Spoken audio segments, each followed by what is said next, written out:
Evil gods don't smile. Humans love to say that boredom kills, but it's even worse for gods, you know. Such a level voice. In contrast to that emotionless tone, the bald old man on the screen stomps angrily. It's so surreal to see the stoic-looking old-timer stomping around, and the girl watching him expressionlessly that I can't even laugh. Maybe she's trying to use the movement on the screen to express her inner irritation. But if anything, it just makes her seem even weirder. Being bored is bad enough for humans, but gods live far longer than mortals, so finding ways to kill time is especially important for us. She keeps fiddling with the controller as she speaks, moving the bald guy around on the screen. The hairless adventurer kills the monsters that appear one after another. She makes it look effortless. Because her character isn't even taking any damage, one might assume this game is easy. But if I remember correctly, it was so insanely difficult that it gave even the most hardcore gamers a run for their money. Just how many hours has she sunk into this game? She wasn't kidding about how desperate she was to avoid being bored. But as you can see, if I set my mind to it, I can do just about anything well. On the screen, the bald guy beats the boss monster without taking a point of damage. I'm good at everything, as long as I want to be. I bet she really does mean everything, not just video games. If she wanted to, she really could do just about anything, like guide the world to peace, or destroy it. It's no fun doing something you know you're going to be good at. If she gets serious about something, her success is already decided. Since she can do anything, she already knows what the outcome will be, which makes things boring. That's why I interfere as little as possible. If I meddle too much, then I'll know how the whole thing's going to turn out. Although I won't hesitate if my meddling will make things more entertaining. Of course. In the end, she's an outsider, an observer. Since taking action herself would lead to a guaranteed outcome, all she does is look on, like she's watching a movie. Lately, I've had so little entertainment that I've been terribly bored. So I've got high hopes for you, understand? Make sure you entertain me for all you're worth. But as she gazes at me, there's no glimmer of those hopes in her eyes, just pure amusement. Those bottomless, pitch-black eyes seem to stare right through me. The self-proclaimed evil god, D, just looks at me without a word. Chapter 1. Arrival in the Demon Realm. The cart trundles along, pulled by 2 earthworms. We're on a rough dirt road, so of course bouncing around in the cart feels just awful. The ride's so bumpy that if you opened your mouth, you'd probably bite your tongue, so none of us are talking much. The only sound is the clunking and clattering of the cart. Me? I'm a grogger, so what? You know, grogger, because I'm super groggy. Heh heh heh. Pretty clever turn of phrase, if I do say so myself. Typical me, right? I'm such a genius. You look like you're gonna die, White. Want to take a break? The demon lord's saying something. But look, I'm doing so well that I just coined a new word. Bwahaha. White? Hello? Uh-oh. She's barely even conscious. Humph. Stupid demon lord. What do you know? As if I could be knocked out by the mere bouncing of a cart? Lady Ariel, we will reach our next planned stop soon. Would you prefer to take a break before then? Mira's voice calls from the coachman's seat. Sounds like he's suggesting we should just hang in there until we reach our destination. All right, let's just get the rest of the way there while White's passed out then. Very well, I shall continue. Come on, I told you, I'm totally awake over here. The cart continues bouncing all the way to our destination, the first town we would visit in the demon territory. This isn't quite what I pictured. When I wake up in our room at the inn, the first thing I hear is Vampy complaining. Wait, what? I'm up? I mean, of course I am. I was fully conscious the whole time. I didn't pass out, okay? That never happened. Anyway, I wonder what Vampy doesn't like about the place. Oh wait, she's about to tell me whether I ask or not. It's too normal, she says. I glance around the room, appraising the decor. A little fancy maybe, but otherwise not that different from your average human inn. Maybe it's different on the outside. I glance out the window at the town, but there's nothing special about the street below us either. Well, I guess I understand what Vampy's disappointed about then. The words Land of Demons do call to mind something a little more sinister, don't they? You know, like a gloomy place that's permanently cloudy and buildings covered in ivy like a witch's house. There should also be a bunch of inhuman creatures around to give the place a real sense of chaos. But what do we get instead? The shimmering, shining, sadistic sun. Damn you, your wretched light reaches this place too? Give it a rest already. Ahem. Anyway, all the buildings are normal too. They're not exactly sparkling clean, but they seem to be maintained well enough so there's no creeping vines or anything. And the people walking around are all totally humanoid, no horns or wings among them. The only key point to remind you we're not on Earth is their crazy, colorful hair. It looks a little ridiculous, but there were some colorful people in the human territories too, so this isn't even a site exclusive to the demon realm. In other words, despite being home to demons, this place is no different from your average human town. You wouldn't even know you were in demon territory if someone didn't tell you. I mean, I guess some human towns had local differences, so it's not exactly the same, but still. If I had to say, the demon lands most closely resembles the Empire in human territory. Aside from the whole humans versus demons thing, the Empire and the demon realm are basically neighbors, so it makes sense that they would resemble each other. Right. That makes sense.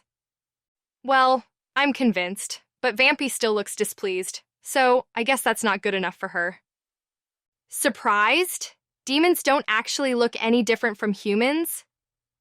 Draped across the sofa, the demon lord swirls wine around in a glass, wearing a smug gotcha expression. So she held back on teaching us anything about demons for the sole purpose of surprising us? We've been learning bits and pieces of demon language on the way here, since it'd be tough to get by if we couldn't talk. But it occurs to me now that in all those lessons, there was a distinct lack of any concrete information about demon culture or general appearance. She spent literal years withholding information from us all for this minor prank. Leave it to the old lady. You don't live for a ridiculously long time without building up a stupid amount of patience. White, why do I get the feeling you're thinking something really rude about me right now? Non, madame. I would never do such a thing. They look the same, so what's the difference between humans and demons then? Good question, Vampy. Oh, there are lots of differences. The biggest one is their lifespan. Demons live way longer than humans. Still not as long as elves, though. Just the word elf is enough to make Vampy scowl. She's starting to develop a visceral hatred of them, I think. Also, their stats improve a great deal quicker than humans. If a human and a demon did the same training, the demon would usually have the advantage. Vampy, who is listening curiously, furrows her brow at that. So all the differences are in demons' favor? Doesn't that mean humans can't possibly beat them then? Demons have longer lives and better stats. That alone would seem to indicate that humans don't stand a chance of winning. But for some reason, humans and demons have a long history of warring back and forth. The explanation for this turns out to be almost disappointingly simple. Demons have a way smaller population than humans. So although humans have the upper hand on a one-on-one basis, they can't beat humans because they're greatly outnumbered. The demons have quality, and the humans have quantity. These things balance each other out, which is why the fighting never ends. Demons have long lives but a low birth rate, so their population doesn't go up. They're superior to humans in almost every way except for that, so I guess you could say it's their only weakness. I guess no matter how skilled the individuals might be, that can get you only so far. If they can't increase their population, they'll be permanently short on manpower. Numbers really are important. You need enough people if you want to get anything done. You can't just have soldiers to fight on the front lines. You need people back home growing food too. Whether it's agriculture, animal husbandry, or hunting, you need a system to reliably feed everyone before you can even think about going to war. And right now, the demons are in the middle of a pretty serious population crisis, so they're in no position to go to war with humans.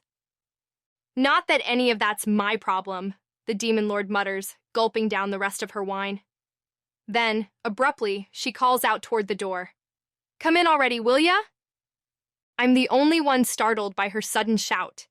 Everyone else just looks at the door with composed expressions. I guess all of them were able to sense that someone was behind the door.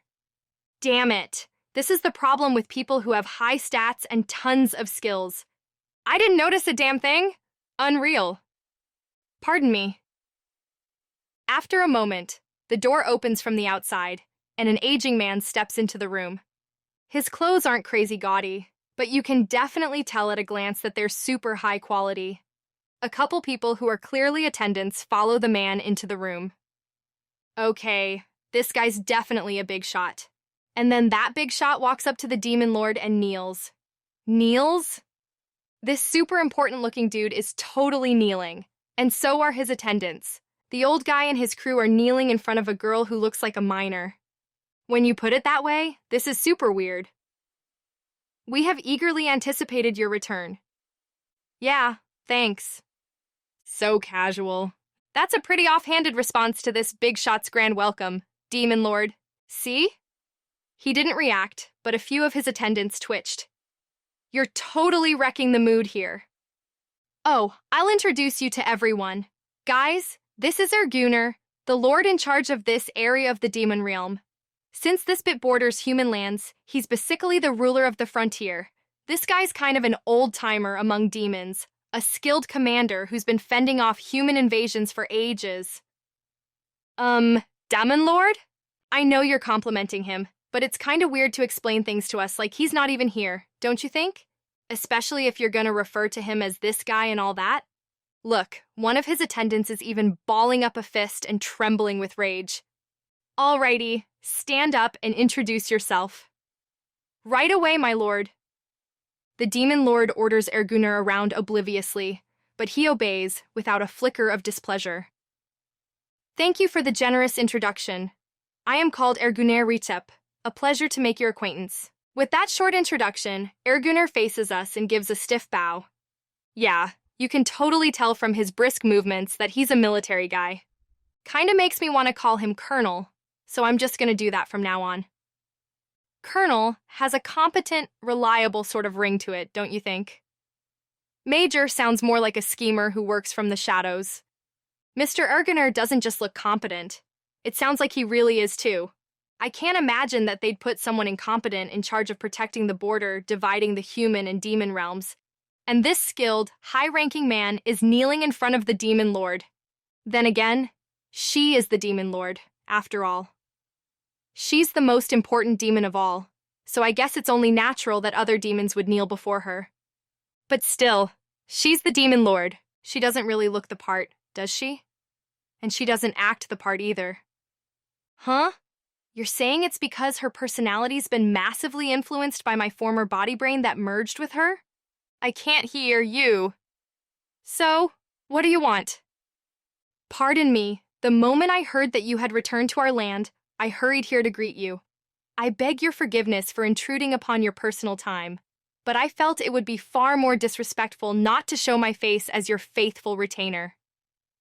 The colonel stays on one knee as he addresses the demon lord. Wait, what? You came all the way here just to greet this weirdo? Meaning you left your important post as guardian of this borderland? Does that mean the demon lord is so intimidating that around here, people feel like they have to bend over backward for her? Much appreciated. Sorry you had to interrupt your work just to do that.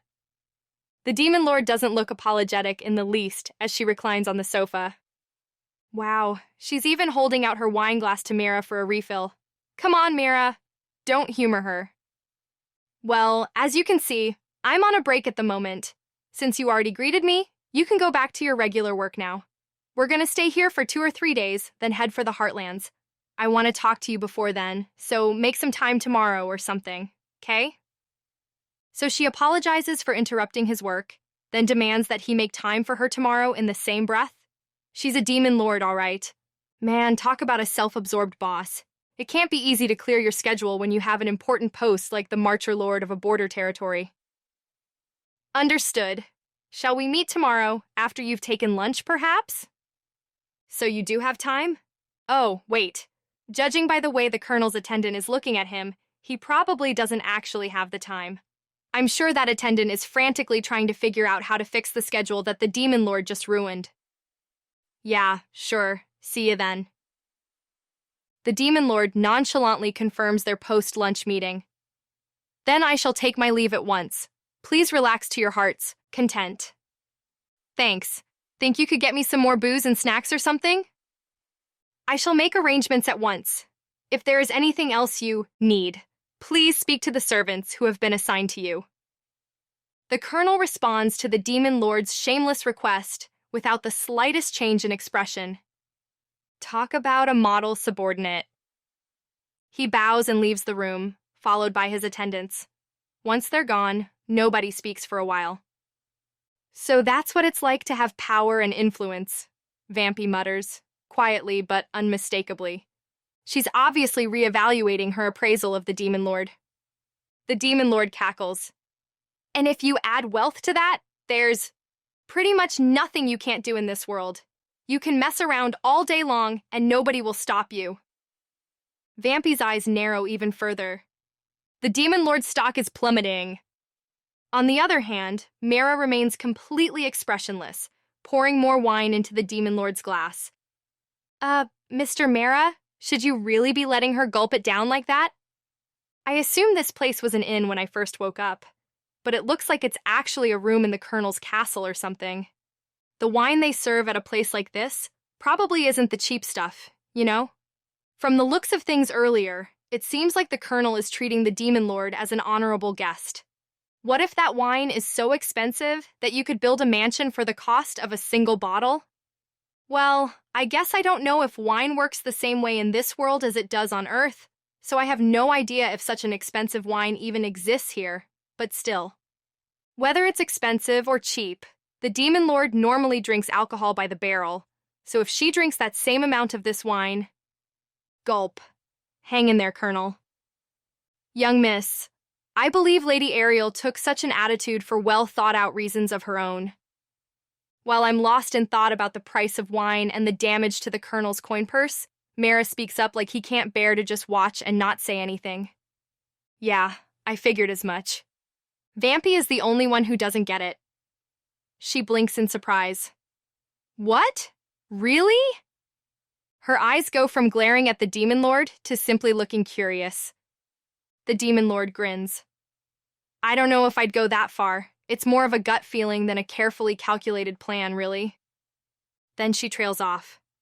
As I tilt my head in confusion at the awkward silence, there's a knock on the door. The Demon Lord permits the person to enter, and it turns out to be a servant girl with a tea trolley. Silent but dour, she places the wine and snacks on a table and leaves the room with a short bow. After a moment, the Demon Lord opens her mouth again. What did you think of that person? I wouldn't quite call her hostile, but she did not seem to think too highly of us. Of course it's Mira who responds. Vampy didn't even understand the question, and I hardly ever speak up. Mira answering is best for all of us. Way to read the room, Mira. My man, the ideal servant. Well, of course, Vampy mutters. How else would you respond to someone showing up out of nowhere, forcing their way in, and demanding to be waited on? Yeah, I guess that's true.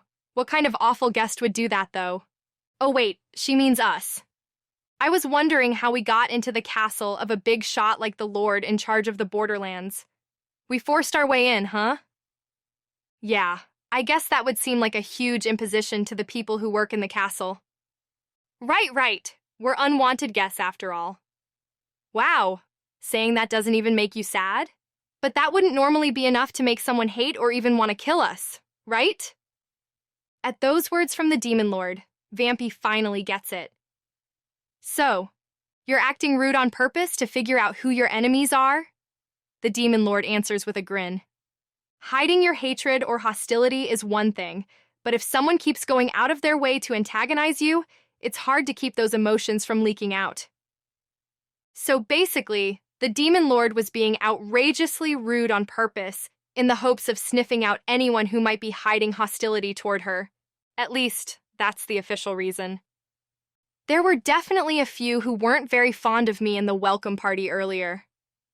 Yeah, like the ones who were clenching their fists and shaking. Does that mean you don't trust that Erguner person, Miss Ariel? Vampy asks. I'm not sure yet. I did try to get a rise out of him to see if I could figure it out, but a veteran like him won't show his weaknesses that easily. Even if his subordinates don't like me, that doesn't tell me how their boss feels. Although considering how easily they showed it, that's definitely a case of negligent supervision on his part, at the very least. The way the demon lord's talking, it sort of seems like the colonel really doesn't like her, and she already knows it. Man, a veteran demon though. I guess since demons live longer than humans, they can get pretty old. Where there's longevity, there's sly old foxes. Anyone who lives that long is bound to end up holding some grudges.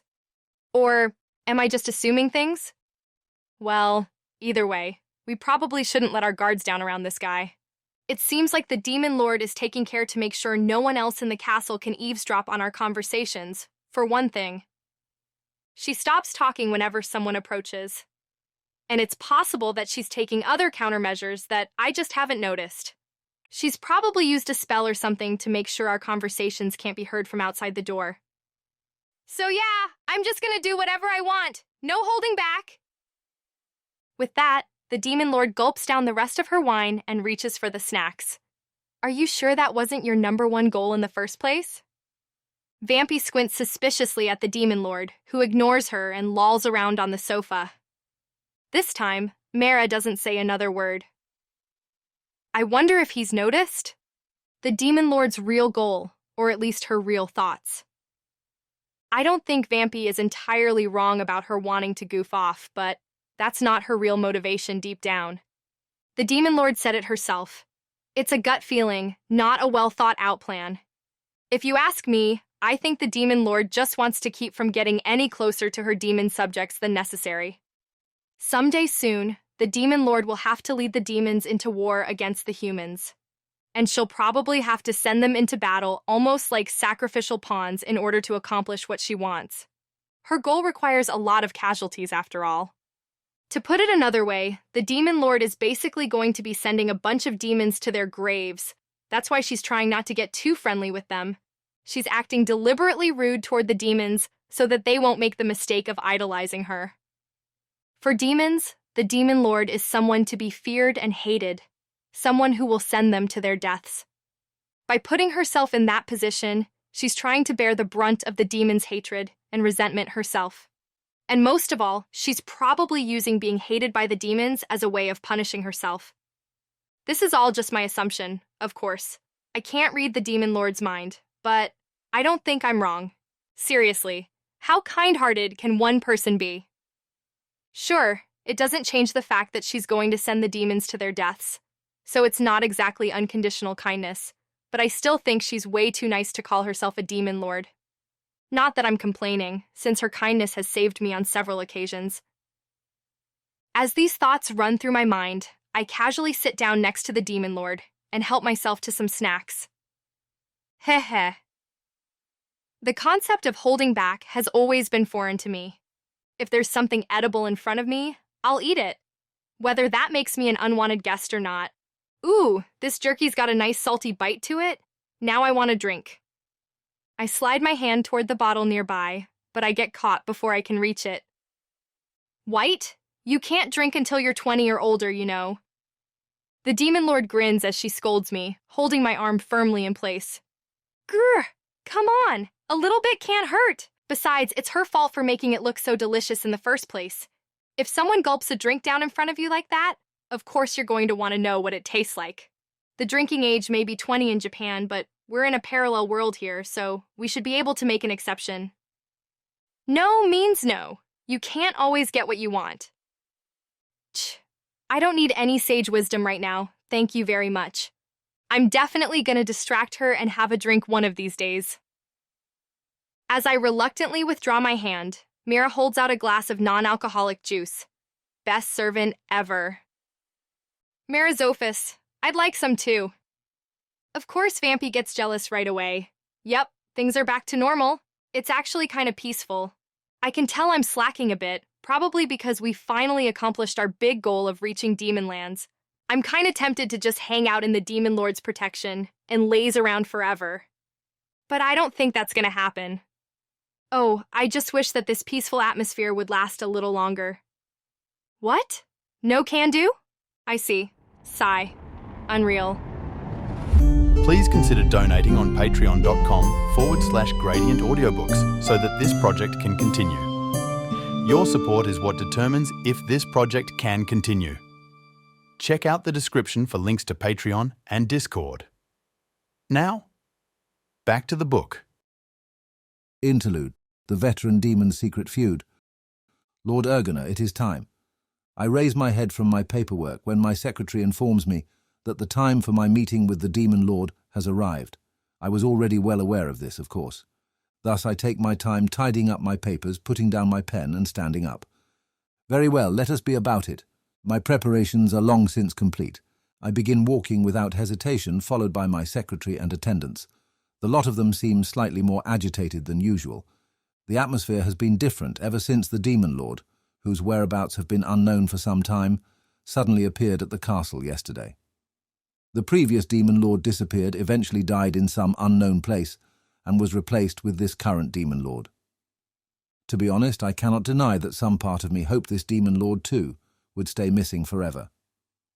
With the current state of the demon race, we are in fact better off without a Demon Lord. Our many long years battling the humans have exhausted us, causing so much destruction that it has become impossible to ignore.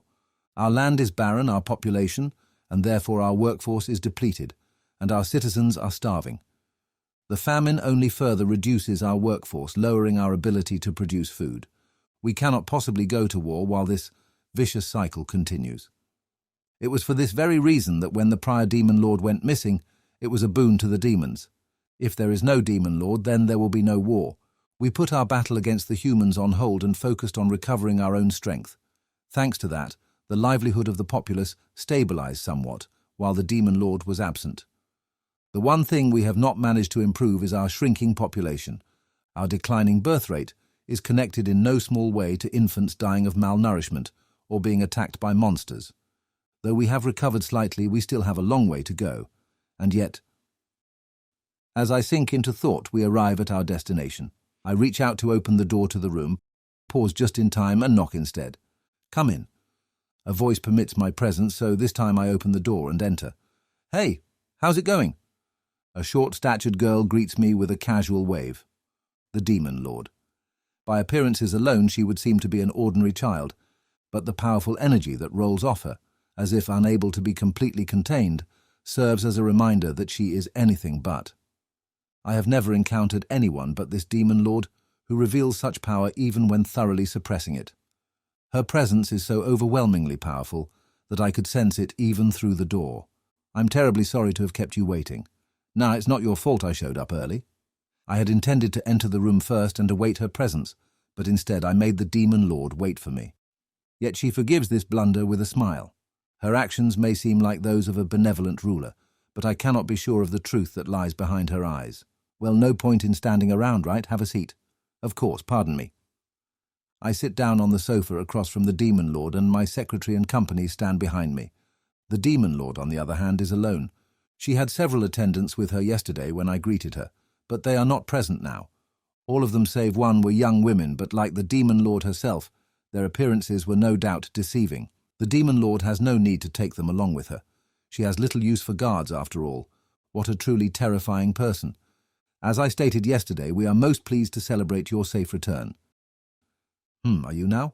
I was merely offering a polite greeting to begin the conversation, but the Demon Lord reacts strangely. Her gaze passes over me to the attendant standing behind me. Just a moment, please. Sensing danger in that gaze, I call over my secretary, list a few names, and have them removed from the room. Within moments, the attendants the Demon Lord was eyeing are ushered out of the room. Pardon the interruption, I shall deal with them accordingly after our meeting. Nice. You're quick on the uptake, huh? The Demon Lord nods in satisfaction. It appears that my actions were correct. It'd be a pain to have to deal with some stupid revolt. All I want are obedient soldiers, you know. soldiers who will fight for me and die for me, at my command." Her voice is calm as she says the unspeakable. Yes, it was certainly the right decision to dismiss those hot-blooded attendants ahead of time. If they had shown even the slightest resistance to her statement, she might very well have killed them to set an example. "Give your subordinates a warning for me. They can either fight the humans or get killed at my hands. I recommend the former. In the latter case, there's not even the slightest chance of survival." With these words, the Demon Lord is essentially declaring that she herself is stronger than the entirety of humanity. If anyone else were to say such a thing, I would scoff at such nonsense. But in her case, I cannot say that she is wrong. "I need you to ramp up military preparations, please. Though it's phrased as a request, I know it is an order." "Understood." "Great, thanks." You have no right to refuse. After that, we discuss the finer details of our upcoming plans, and the meeting ends. Whew! Good work, my lord. When I returned to my office and let slip a sigh, my secretary offered me words of praise. "Thank you. I cannot remember when last I was so exhausted. The only reason I complain thus is that there is no one else in the room but my secretary, who has worked at my side for many years.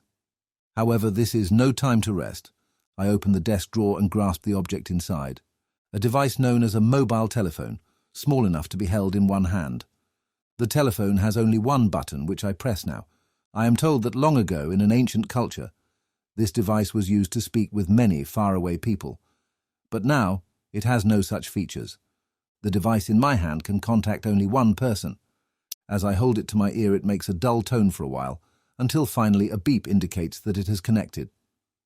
"It is I, Erguna. Can you hear me?" "Yes, of course I can."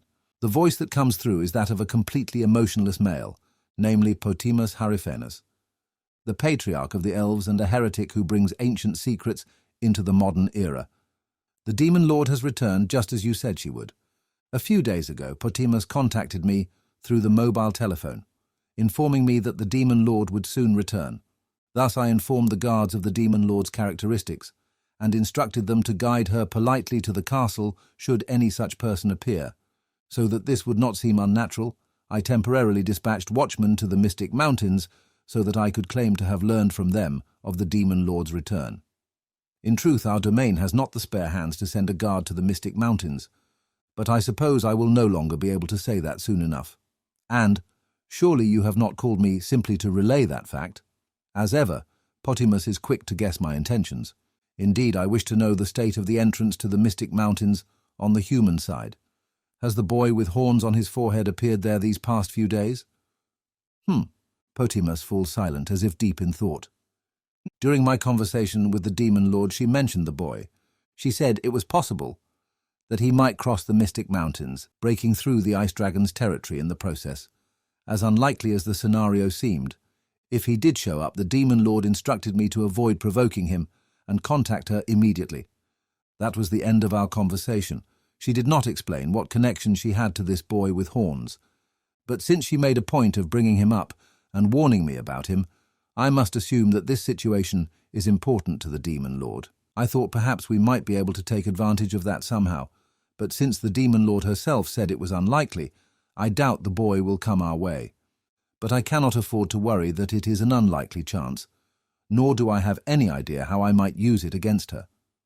It doesn't appear that we have received any reports about a boy of that description, but I shall place the entrance to the mountains under watch, just to be safe. Thank you. Even as I respond, calculations are racing through my mind, because his response showed that Potimus Hariphanes too has a vested interest in the horned boy. If he has drawn not just the attention of the Demon Lord but also Potimus, then how can I discount this boy? Do you know anything about the boy? Not a boy with horns, no. However, up until recently, there have been several reports of an unusual ogre taking down a great number of adventurers. It seems as though there might be some connection, does it not? I see. An unusual ogre. Ogres are indeed a humanoid race with horns, and though it is incredibly rare, I have heard tell that it is possible for an ogre to ultimately evolve into a form to more closely resembles a human, an Oni. It is possible that this ogre evolved enough that it was able to become an Oni. However, that is all I can speculate. The only information Potimus offered me is a morsel that I likely could have learned on my own with some investigation. Oni are extremely rare, but I doubt that alone is enough in itself to garner attention from both the Demon Lord and Potimus. There must be something else they're not telling me, but no doubt Potimus will remain tight-lipped, even if I press the issue.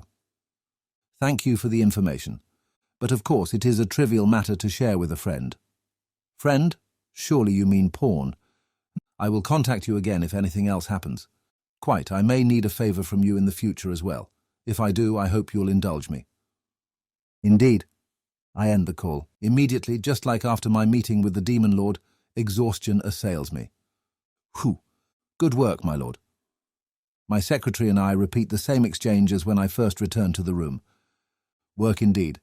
The Demon Lord and Potimus alike are truly taxing to deal with, even in light conversation. Personally, I would prefer not to get involved with either of them, but I have no choice in the matter. The Demon Lord holds authority over all demons, and the elves have had a powerful influence on the demon race's revival. From supplying food to providing new technology, the help of the elves has been instrumental in getting the demon race back on its feet.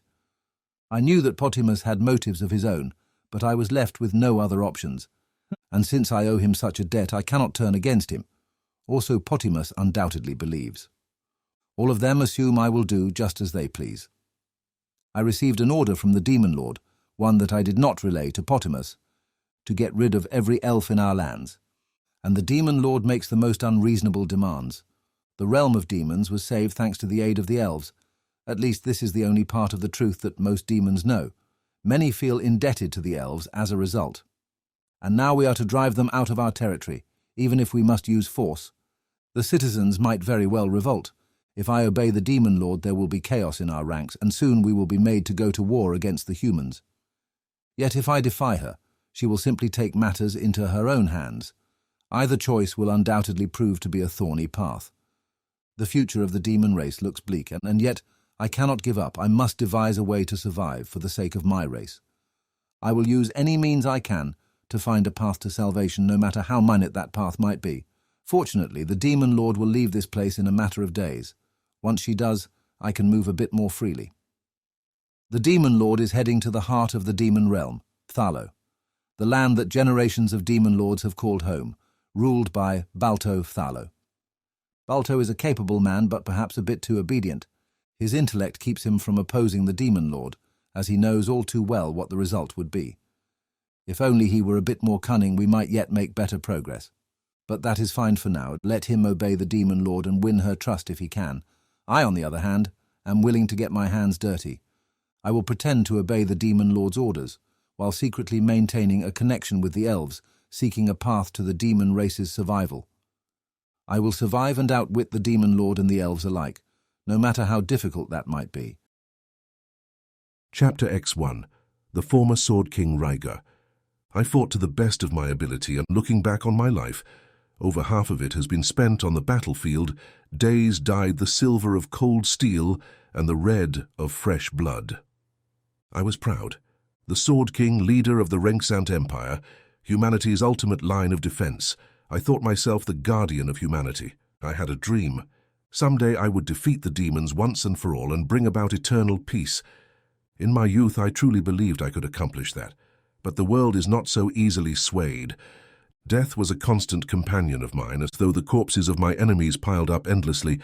I saw as many of my comrades join the word of God. I myself had a close brush with death countless times, and soon I grew tired of these endless days of battle, this perpetual dance with death. I began to doubt. Why must we fight? Humans and demons sacrificing their lives to prolong an endless war. They all die the same way, bloody, screaming, and full of regret. There is no room for hope or dreams on the battlefield, only fighting. I fought for my pride, for my dreams. But soon that all began to fade. As I grew weary of spending my days at death's side, I began to question the point of the conflict. And yet I had no choice but to fight on, for I was the Sword King, the most powerful swordsman alive, leader of the Reincarnated Empire.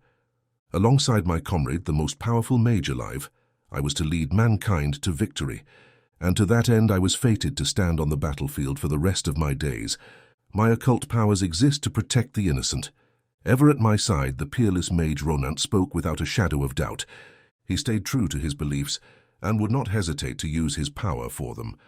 I was envious of his simple, honest ways, the strength of his convictions and belief in himself, his willingness to unwaveringly fight for his ideals, even while surrounded by death. Though he could occasionally be eccentric and unpredictable, the man called Ronant was unmistakably a hero, which is why I believed that as long as humanity had Ronant, they would be safe without me.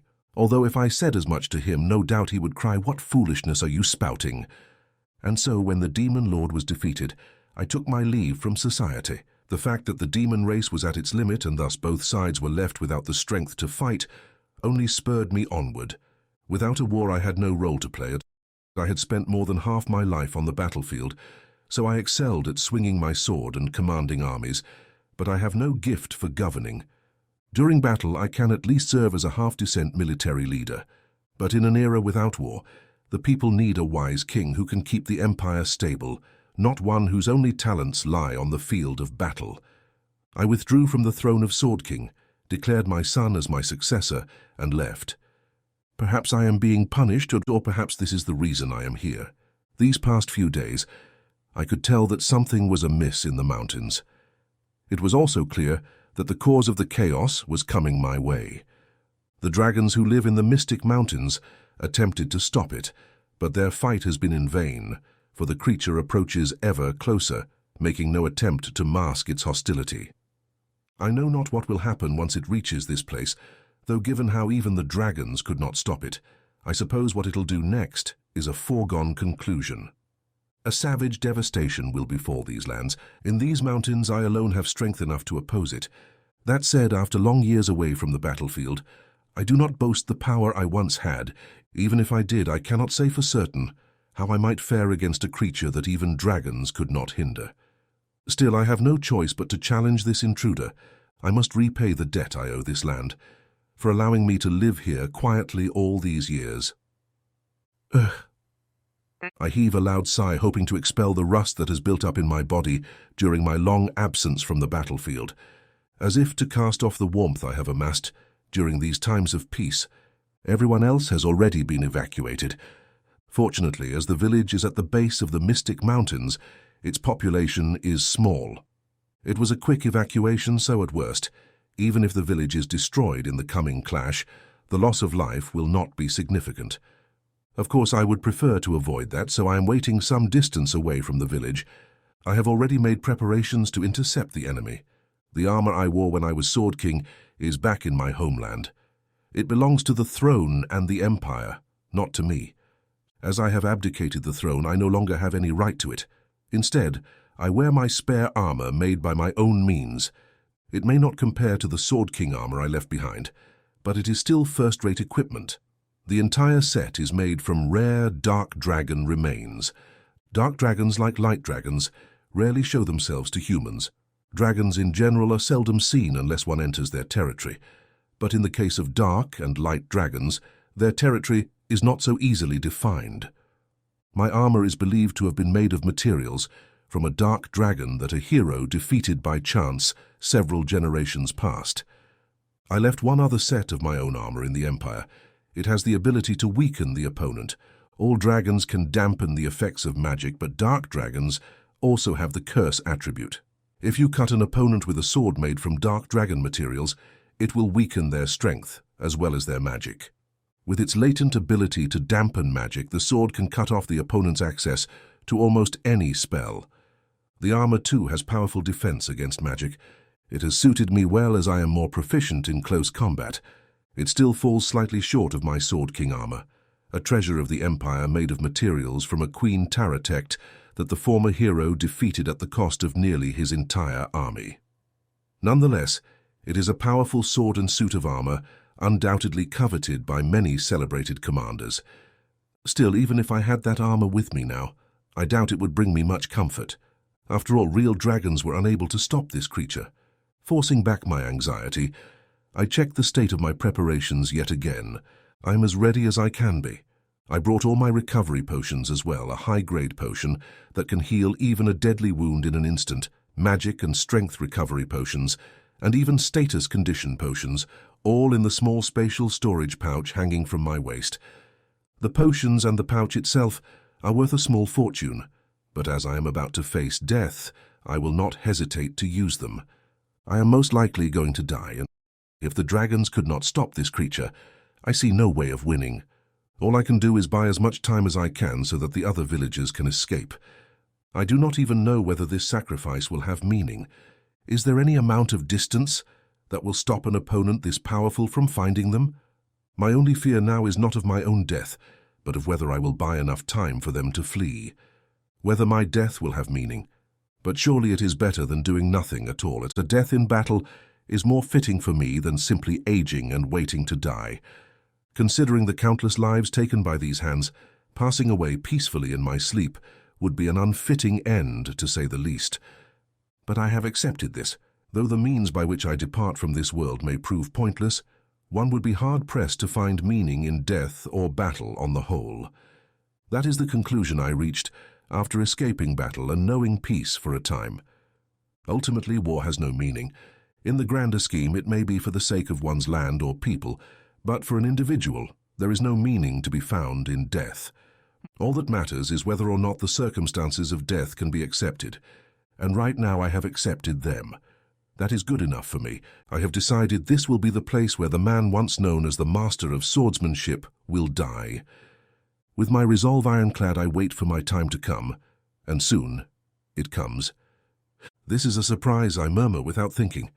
From the imposing presence I felt, I expected any number of horrendous evil spirits, but the creature before me is humanoid and looks to be a young boy. But in spite of his youthful appearance, he has the aura of a man-eating fiend. Simply facing him is enough to make me sweat within my armor. It is as if all the evil and atrocity in the world has manifested into this one boy. Crash! The devil howls. At the same time, the dragon that was still fighting against him breathes its last. The devil's body glowed for just a moment. What was that? Its wounds are healing, and their battle must have been unthinkably fierce, for the dragon and devil alike were covered in deep wounds, but the devil's injuries have now disappeared in a flash of light. Perhaps he has mastered some kind of highly advanced healing magic, although I have never heard of any so powerful as this. At any rate, now that the injuries he sustained fighting the dragons have been healed, I suppose my chances of winning are lower than ever. I harbored some small hope, but it appears even that was misplaced. Nothing goes right in this world, does it? Hearing my voice, the devil whirls around and bounds toward me with another fearsome howl. Crash! There will be no conversing with him then. Upon seeing his humanoid form, I thought there might be some chance we could communicate and resolve things with words, but he shows no sign that he understands speech at all. Even if he did, there are some battles that one cannot avoid, like that against the demons. If anything, knowing that my opponent is so beast-like that he cannot be reasoned with means that I can fight without hesitation. I am Raiga Baint Rengsant, master of swordsmanship, and I challenge thee. I doubt that my opponent understands my introduction, but as he is no doubt about to kill me, I wished for him to hear my name. I suppose this is another way of accepting death in battle. Sure enough, the devil ignores my words and swings his swords. I dodge one and parry the other. Yes, the devil wields a sword in each hand. While this allows the wielder more options for attacking, it is difficult to maintain one's offensive and defensive power in both hands, so it is a rarely used style. The devil's swords are of unfamiliar make as well. Slender blades, slightly curved. They look far more oriented toward offense than defense in accordance with his two-sword style. In fact, it seems as if he has abandoned defense entirely, charging recklessly into battle, heedless of whether his own body is injured. I suppose that is how a devil should be. If those two offense-oriented swords hit my own sword just right, they could likely break it. That's how much power is behind his first attack. In fact, any one of his attacks could easily end my life. As if to prove it, the devil's parried blade glides right through solid ground without the least bit of resistance. From the moment I first laid eyes on the beast, I knew he was stronger than I was, so I already had my guard up, but this goes far beyond anything I anticipated. Crash! The devil howls again. Somehow the sound itself impacts me like a heavy blow. Pain rushes into my ears, causing me physical agony. Even without using skills, a mere howl is enough to cause this. The devil stomps forward and swings his blades again. I leap backward, dodging almost excessively to one side. But the devil crosses all that hard-earned distance in a single step, landing in the space I stood just moments ago. Purple lightning springs forth in a line from the sword in his left hand. I knew it. A magic sword, and quite a powerful sort at that. Even after cutting through that dragon, his swords show not a hint of damage. Despite their thinness, it's safe to say that these blades are quite sturdy. So perhaps my assumption that they were not built for defense was false as well. If I attack without taking that into consideration, it may well be my undoing. And though this devil may look to be swinging around on a reckless rampage, his fighting style is more than just brute strength. Otherwise he would not be able to utilize the magic sword's power. Though it seems as if he's lost his senses, the devil is making good use of highly advanced techniques. His swordsmanship lacks polish, but he does seem to have a strong grasp of the basics. No mindless beast could fight this way. What a dangerous foe. If he was simply going on a brute rampage, then he would be far easier to deal with. I must stay on my guard, and for all I know, this madness may just be an act. Every possibility needs to be considered. His stats are already far higher than mine. No amount of caution would be too much. The devil swings his swords, a clumsy attack like a child throwing a tantrum. But if any one of those attacks was to land, that would be the end of me. And even if his movements are amateurish, the speed of his swings is faster than any ordinary person could see. Even I, once known as the world's greatest swordsman, can barely follow it with my eyes. Only by watching the devil's movements and predicting the trajectory of his blades can I parry or dodge his blows. If I let my guard down even for an instant, my life will be forfeit. Crash! The devil howls angrily and swings the sword in his right hand. Flames burst from the blade, covering the devil's body. So both of his swords are magic, not just the lightning sword in his left hand. Still covered in flames, the devil raises his blades and charges. But while a direct attack might be one thing, a radiant flame that does not even burn its wielder is mere fodder for my dark dragon equipment. As soon as my magic sword touches the flames, the cursed power of the dark dragon saps its energy, weakening the flames until they disappear. Taking advantage of the devil's surprise, I swing my blade and land a single slash on his body. But my cut is shallow, and his skin is tough, and instead of the feeling of blade biting through flesh, I only feel my sword being deflected by something hard. Far from flesh, my sword did not even pierce his skin. However, the dark dragon's power reached him nonetheless. Though I cannot see the difference, the dark dragon's curse has undoubtedly reduced his stats. No matter how little the reduction, if I keep cutting him, I may eventually weaken him to the point where my blade can break through his skin. I know very well how difficult that will be, of course, and I have no way of knowing whether I would be able to wound him, even if I could weaken him. The dark dragon's curse is powerful, but there is a limit to how much it can reduce the target's stats. If I make it to that point, will I be able to harm him? And even if I can, I will still have to keep slashing until I manage to reduce his HP. My odds of success are next to none. While I would have to land hundreds or even thousands of attacks to defeat him, the devil needs to strike me only once. My sole chance rests on carrying out a long battle, in which I cannot let down my guard for a moment. Even then, I do not know if I would win at all. I have never fought such a difficult battle, even when I was Sword King, but I knew that from the beginning. The fact that I can see even the most minuscule chance of victory is better fortune than I expected. I will buy time just as I planned. If my opponent had been an enormous creature like a dragon, I might not have even been able to do that much. But the fiend is humanoid and lacking in skill. If I can buy time against him despite being far inferior in stats, then perhaps that is the best I could have hoped for. So I will continue to buy time, all while clinging to the faintest hope of victory. Even if I have to use every last technique I mastered in my time as the master of swordsmanship. How much time has gone by? It feels as if an instant and an eternity have passed all at once. This devil is by far the strongest opponent I have ever faced, and this is likely the longest battle I have fought besides. How many times has the sun risen and fallen? Since I have had to put aside all non-essential thoughts, I've long since lost track. The more I focus, the more I feel as if my awareness is fading. I forgot my purpose, also that I might lend that much more focus to the fight. My very identity has been sacrificed to the cause.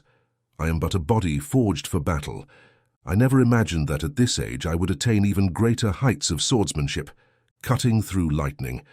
It would have been nice to pass this experience down to an apprentice, though I doubt whether any would be able to imitate it. But the end is... The fact that I am having these thoughts is proof enough of that. I pushed myself to the limits and abandoned all thoughts to focus on the battle, but that state of mind is already fading. For I am reaching the end of my stamina. I've warded off every one of the devil's attacks, the slashing swords, the fearsome flames, the violent flashes of lightning, all of it. But though I avoided any direct hits, I have still taken damage. Parrying the devil's swords has worn on my bones, the flames have singed my skin, and the flash and crack of the lightning and thunder assail my senses. My dark dragon armor, which protected me countless times over the course of the battle, has gradually lost its shape and no longer has the strength to do so. Fortunately, by sacrificing that armor, I have been able to wear out the devil's magic power. Not long before the armor broke, the devil stopped using his magic, swords abilities. I assume that he ran out of magic and can no longer activate them. By sacrificing my armor, I was also able to recover from my wounds in the precious few gaps between the devil's attacks to drink healing potions, as well as magic and strength potions. I had packed my spatial storage pouch with as many potions as it would hold, enough to fight continuously for 2 or 3 days. And I am confident that I have fought to the best of my ability all this time. In fact, I may even have shown more power over the course of this battle than I ever did in my heyday. Though my sword grew rusty after so much time away from the battlefield, it is as if it has returned to its full power and more. I have sharpened my skills beyond even their previous state, if only because nothing less would be enough to reach my opponent. Yet even now I cannot defeat him. With every move I feel my muscles tear and my bones splinter. With every breath I taste blood. I wince with pain. That I am still on my feet is nothing short of a miracle, though it seems the miracle is at an end. My armor has broken and I've drained every last one of my stock of potions. I even drank the status condition recovery potions, if only to slake my thirst and sate my hunger. I cannot move another step, yet I will not lower my sword, even now that it is cracked beyond repair and will not bear another blow. These are to be my last thoughts. I fought to the best of my ability and beyond. This must be what it means to truly fight to the death. I came close to death on the battlefield many times, but this is the first time I have ever expended my strength to its very limits, both physically and mentally. In training, I exhausted myself to the point of collapse. I have been knocked unconscious by near-fatal wounds, but none of them was as deadly as this fatigue. My body is truly in tatters, and yet my heart is strangely light. Perhaps it is because in this battle with the devil, I have cast aside the unnecessary. No dreams, no pride, just the pure strength of the sword.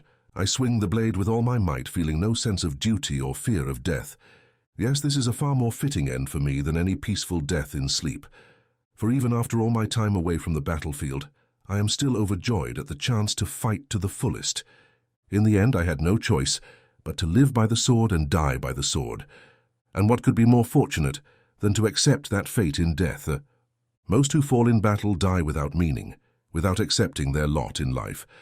I do not know if there was any meaning in this sacrifice, but I can accept it.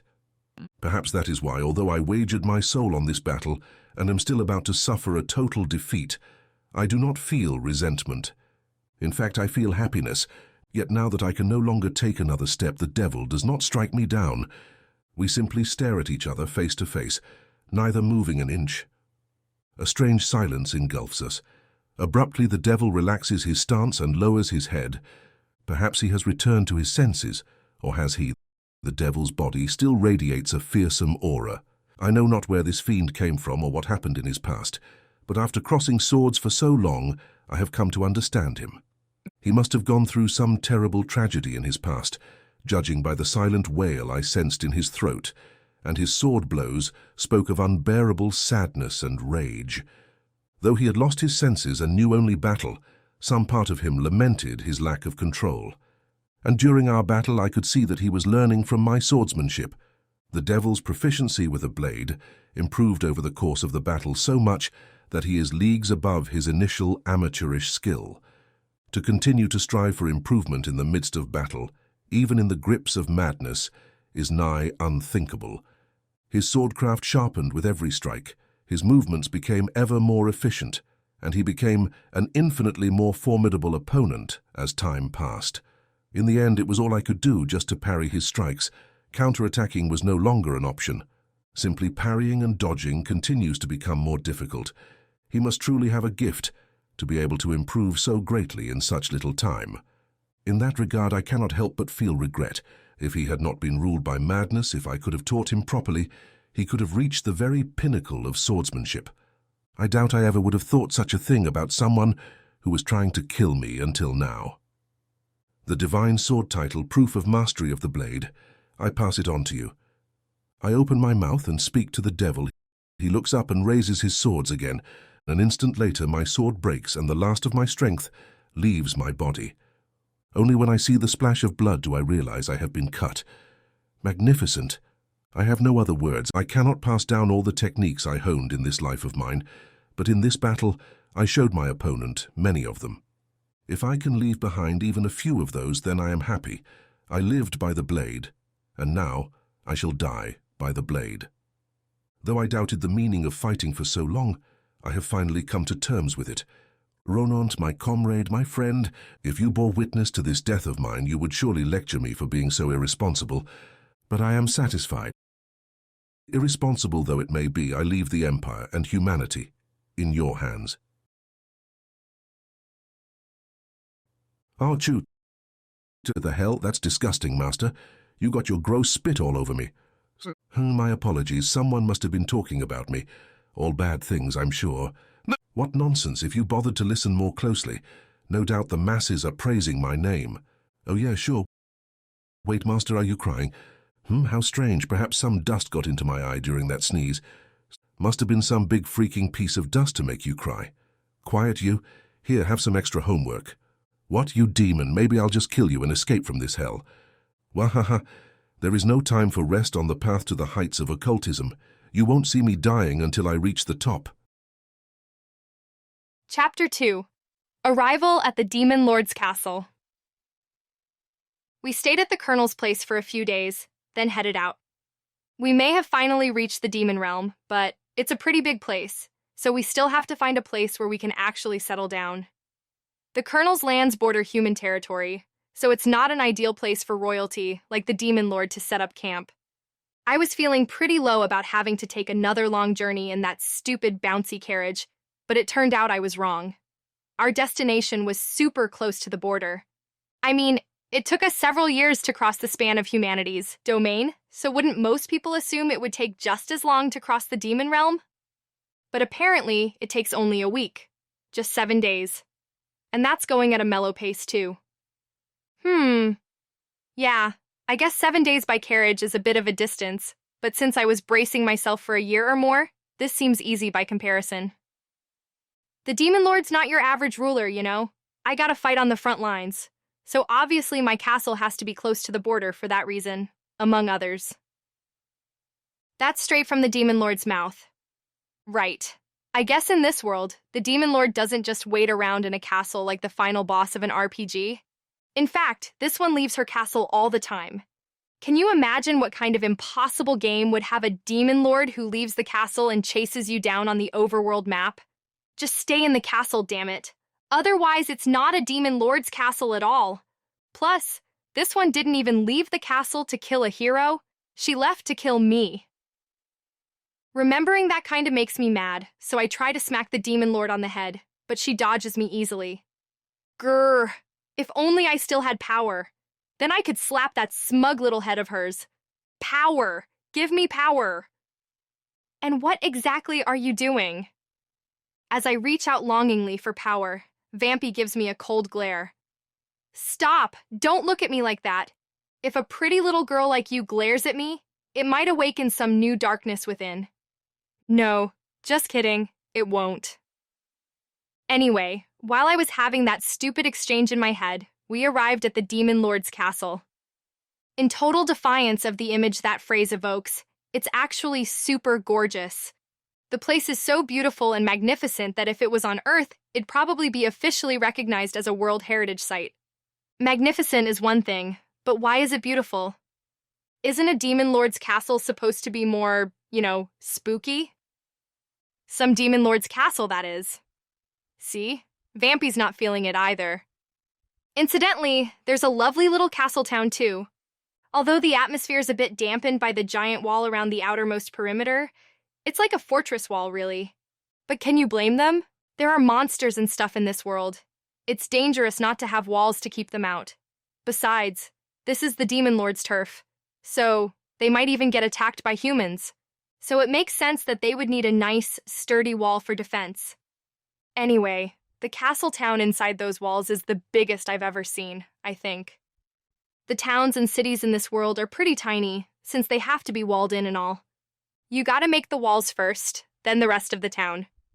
So of course the size of every settlement is limited to the size of the walled area. They can add onto the walls to expand, but that has its limits too, so most towns and even cities in this world are pretty small. From that perspective, the Demon Lord's castle town is actually so big, I don't even know what to make of it. The biggest place I've seen so far in this world is the capital of Sariella. Being the capital of a major country and all, it was pretty darn big. But this castle town puts it to shame. I don't know exactly how big either of them is, so this is just an estimate, but I think the castle town must be at least twice the size of that capital, and that's just my impression from going from the outer wall straight to the castle. So it might be even bigger for all I know. It's times like these that I wish I could still look at the map with panoptic vision. Back when I had my skills, I could use panoptic vision and other sense-enhancing skills to find out the measurements of distance around me without even really trying. But now, no matter how hard I concentrate, I can see only as far as my average field of vision. Until something blocks it, that is. In a town like this, that means I can pretty much see only what's right in front of my face. I feel pretty helpless, to be honest. I know that's just how it is, but I can't help being frustrated that I can no longer do all the things I used to be able to do. Gotta hurry up and master the use of my power so I can get my old abilities back. While I'm busy being lost in thought, we arrive at our destination. The Demon Lord's castle. No, a fancy house nearby. It's not as impressive as the castle, but it's still a beautiful palace-like manor that would easily land on the cultural heritage list. So we're not even going to the castle? Vampy grumbles, but her mood quickly recovers as she looks at the palace with sparkling eyes. At times like these, Vampy actually reacts the way a little girl is supposed to. It's a lot more charming than the way she always sits around polishing her broadsword and grinning like a maniac. What? Me? Come on! I'm about function over fashion, that's all. Anyway, we're being brought to a parlor room now. It seems like we'll be staying in here actually, so maybe it's more like a guest room? From what I hear, we're staying in guest rooms because the master of the house is away and might not be back for a while. The butler in charge of the palace didn't want to keep us waiting in the parlor forever, so he kindly prepared guest rooms for each of us. Damn, this guy's good. I wonder who's a better butler, him or Mira? Well, he looks like he's around his 40s, just like the colonel, but since he's a demon, he's probably actually lived a really long life. He might have the advantage over Mira in terms of experience. Alrighty. Well, let's figure out our plans for the future before the master of the house gets back. We all got our own rooms, but for now, we're gathering in the Demon Lord's room to talk about what to do next. Although we already discussed it a bit on the way here, so we're mostly just reaffirming that. Firstly, once I meet with the master of the house, I'll be moving to the castle. Ael and Marizophis, you'll come with me. The Demon Lord is going to the Demon Lord's castle. The person who lives here is currently in charge of the Demon Lord's castle, or in fact, all of demonkind, since the Demon Lord has been away. Once they meet up, the Demon Lord will probably take over those duties again. Makes sense. That is her job, after all. The problem is that she's bringing Ael, who's normally the one in charge of reining in her crazy siblings. Are the other 3 puppet spiders gonna be okay without her? I'm a little concerned. On the other hand, Vampy doesn't just look concerned. She looks outright furious. That makes sense too. Mira's going to the Demon Lord's castle without her. Normally, as her servant, he's supposed to be at Vampy's side at all times. But I think because of Vampy's attitude, the Demon Lords decided that it would be best to keep Mira away from her for a while. Her whole yandere thing has gotten pretty severe over the years. I think the demon lords probably got the right idea of giving them a little cooling off period, then trying to raise the baby bloodsucker to be a bit more level-headed. Yeah, it's a logical decision. But logic doesn't work on a crazy yandere, so I don't know how well this is gonna go. The rest of you will stay here. I'll assign a private tutor to Sophia and then have her start going to school once she's old enough. At this, Vampy's scowl gets even darker. Evidently, the demon realm has schools and stuff too, and the academy here is where all the kids of noble families go. Vampy will have to start attending soon, so for now she's going to be educated by a private tutor first. She's a reincarnation and all, so she was able to learn some things on the way here. I'm sure she'll do fine in school, grades-wise. But the main goal in sending Vampy to the academy isn't to get an education, it's to expand her circle of friends and cure her of her yandere ways. Will it work? Probably not, but you never know. But while I've already more or less given up, the Demon Lord seems pretty serious about her plan to rehabilitate Vampy. Yeah, good luck with that. If anyone can do it, it's you, I'm sure. And then there's White, who's sitting there like, this has nothing to do with her. I'm gonna give you work to do too, so don't let me down. Wait, what? You're gonna put me to work? Okay, I'm overreacting, but seriously. You want me to work?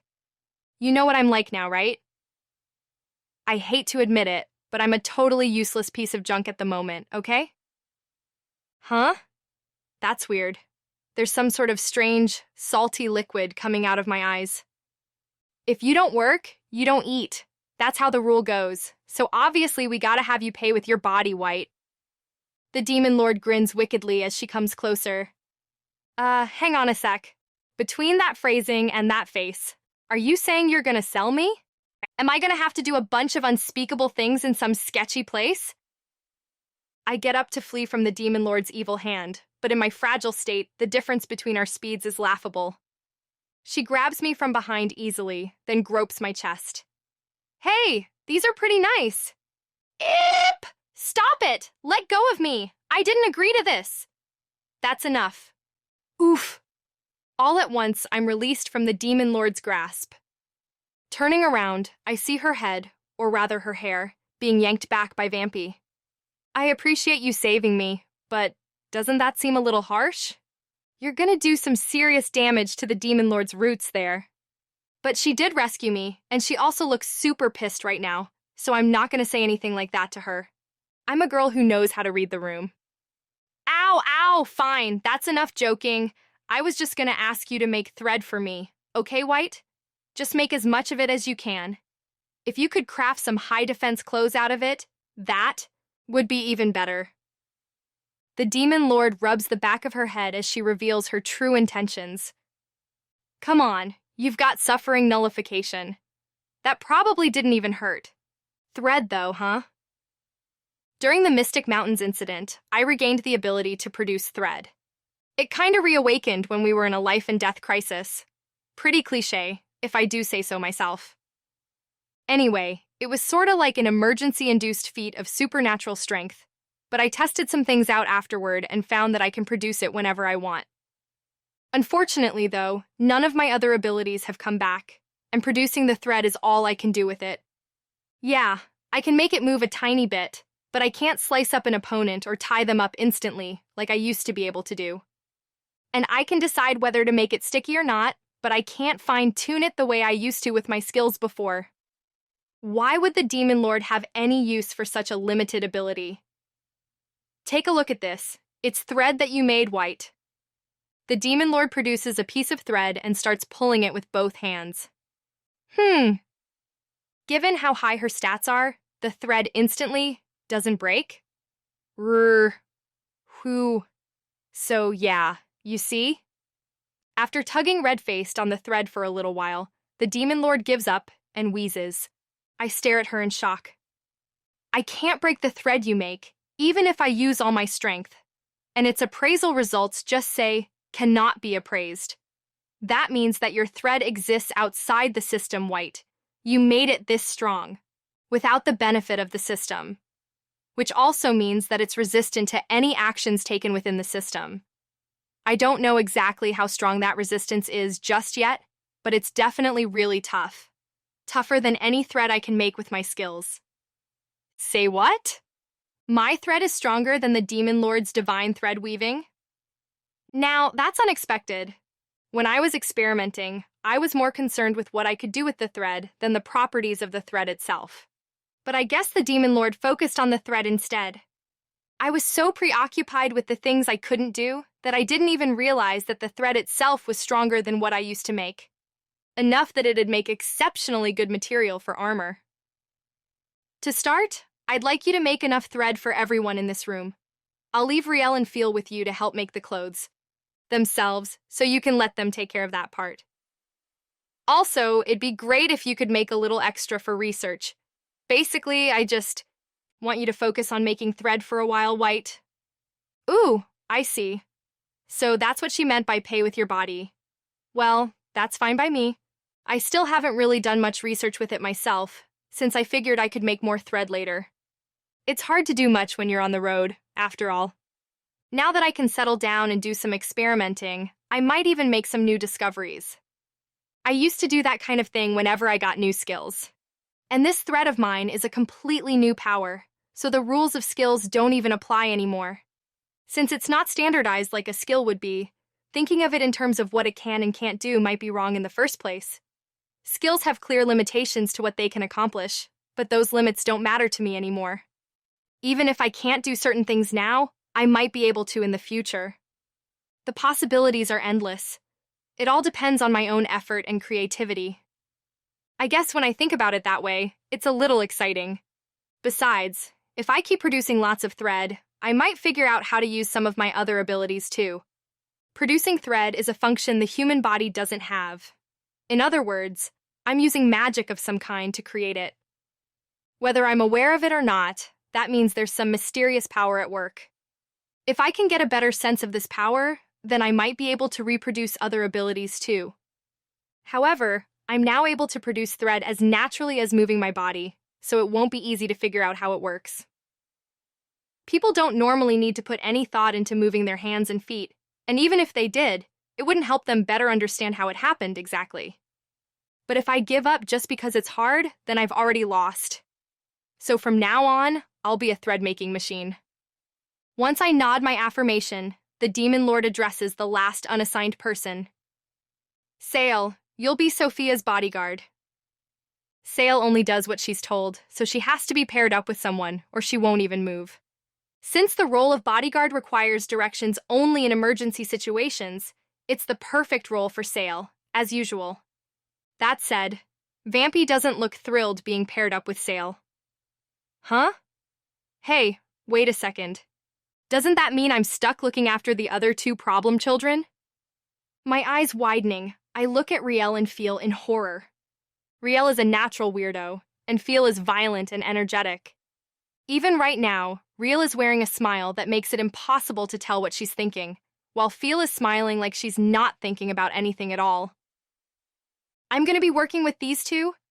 Will I really be able to get anything done? Hoo boy! The Lord of the Mansion wound up returning late at night. He's a young man, or at least he appears to be. But since demons live longer than humans, it's impossible to tell what his actual age is. Since he seems very composed despite his young appearance, he might be a lot older than he looks. Always a pleasure to see you again, O Demon Lord.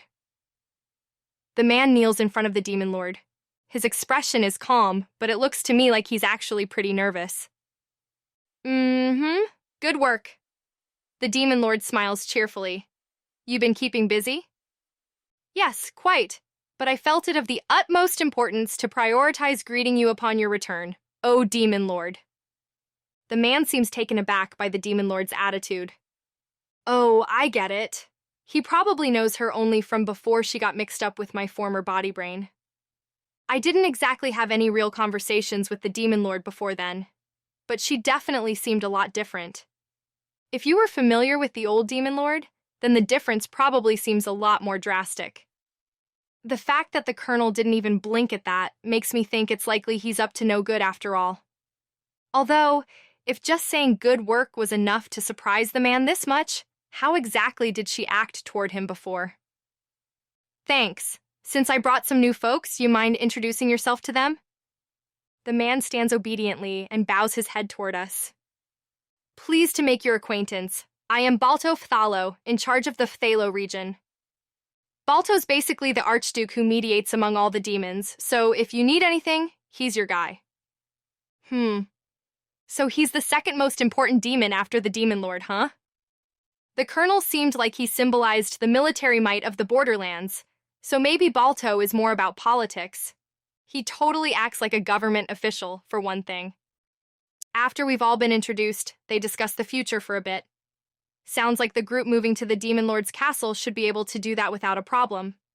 However, Mara and Aiel won't be able to work directly under the Demon Lord. There aren't any positions for them that report to the Demon Lord herself, and it'll take some time to reorganize things for them. I guess that makes sense, since the Demon Lord's been away for years. So for now, Aiel will be stationed at the Demon Lord's side as her assistant, and Mara will temporarily be assigned to the 4th Army. Mara himself is the one who wanted to be part of the army. I guess he thought he'd be better off there than at the Demon Lord's side. It must still be bothering him that he wasn't able to put up much of a fight against Mr. Oni in the Mystic Mountains. Balto is personally in charge of the 4th Army, which is usually assigned to defend this area, the Phthalo region. The reason the capital city's army isn't number 1 is that number 1 is usually stationed at the border abutting human lands.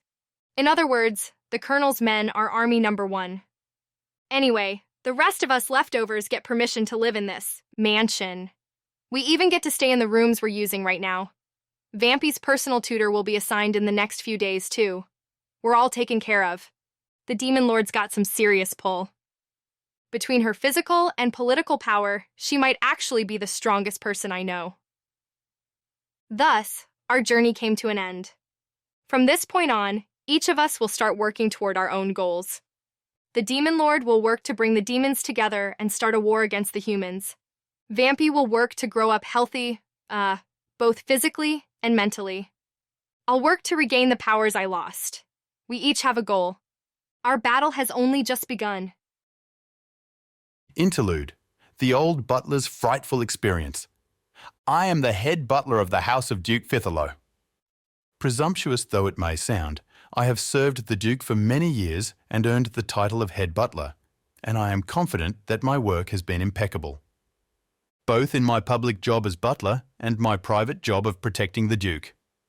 As he controls the land that contains the Demon Lord's castle, Duke Phthalo has many enemies, both his political opponents among fellow demons and the humans who often infiltrate our territory. Among the ranks of humans are those known as the Inquisitors of the Word of God religion, who root out and exterminate demons in human lands. But alas, we demons have no such profession. Instead, each region must locate and remove human intruders on their own. Thus, as protectors of our employers and their homes, we butlers must have the strength to execute such duties. There are times when we must put our lives on the line and fight to protect our masters as well. I myself have routed many a foe since the previous Duke's time. While many of my comrades, my elders, and even my juniors have fallen in battle, I have managed to serve the House of the Duke all the way into my old age. Whether the assassins be demon or human, it takes no small amount of ability to infiltrate the heart of the demon realm, so there have been many close calls. But it may be that my time is nearly upon me. I am the head butler of the House of Duke Phthalo. Though all demons serve the Demon Lord by nature, my greatest loyalty lies with Duke Phthalo. As such, it would be unthinkable for me not to investigate the backgrounds of those guests who are currently staying in the Duke's home, even if they are the Demon Lord's companions. But the results would send shivers down anyone's spine. Though I take pride in my abilities, I fear I must prepare myself for death. That is how exceptional these girls are. Nighttime. It is late enough that any normal person should be in bed, but I cannot sleep. Since I gained the exhaustion nullification skill after extensive training, nighttime has become an important time for me to work. The exhaustion resistance skill allows one to go without sleep much longer than the average person, but with the exhaustion nullification skill, one does not need any sleep whatsoever. The last time I slept was... Goodness, how long has it been? So long that I cannot even remember. Of course, it took a great deal of effort to obtain such a valuable skill. My training, which involved fighting off sleepiness with all my might and clinging to consciousness by a thread, was quite difficult indeed. It pains me that young Master Bolto has gained the same exhaustion nullification at his age without even training in order to do so. The sight of him working so hard with nary an hour to sleep troubles my heart. It is for his sake that I must ascertain whether our current guests mean any harm. Carrying no lantern, I look around the familiar sights of the Duke's mansion. I have no need for a light source thanks to my night vision skill. Even without it, I know this place so well that I could undoubtedly navigate with my eyes closed. In the dark of night, I search the house to ensure that nothing is amiss. And soon enough, I reach the area that houses the guest rooms. My throat growing dry with tension, I swallow nervously. But I do not stop walking, following my usual rounds. First, I pass by 3 of the guest rooms without stopping. There are currently 5 guests staying in the Duke's home, but 3 of them are generally to be found near the other 2, rarely entering their own rooms. Thus, these 3 rooms have gone virtually untouched. We have been cleaning them in the afternoon, but it appears that they have barely been used at all. After passing these first 3 rooms, I arrive at the rooms that do contain guests. With my presence perception skill, I can tell there are 2 guests within the first room. One is sitting in a corner of the room, not moving an inch. The other is sitting in a chair in the center of the room. Not sleeping, despite the late hour. When I realize this, I cannot help but feel disappointment, as usual. Yes, as usual. This guest has not slept a wink since her arrival. I am all but certain that she too must have the exhaustion nullification skill, though I cannot understand how she acquired it at such a young age. But if she is awake, then I cannot sneak into her room and search her belongings.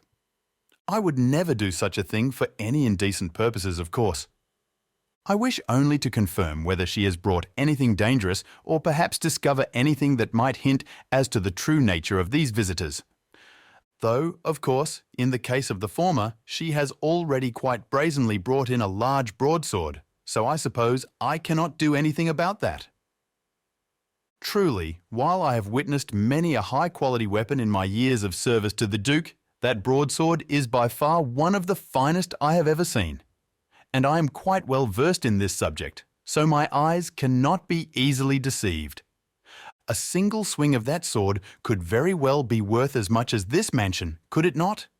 For any weapon that powerful bears an extraordinary value. And yet this guest has placed it in her room with no effort to hide it, leaving me uneasy in many ways.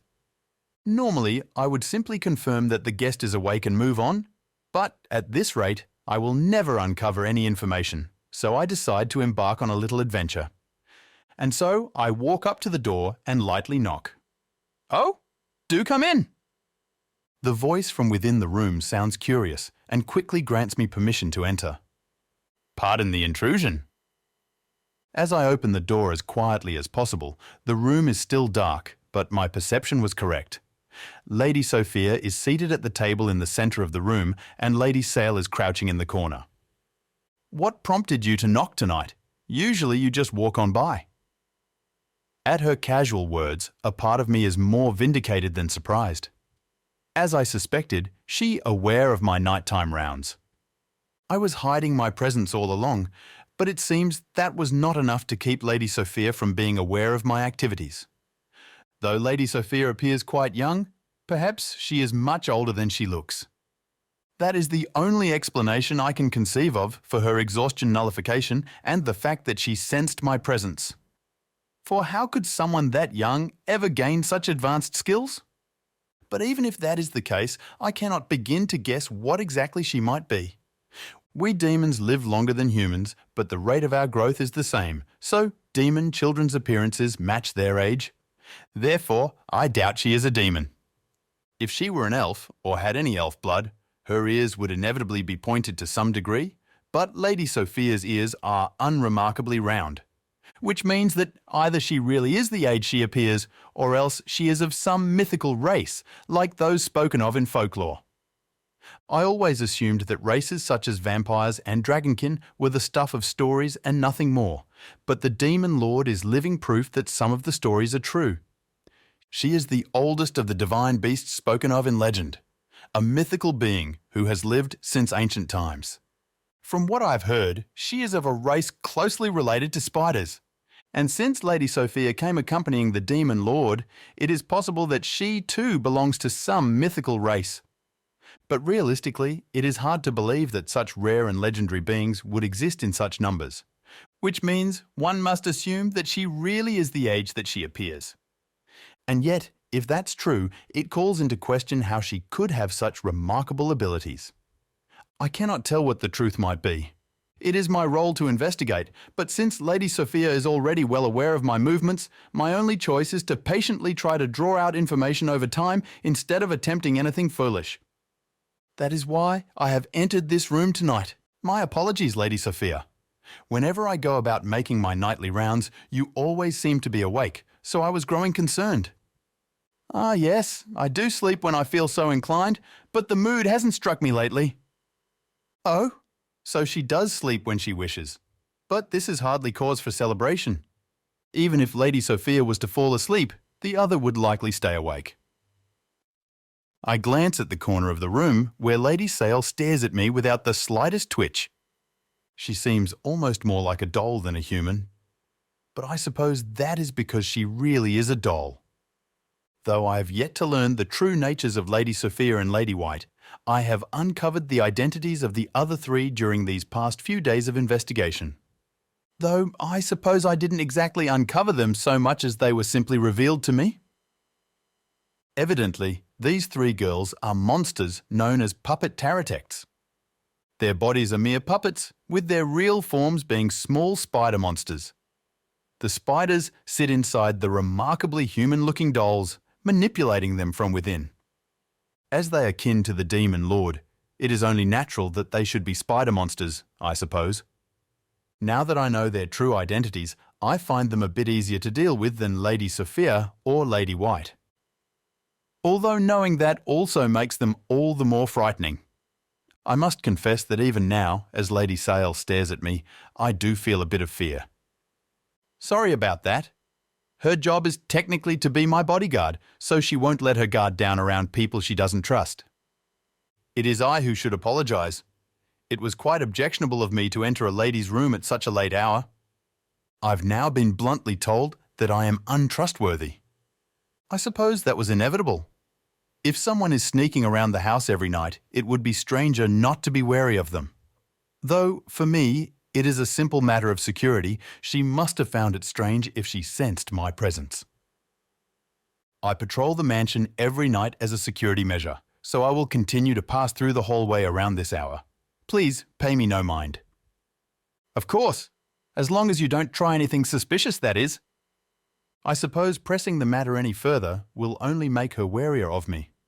For now, since I at least gained the information that any careless moves will be counterproductive, I will consider this a win. Forgive my impertinence, but I do feel that it would be in your best interest to sleep at night if at all possible, if only for the sake of your health and growth. I bid you good night. Surely I can get away with giving that small piece of advice. They do say that lack of sleep is bad for a child's growth, so I have stated nothing but the truth. I know not what Lady Sophia does at night, but if she really is the age she appears to be, surely it would be best for her to sleep. At any rate, as long as she has Lady Sale at her side, I cannot make any reckless moves, regardless of whether Lady Sophia is awake or not. If Lady Sophia ever displays ill will toward the Duke's household, then I shall have to be strong. But otherwise I will strive to keep my investigation from causing her to view me as an enemy. Leaving Lady Sophia's room, I move toward the next guest room. However, when I probe inside, I sense one waking presence here as well. Lady White appears to be asleep, but there is something awake next to her bed. Something? I must commend myself for not screaming at this moment. For just then, a black shadow suddenly lowers itself in front of me, stopping in midair directly in front of my face. A single spider, small enough to fit in one's palm. The spider occupies most of my field of vision. It is right before the tip of my nose, nearly close enough to be touching. I reflexively take a step back. As if in response, it smoothly moves back toward the ceiling. It must have lowered itself from the ceiling with thread too thin for my eyes to see. When I look up at the ceiling, there is Lady Riel staring at me with vacant eyes. Her mouth is wide open as she sticks to the ceiling. No, I suppose what is sticking to the ceiling is only Lady Riel's doll. The spider itself that is moving back toward the doll is Lady Riel's real body. The spider skitters into the open mouth and disappears. Her mouth closes, her throat moves as if swallowing, and her head slowly turns at an angle no human could ever recreate. It's just a doll. It's just a doll. I must keep reminding myself of that, as the sight is simply too horrifying to bear. Even though I know it is a doll, instinctive fear grips me all the same. Studying me with a sidelong glance, Lady Riel turns her head again, this time returning to a normal position, except that her head is facing backward. Her head still turned around, Lady Riel scuttles along the ceiling, then the wall until she reaches the floor. Then, with her head staying in the same position, she twists the rest of her body around. Only then does her head finally return to a normal angle. With that, Lady Riel opens the guest room door and goes inside, as if nothing strange had just transpired. I watch her go, somehow resisting the desire to collapse on the floor, and instead walk forward. I have no idea what Lady Riel was trying to do, but every night, whenever I pass by this place, Lady Riel always appears, and always with some unfathomable action, like what she did just now. It was these very actions that allowed me to determine that Lady Riel is a puppet tarotect. So are Lady Sale and Lady Feel, but it is bad for my heart to be frightened thus each night, especially as she always manages to get close to me without my sensing her at all. Is this meant as a warning? Her behavior is so bizarre that I cannot begin to guess her intentions. And so, every night, at this hour, I feel as if my very life is at risk. For all I know, she might someday kill me on a whim. Sigh. Well, it appears that I have survived this night. I suppose I shall go and make my report to Master Balto about tonight's events. Hey, old-timer! What is it, Master Balto? These reports of yours read like genuine horror stories. What a coincidence! I was thinking the very same thing as I wrote them. I see. At any rate, I must advise that it would be prudent to avoid turning against the Demon Lord, in my humble opinion. I see. Upon receiving my honest report, Master Balto heaves an exhausted sigh. Personally, I felt as though my very life was at risk whilst gathering this information, so I must say I would have appreciated a slightly more favourable reaction. Chapter 3. Arrival of the Hooligan. We've been living in the Duke's mansion for a few days now. How is it so far? Freaking awesome! I mean, I guess that's no surprise. I've been living on the road for an eternity, only staying in camps or inns for a day or two at a time. Obviously, that's not going to compare to living in a fancy mansion. So, allow me to describe my elegant lifestyle in the Duke's mansion. First, I wake up. When? Well, that varies. I can sleep in a comfy bed for as long as I want, and I can also stay up all night if I feel like it. So obviously my sleep schedule is all over the place. You can't blame me for that. Next, once I wake up, Riel and Feel play dress-up with me for a while. Kind of ironic that a couple of dolls are using me as their plaything, isn't it? Not that I mind. Once they mess around with my clothes and hair and even put makeup on me and all that junk, it's time for breakfast. The staff makes breakfast for me while Riel and Feel have their fun with my look for the day. My wake-up time is pretty random, so of course they have to remake breakfast for me most days. Sure, it's probably inconvenient to the cooks, but just consider it a necessary sacrifice for the luxurious lifestyle I so deserve. I eat breakfast in my room with Riel and Feel. Being the mansion of a duke and all, The food is, of course, delicious. A little bit mass-produced-ish, maybe, but that's all right. You can't expect the chefs to make their absolute finest dishes every day around the clock, right? Let's just go with that. I'm sure it's not that the chefs resent me or anything of the sort. After breakfast, it's time for work, by which I just mean producing thread. This is the one thing I actually take seriously. To be honest, producing thread is easy in itself. It comes so naturally that I kinda have to wonder why I wasn't able to do it before that incident in the Mystic Mountains at this point. On top of that, it doesn't take a lot of effort. I don't get tired, no matter how much I produce, and it doesn't feel like the energy inside me has decreased. So just producing thread on its own is easy, and I can make as much of it as I need. But if I just sit around randomly making thread, I'm not going to get anywhere. My goal is to regain at least as much strength as I used to have, maybe even more. When I had skills, just using them frequently would make my skill level go up, but it doesn't work like that anymore. Practice makes perfect, so there's certainly no harm in doing just that. But if I want to master the use of my power, simply producing thread isn't enough. The hope is that I might be able to use that sensation as a starting point for figuring out how to use my other powers, so I try to concentrate on that while I work. But so far, that hasn't produced any results. The fact that I can produce thread so naturally actually makes it harder to pinpoint the feeling. Since I can produce it whenever I want, it means I can actually do it without thinking. It's hard to be aware of what it feels like to not be aware of doing something, you know? Maybe it's like when a natural genius is trying to tutor someone else and can't understand why their pupil doesn't understand something. So I'm trying different things while I produce thread, but the only result is more thread. Looks like it might be a while before I can reproduce any of my other skills. But anyway, Riel and Feel gather up the thread I make and turn it into clothes, make balls of yarn, send everything to the Demon Lord, and so on. So at least it's not a total waste of time. Once I get hungry, I stop work for a bit and have some lunch. Still seems kinda mass-produced, but yeah, that's no big deal. On the rare occasion that I actually manage to eat lunch at the proper time, the difference in extravagance is obvious.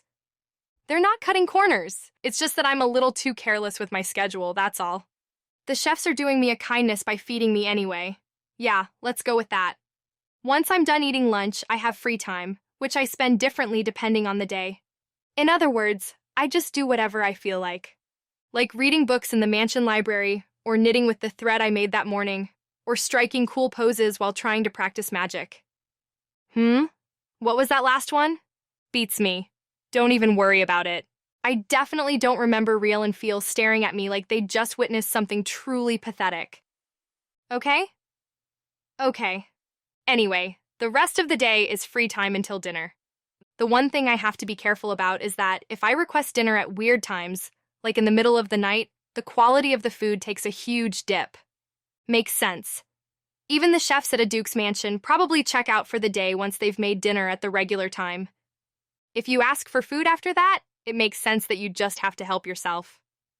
Well, we're not actually allowed in the kitchen, so a maid has to do it instead, but the maid can't cook either, so it's always just bread or jerky or whatever. In other words, food that doesn't take any actual prep. I mean, it is tasty, you know. It's a duke's mansion, so everything they've got is the good stuff. But if you just throw that on a plate and call it a day, know what I mean? Unreal. Which is why I always try to eat dinner around the normal time. In a way, that's an even more important mission than producing thread. Anyway, after dinner, I relax for a while and then sleep. That's how most of my days go. All I do is laze around, eat, and sleep, you say? Well, I suppose you could put it that way. My only real duty is to make thread like the Demon Lord asked, and that isn't even difficult. I get to live a lazy life every single day. Is this place heaven or what? What the hell? Just like that, my blissfully lazy lifestyle is rudely interrupted by a loud yell. Riel and Feel, who are playing hot potato with balls of thread or something, immediately assume combat stances. I can't see the source of the voice I heard, probably because the door to my room is blocked by a wall of thread. Yeah, I kind of covered the entire room they gave me in thread. Look, I just wouldn't feel comfortable otherwise. It's like my spider instincts. And I have to block the sun from coming in through the window because it's bad for my skin. So you can understand why I had to make my room into a mess of spider webs. That also means that no one can come into my room except Rael and Feel. They can easily move the thread aside and enter, probably. 'Cause they're spiders like me. By that logic, I'm guessing Ale, Sail, and the Demon Lord could get inside too. But the maid obviously can't, so I have her leave my food and stuff outside the door. So, anyway, my room is off limits to any non-spider visitors, and some intruders trying to get in right now. A man, judging by the voice. Why call him an intruder? Because he opened a maiden's bedroom door without so much as a knock, so he obviously has no manners. Hey you! What the hell is this stuff? I believe it was put there by the guest currently using this room, sir. I'm afraid we don't know the details either. I can hear the intruder talking to what sounds like a maid as he tugs at the thread wall. Judging by the maid's polite tone, it sounds like this guy must be someone important. I guess if he really was an intruder, he wouldn't have gotten in past the mansion security. Someone must have let him in, and probably even guided him here. So maybe the Demon Lord sent him to fetch us or something? My dear boy, these rooms are currently occupied by the honored guests of your esteemed elder brother. Even as the younger brother of the master of the house, I am afraid you must not simply barge in on them without prior permission. Oh ho? Sounds like Mr. Head Butler has arrived. And from what I can hear, he's telling off the intruder. Like I said before, stop calling me dear boy, damn it. And as I believe I have stated, I shall be happy to stop just as soon as you have become an adult, my dear boy. Ugh. Sounds like the intruder is no match for the head butler. Also, it sounds like he must be the younger brother of Balto, the head of the house. So if he's connected to this place, the Demon Lord probably didn't send him here. Actually, I guess I should have known that the Demon Lord wouldn't entrust anything to someone so rough and tumble in the first place. Forget it! Just tell me what this stuff is then. Oof. Sounds like the intruder realized the dear boy thing isn't going to end anytime soon, so he's going back to the original subject. This is just a hunch, but I can kind of picture him pointing at the wall of thread from outside the room. You know, for someone from a noble family like the Dukes, he sounds an awful lot like a hooligan trying his best to look tough. Instead of intruder, let's call him hooligan from here on out. It is a material provided by our esteemed guest, as I believe this good woman has just explained to you. I got that part, damn it! I'm asking you why the hell you're letting them do whatever they want with a room in our house.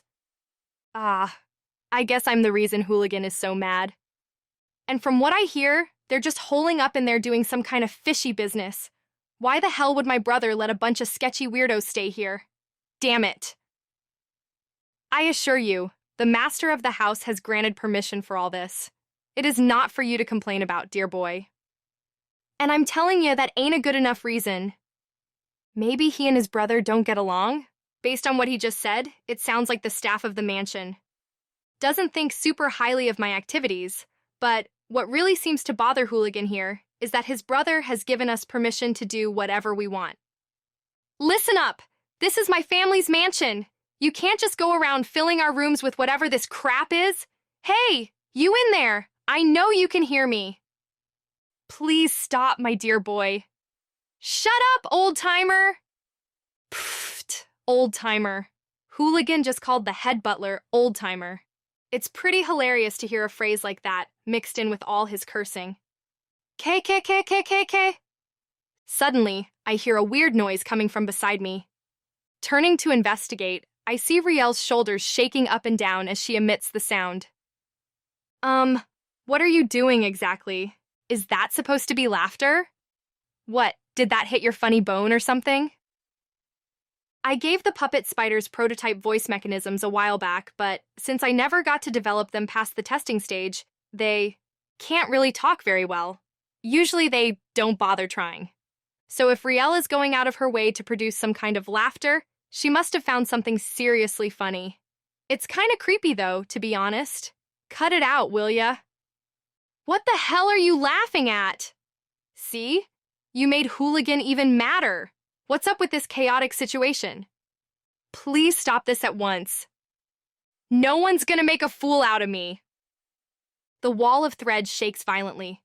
Hooligan must have flipped out and tried to punch it. What the hell? I'm stuck? Well, yeah, it's spider thread. If you touch it, obviously you're gonna get stuck. Damn it! Cursing wildly, Hooligan moves on to his next course of action, which is fire? The wall of thread's on fire. What kind of moron sets a fire in his own house? Even after my deification, my thread has retained the same basic properties. In other words, it's still weak to fire. It can withstand a certain amount, but this dumbass Hooligan must have really blown up big time, because the flames are burning right through my thread's resistance. He probably used some kind of fire skill, but I guess the skill level was pretty high. Ha ha ha. Wait, there's nothing funny about this. Quick, we have to put out this fire or I'm gonna be burned alive. All 4 walls of the room are covered in thread, so if they all catch fire, I'll have nowhere to run. It's only the area near the door that's burning right now, but if I don't act fast, it's gonna spread to the rest of the room for sure. While I'm panicking on the inside, 3 other figures make their move. 2 of them are Riel and Feel, so I immediately grab them by the scruffs of their necks to stop them. Don't you dare!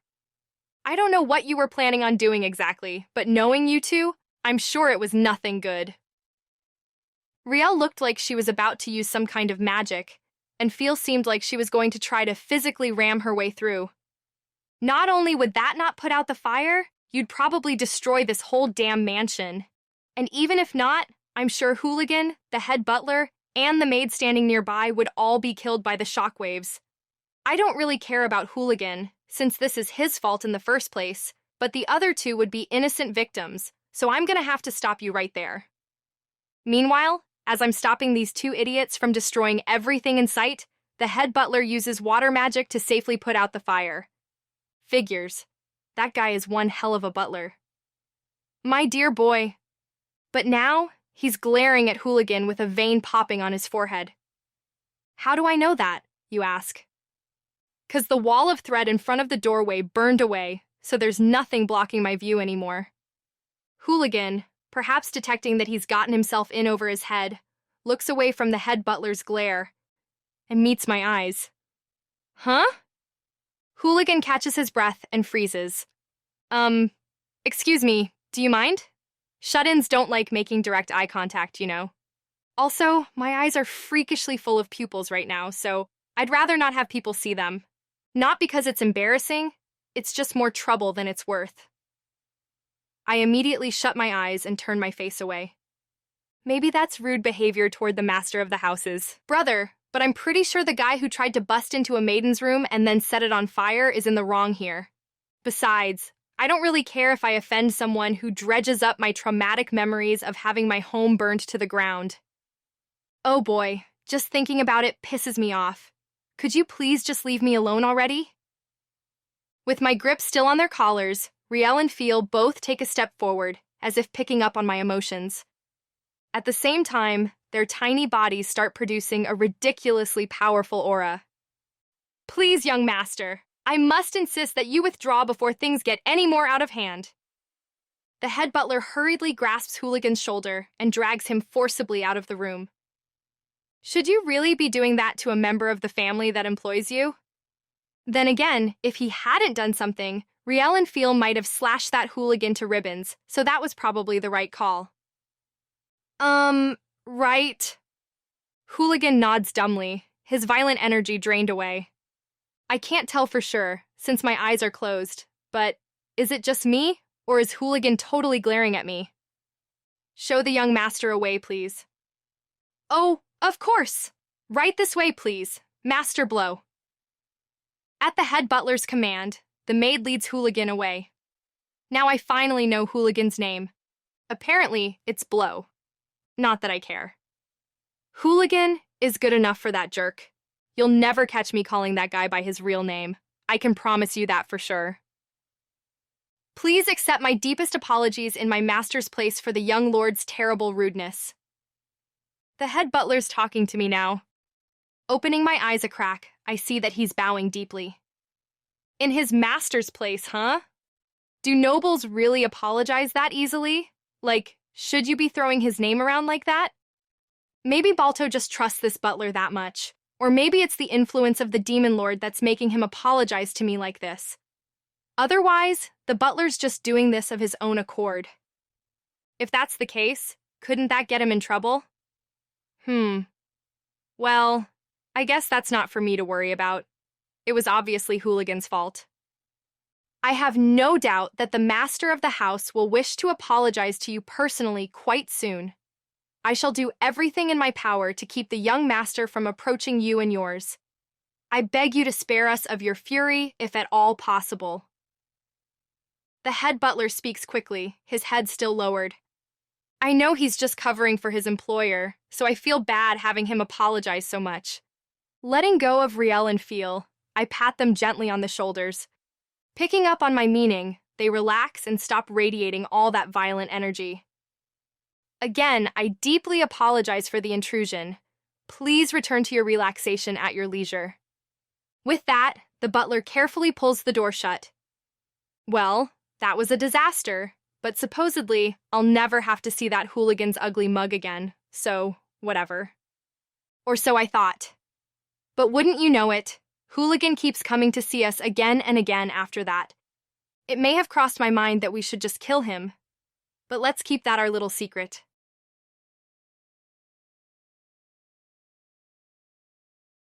Interlude, the Demon Duke's distress. Brother, who is that woman? Those are the first words out of my younger brother's mouth when I see him again. Hello, Blow. No greeting for your older brother? At that, he grumbles a quick, I'm home, so I respond with a welcome back. Blow has been stationed up north for some time now, so it's been a long time since we last met in person. We've exchanged letters and such, but even that has fallen off in recent times, since Blow was traveling back home. And yet, this is how he greets me. Now, who do you mean by that woman exactly? Close though we may be, even I don't understand who he's referring to without context in this case. Blow rarely brings up the subject of women, so the only possibilities who come to mind are our comrade Sanatoria, or perhaps the Demon Lord. But Blow knows both their faces, so it wouldn't make sense for him to ask who they are. A woman I know and Blow doesn't. Then at last, one person comes to mind. Blow, don't tell me you went to the mansion before coming here? Yeah, I'm talking about the woman staying there. I resist the urge to bring my palm to my face. Why in the world didn't you come straight here? Huh? Can't a guy stop by his own damn house first? I suppose he's right, and yet his timing couldn't be worse. Now that the Demon Lord has returned, the situation has changed in all manner of ways. Blow's timing is so poor that one might suspect divine intervention. When the Demon Lord returned, he happened to be traveling, making him out of contact. Since her return was so sudden, I've been rushing around at my wits' end dealing with it, so I wasn't able to send out an emergency messenger. Thus, Blow does not know that the Demon Lord has returned. Normally, it would be no issue for him to stop off at our home before coming to meet with me. But in this case, since I needed to tell him of the Demon Lord's return as soon as possible, I wish he had come straight here instead. Especially because, on top of all that, there are several of the Demon Lord's travel companions staying in our mansion right now. If he ran into them by chance, without knowing who they are, it could easily cause unnecessary trouble. And judging by his current line of questioning, it seems things have played out exactly as I feared. But you always come here first, don't you? Yeah, well, I just felt like doing things differently today. His unrepentant tone is starting to give me a headache. Blow always comes here to the Demon Lord's castle to give his report as soon as he returns, then goes to our mansion after that. So I suppose I let my guard down, but why would he choose this of all times to go there first? His timing is truly unbelievable. Fine then, what's done is done. So are you referring to the woman with the white hair? Most of the companions the Demon Lord brought are female, but there's only one who Blow would be likely to describe as a woman. Yeah, her. Who is she? Blow leans forward intently. This is unusual. When has he ever taken such interest in any woman, except perhaps the Demon Lord? And of course, his interest in the Demon Lord is of a decidedly negative kind. But judging by his expression, that isn't the case this time. Though I must say I don't have a very good feeling about this either. Why are you so interested, exactly? I'm not interested. It's just, if some chick starts living in our house all of a sudden while I'm away, it's totally normal to be curious. Right? His voice sped up a bit, very suspicious, all the more so because of the faint redness in his cheeks. Have you fallen for her or something? Yeah, right. Don't say such weird things, damn it. Now his face is entirely bright red.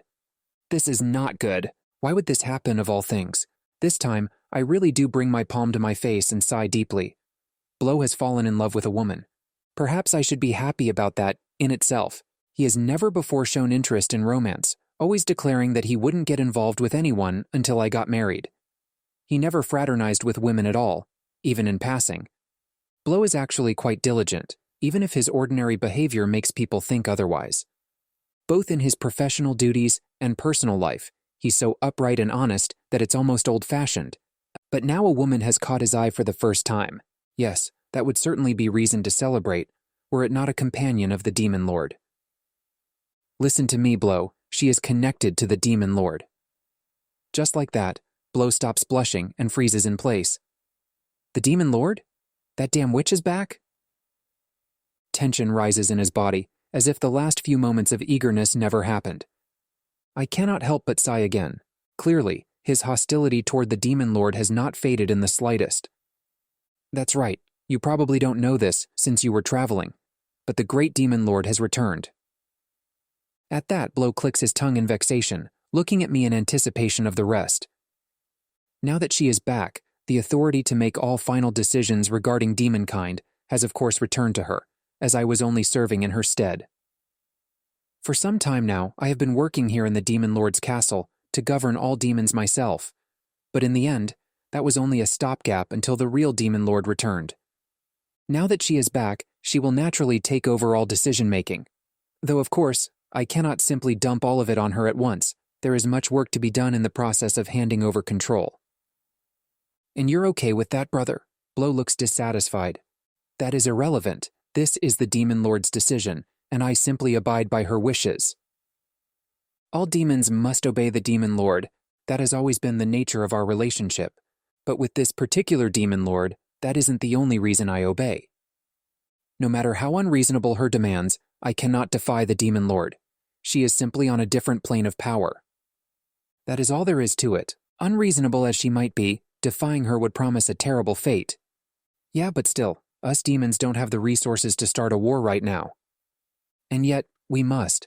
If that is what she commands, then we must abide by her ruling.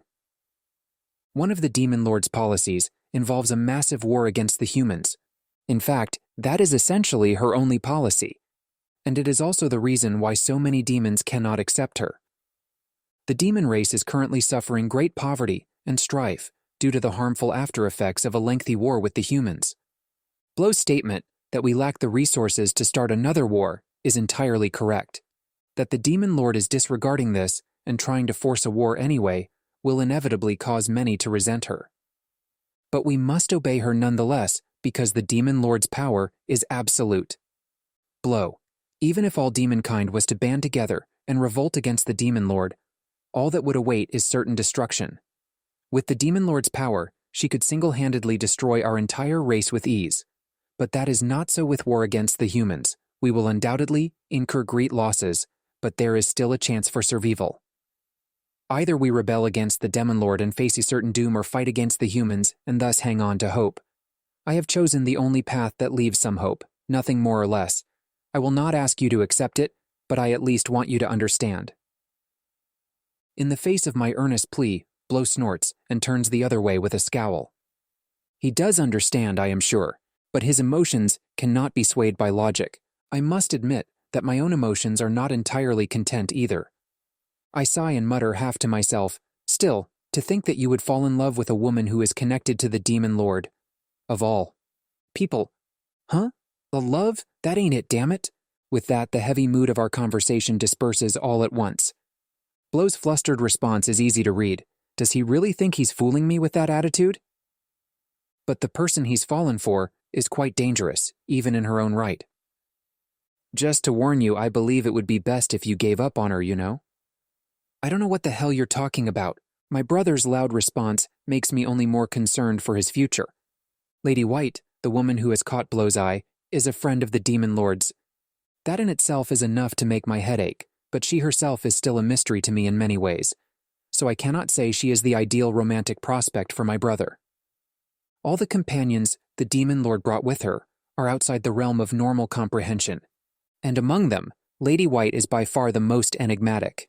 Though the others may be beyond normal comprehension, they are not beyond all understanding. But Lady White alone is one I cannot understand. At a glance, she looks like an ordinary human. Although I suppose her looks are extraordinary enough that I can understand why Blow might fall in love with her at first sight. But the old-timer has told me that from what he's seen of her day-to-day conduct, she does not seem like she would be especially powerful. I met her in person only once, on the day of their arrival. She was the only member of the Demon Lord's traveling party who didn't give off a powerful aura of strength. I meet all kinds of people due to my position, so I can generally sense these things without using appraisal. In that respect, Lady White seemed no different from a normal human, but my other senses told me otherwise, that it is strange that she wouldn't be powerful. My instincts judge that she is not, yet they also tell me that something about this conclusion is horribly wrong.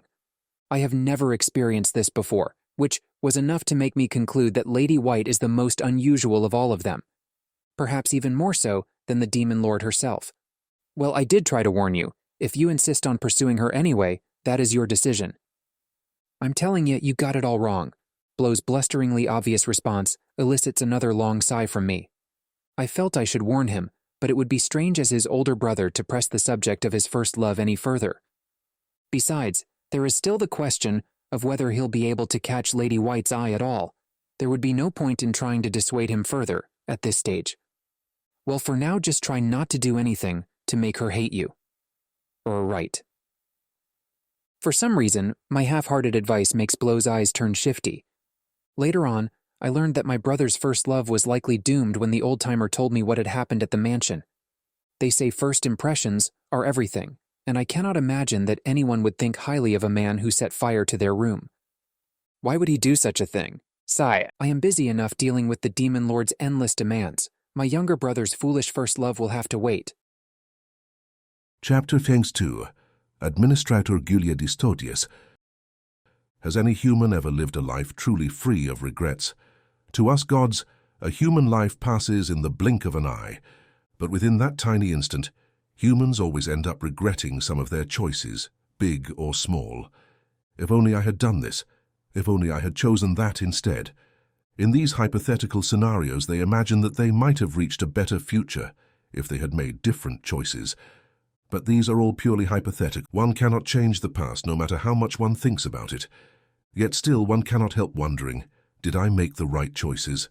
Even in the short lifespan of a human, and since I have lived far longer than any human, surely it would come as no surprise if I, too, was to agonize over my past choices. Even if I know that no amount of worrying can change the past, even if I know that it's too late, I cannot help thinking about it. I know that if I have time to waste fretting over the past, I should spend it doing everything I can in the present instead. And yet sometimes it all seems in vain. Did I make the right choices? I have no answer. It is never possible to tell whether you're making the right choice in the moment. That realization comes only much later, when you look back on the past. That is why we look back so often, to question whether our past choices were correct, because while we are living in the present, we have no way of knowing whether our immediate choices are right or not. If anyone out there knows, I wish they would tell me. Even if I know that no one will respond, I cannot help but wish for an answer all the more. Am I making the right choices? Are you certain that was for the best? Ice Dragon Nia asks me now. I do not have the answer, of course. I never know whether I am making the right choices or not. If I had interfered, it would have only tarnished Rygar's pride. Instead, I give a vague but plausible-sounding response. That's true, it was a splendid death, fitting for the man known as the world's strongest swordsman. It appears that my words were not off the mark. In front of us lies the former Sword King Rygar, a man who will never rise again. I am the one who brought him to this place, after he chose to abdicate the throne of Sword King. I wanted to see what he would think of this place, after fighting on the front lines against the demons for so long. I do not regret that now. But I do wonder about letting him die in battle after he so longed to be away from the battlefield. Should I really have invited Raigar to this place? Of course, I had no idea at the time that this would be the end result, so there is no point in wondering now. I may be a god, but that doesn't mean I can see the future. Perhaps a powerful one like D would be able to do so, but I certainly cannot. If I could, I might not have to agonize so over my past choices, although I might instead have to worry all the more about which future would be best. If I had been able to see this future, when I spoke to Raigar back then, what would I have done? I do not know. In the end, whether one can see the future or not, I suppose the only option is to make your choice as best you can. And this time, my choice has killed Raigar. Raigar himself is the one who chose to challenge that reincarnation, and Raigar chose to keep fighting him until his death. Those choices have nothing to do with me, but still I find myself thinking that if I had not brought him here, then this wouldn't have happened. How prideful of me. To assume that my choices determine the outcome of everything is to discard Raigar's own will and the decisions he made. Prideful is the only way to describe this kind of thinking.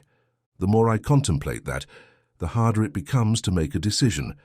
More and more I am becoming a mere bystander, going along with the situation while refusing to make any choices. Until recently that was acceptable, but now that D has begun to act, no doubt I too will have to make some kind of choice, even if D is limiting my options. He moves her. Following Nia's gaze, I see the reincarnation. The Oni reincarnation who defeated Raigar is starting to walk toward the village. Thanks to the special skill that D gave the reincarnations, he has already recovered all the strength he exhausted in his long fight with Raigar. That skill N% item W has several peculiar effects. All of them are measures to help the reincarnations survive in this world, but the mechanism that supplies them with energy stored by the system when they level up in order to recover their health, MP and SP, is particular proof of how much D favors the reincarnations. Extracting energy from the system, which exists purely to store up energy, it's an effect that goes against the very purpose of the system. It may be only a small amount, but as one who has worked endlessly to save up more energy, I still find it shameful. And even without that skill, the reincarnations are an anomaly in this world. All their actions have a massive effect on this world, for better or worse. A single one of those reincarnations has already succeeded in stirring up chaos among many of us who know this world's secrets, including Ariel, Dustin, and myself.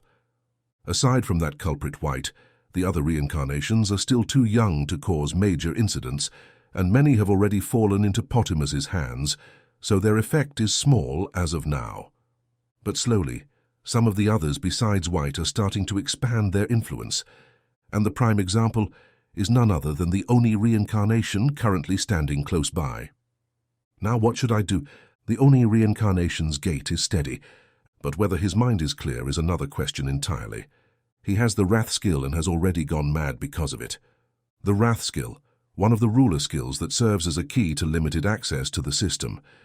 In the end, it is only a key, and so it can be used only by those who know the location of the keyhole and how to open the door in order to access the system. But it is the only means by which a non-administrator, resident of this world, can make contact with the system, even if that is limited. I cannot fathom why D created such skills, but I have no doubt that it was with some predicted outcome in mind. But the Wrath skill in particular seems all but meaningless as a key. Activating the Wrath skill greatly increases the user's stats, but it also causes rage to overpower their rational mind. In the end, it can turn the user into a mindless being that kills anything it comes across, as is currently happening to this Oni reincarnation. Once that happens, the user certainly cannot open the door. A beast that lacks intelligence does not know how to use a key after all, but from what I've seen thus far, that Oni seems to be slightly different from the previous Wrath users I have seen. Throughout history, every holder of the Wrath skill, save for the first, has been reduced to a beast. They could no longer even use weapons, simply rampaging with brute strength. With the stat increase granted by Wrath, that alone is enough to be a serious threat. But once reduced to this berserk state, they could no longer take full advantage of the skill's power. In some cases, those who did not use Wrath could be even more dangerous. By comparison, that Oni reincarnation uses swords and was even flexible enough to adopt some of Raigar's techniques in the midst of battle. He seems to have lost all power of reasoning, but he retains his own mind in some form. Still, that doesn't necessarily change anything. If I leave him alone, he will likely venture deeper into this territory in search of new prey, which is why I had Nia and the other ice dragons of the Mystic Mountains attempt to lead him away so that he would not reach this place, but I suppose trying to obstruct him did not go well. I'm terribly sorry. Nia apologizes, but this is not her fault. No need to apologize. That creature was clearly aiming straight for this area. I do not know whether he was simply fleeing from you or whether he came here because he sensed the presence of humans, but attempting to block his path without killing him was a fool's errand. In fact, I should apologize to you for giving such an impossible order, especially considering the sacrifices that arose as a result. Turning around, I look upon the corpses of many dragons and worms, all Nia's subordinates. This happened because Nia alerted me of the situation, and I instructed her to stop his advance without killing him. If they had simply killed the Oni, the losses would have been far fewer. Even some dragons were killed because of my warning not to kill the creature. No, you mustn't trouble yourself over that, my lord. We exist to serve you. I would not mind if every last one of us perished, so long as you willed it. Nia responds quite evenly. The first dragons are very loyal. Even the likes of Nia and Huvan, who might normally seem unreliable, carry out any task I give them with the utmost devotion. Will I be able to live up to that loyalty? Are they not loyal to me simply because I am the first and truest dragon? I know that having such doubts is an insult to the loyalty with which they have served me for so many years, yet I still lack sufficient self-confidence. I do not know if I am worthy of the faith they put in me, even at the cost of their own lives. Perhaps the Earth Dragon Gakya, who was once my most loyal servant even of all the dragons, challenged Ariel without my permission because he sensed that cowardly side of me. Ariel placed her faith in White, but was fighting against her at that time, all in an effort to break open the clogged-up floodgates of change, and Gakya attempted to stop her, even abandoning his all-important duty as guardian of the great Elro Labyrinth bottom stratum in order to do so. While I am impressed by his independence, I have complicated feelings about the fact that he did so knowing he would die. Everyone is leaving me behind. Soon enough, I fear that even Sariel will too. That thought alone causes an indescribable pain in my heart. If that happens, then what have I been living for all this time? I truly have no idea anymore. But no, now is not the time to be thinking of the future. For now, I must decide how to deal with the Oni reincarnation. It would be a simple matter to dispose of him, but I'm sure you do not want me to lay a hand on him directly, do you? Of course not. I was mostly thinking out loud, and yet a voice answers me. A small, flat device has appeared before my eyes. I'm told it is a communication device from their world, known as a smartphone. However, the identity of this device is not what's important right now. What really matters is the person on the other end of the line. D. Yes, hello, it's me, the evil god D. Part of me did speak out loud, thinking there might be a response, but I didn't expect D to actually contact me like this. D is the creator of this world system, and the only individual ranked above me. It's because of D that this world continues to exist, and it's also because of D that I can't make any careless moves, which includes indiscriminately laying a hand on any reincarnation in any way. That is why I ordered Nia and the other dragons only to slow the Oni down and not to kill him. Otherwise, I would have promptly disposed of him myself without taking any of these roundabout approaches. It seems like you've finally figured out my tastes. Excellent. D's tastes, that is one way to put it. D restricts my actions because it would not be amusing if I solve everything myself. As she herself just said, it's a simple matter of taste with no deeper meaning. Because it is more amusing this way. Because it suits D's tastes. That is why I am forced to watch what happens in this world without acting upon it. I have the power to solve things, yet I have no choice but to sit by and watch without helping. These are the games gods play. While I worry over whether my actions are prideful, D couldn't care less and simply uses whatever means available to satisfy her own desires. She puts herself first, no matter how many casualties might arise in the process. In any other case, I could never allow such a person to exist. But D has the power to get away with such actions, and on top of that, she is the one who found a path toward salvation for this world and extended its life when it was on the brink of destruction. In thanks for her reaching out a hand to this world, when it was fit to be discarded, I cannot starkly oppose her, even disregarding our respective positions as gods. Besides, the outcomes of Dee's actions are not necessarily all negative. She brought the anomalies known as reincarnations into our world, and has frequently interfered with them since, but most of that is trivial on a global scale. Even last time, when a weapon from a bygone era ran wild, things ultimately ended without any major harm being caused, even if it was a very close call. In fact, I suspect that Dee may have even forbidden me from acting in order to force White to undergo deification.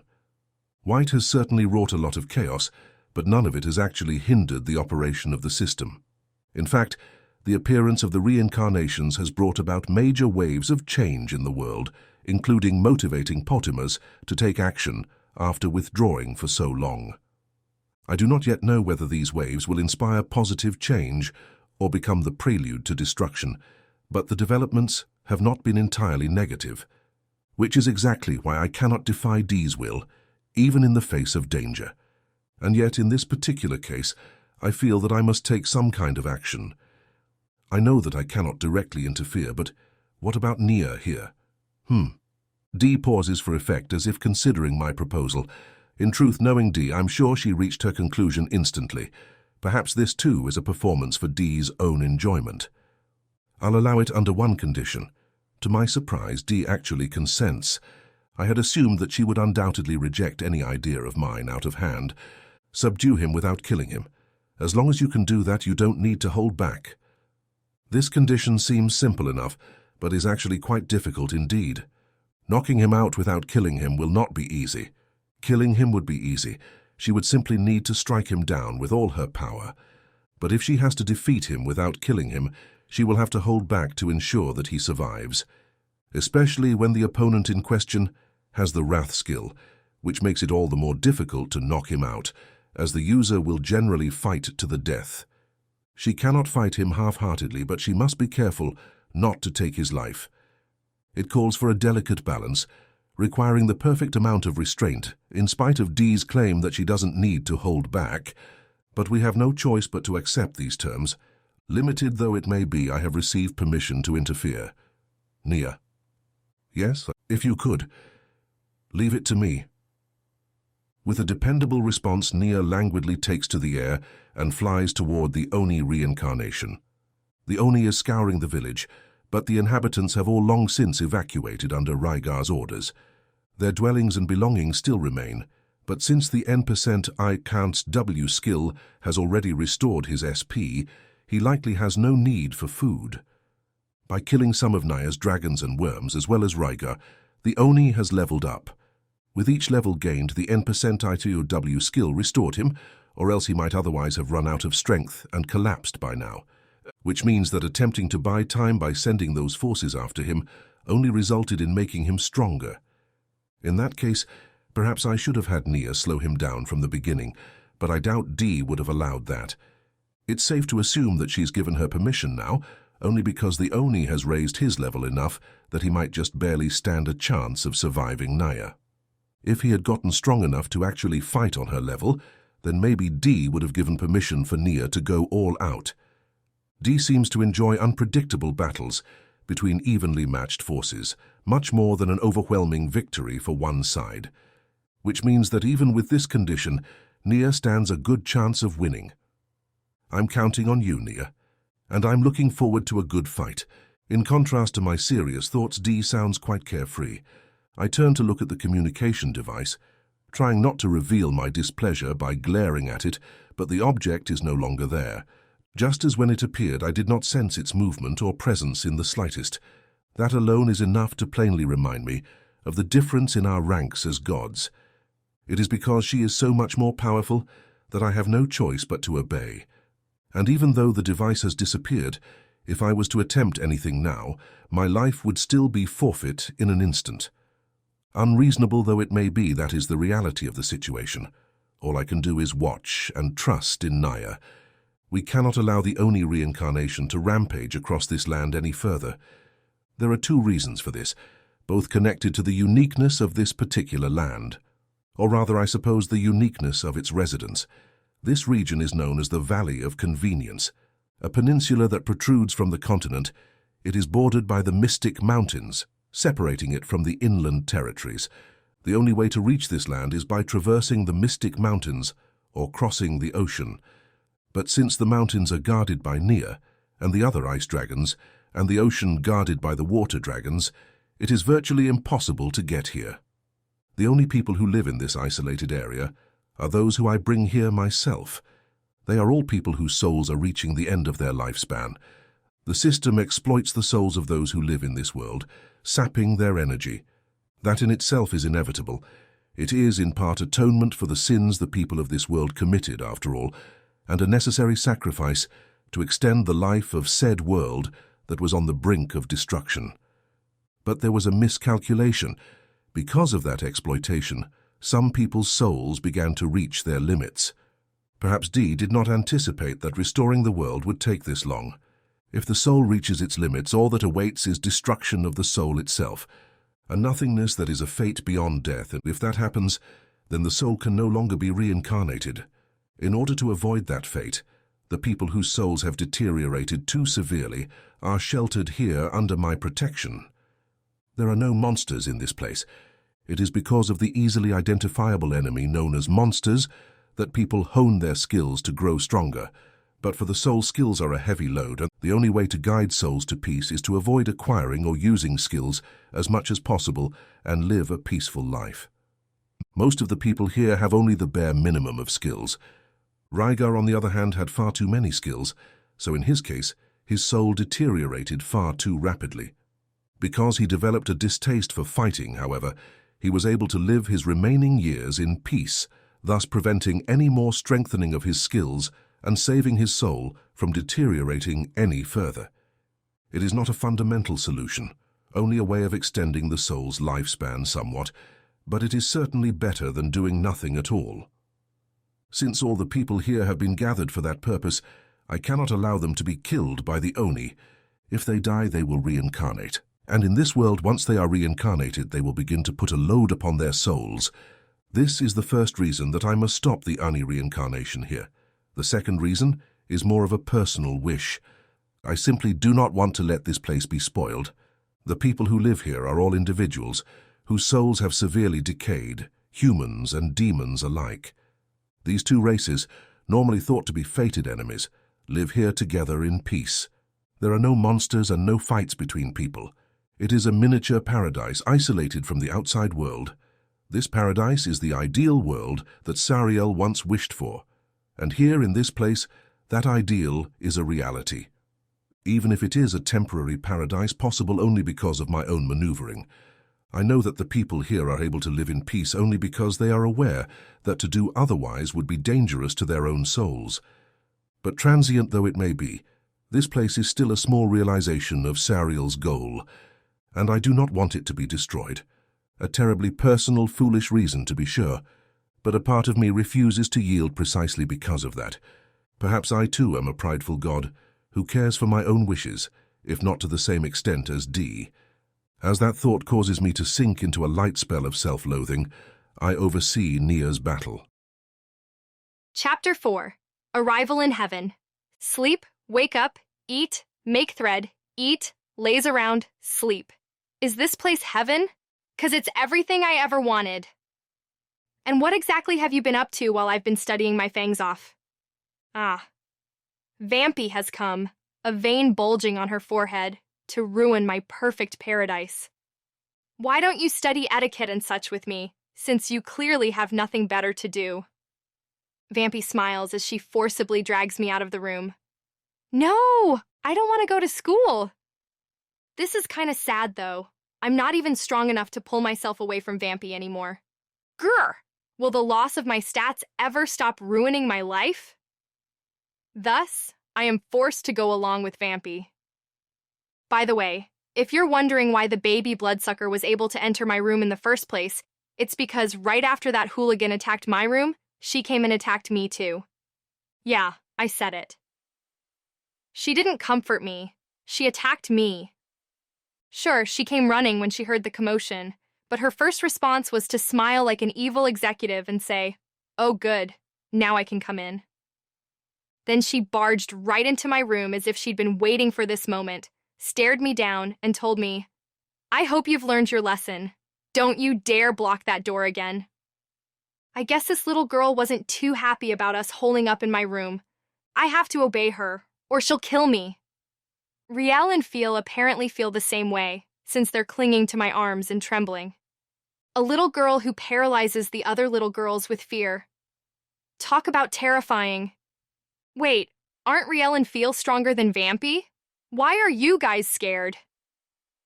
But in that moment, our terror made us give in to Vampy's threat. Damn it, this wasn't supposed to happen. And now that our room is open to visitors, Vampy has started coming to attack us whenever she has a chance.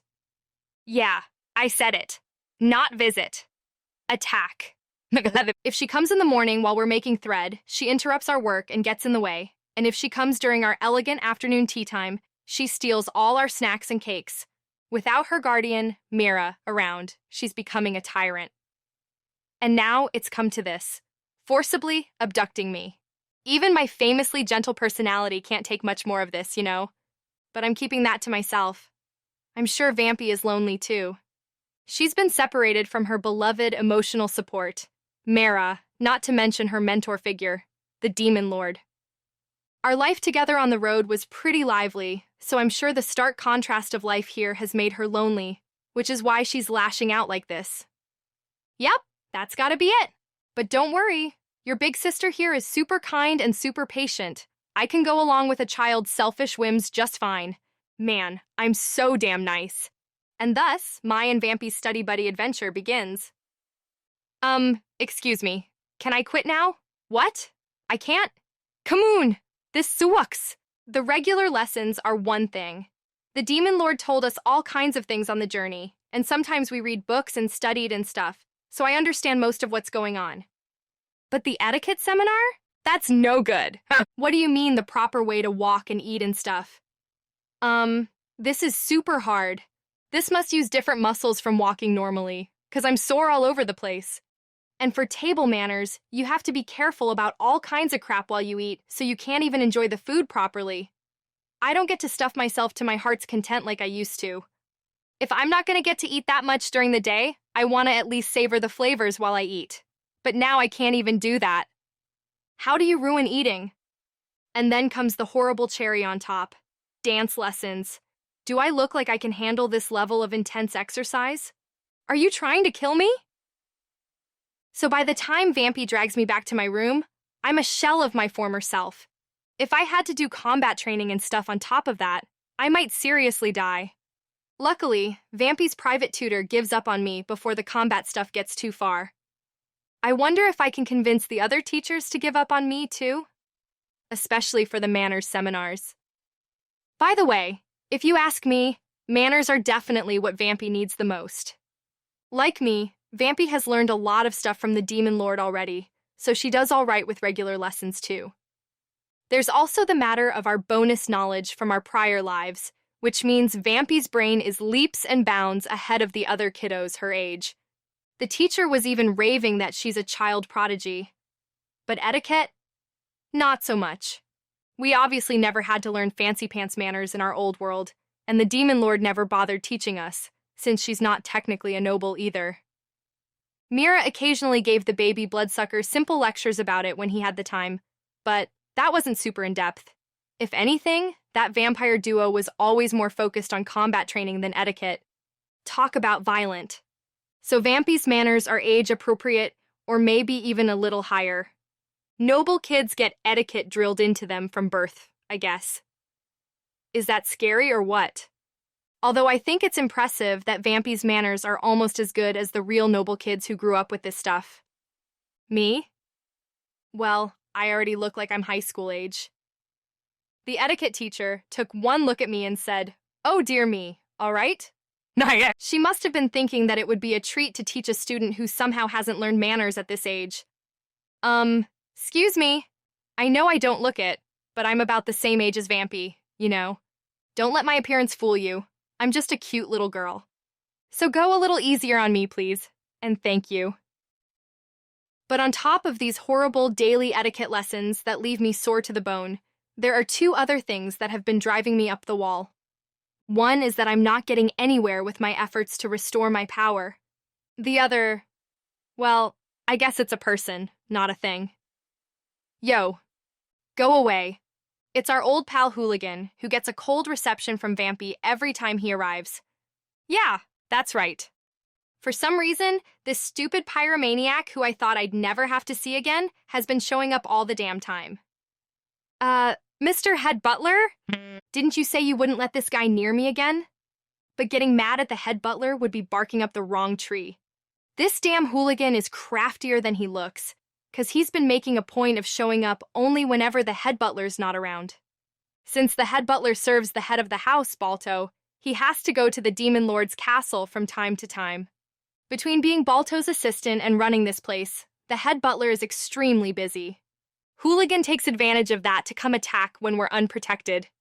The rest of the staff doesn't seem to be able to stop him, since he's the master of the house's little brother and all, so the maids end up bringing him here with apologetic looks on their faces.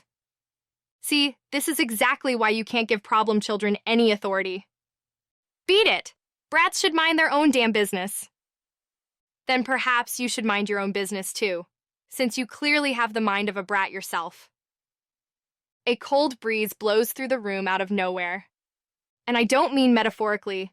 There's seriously wind blowing in this room. The magic power seeping out of Vampy and Hooligan, who have ice and fire attributes respectively, clash against each other and form wind because of the drastic temperature difference. Since it's so cold, that means Vampy's power is probably beating Hooligan's. Cool.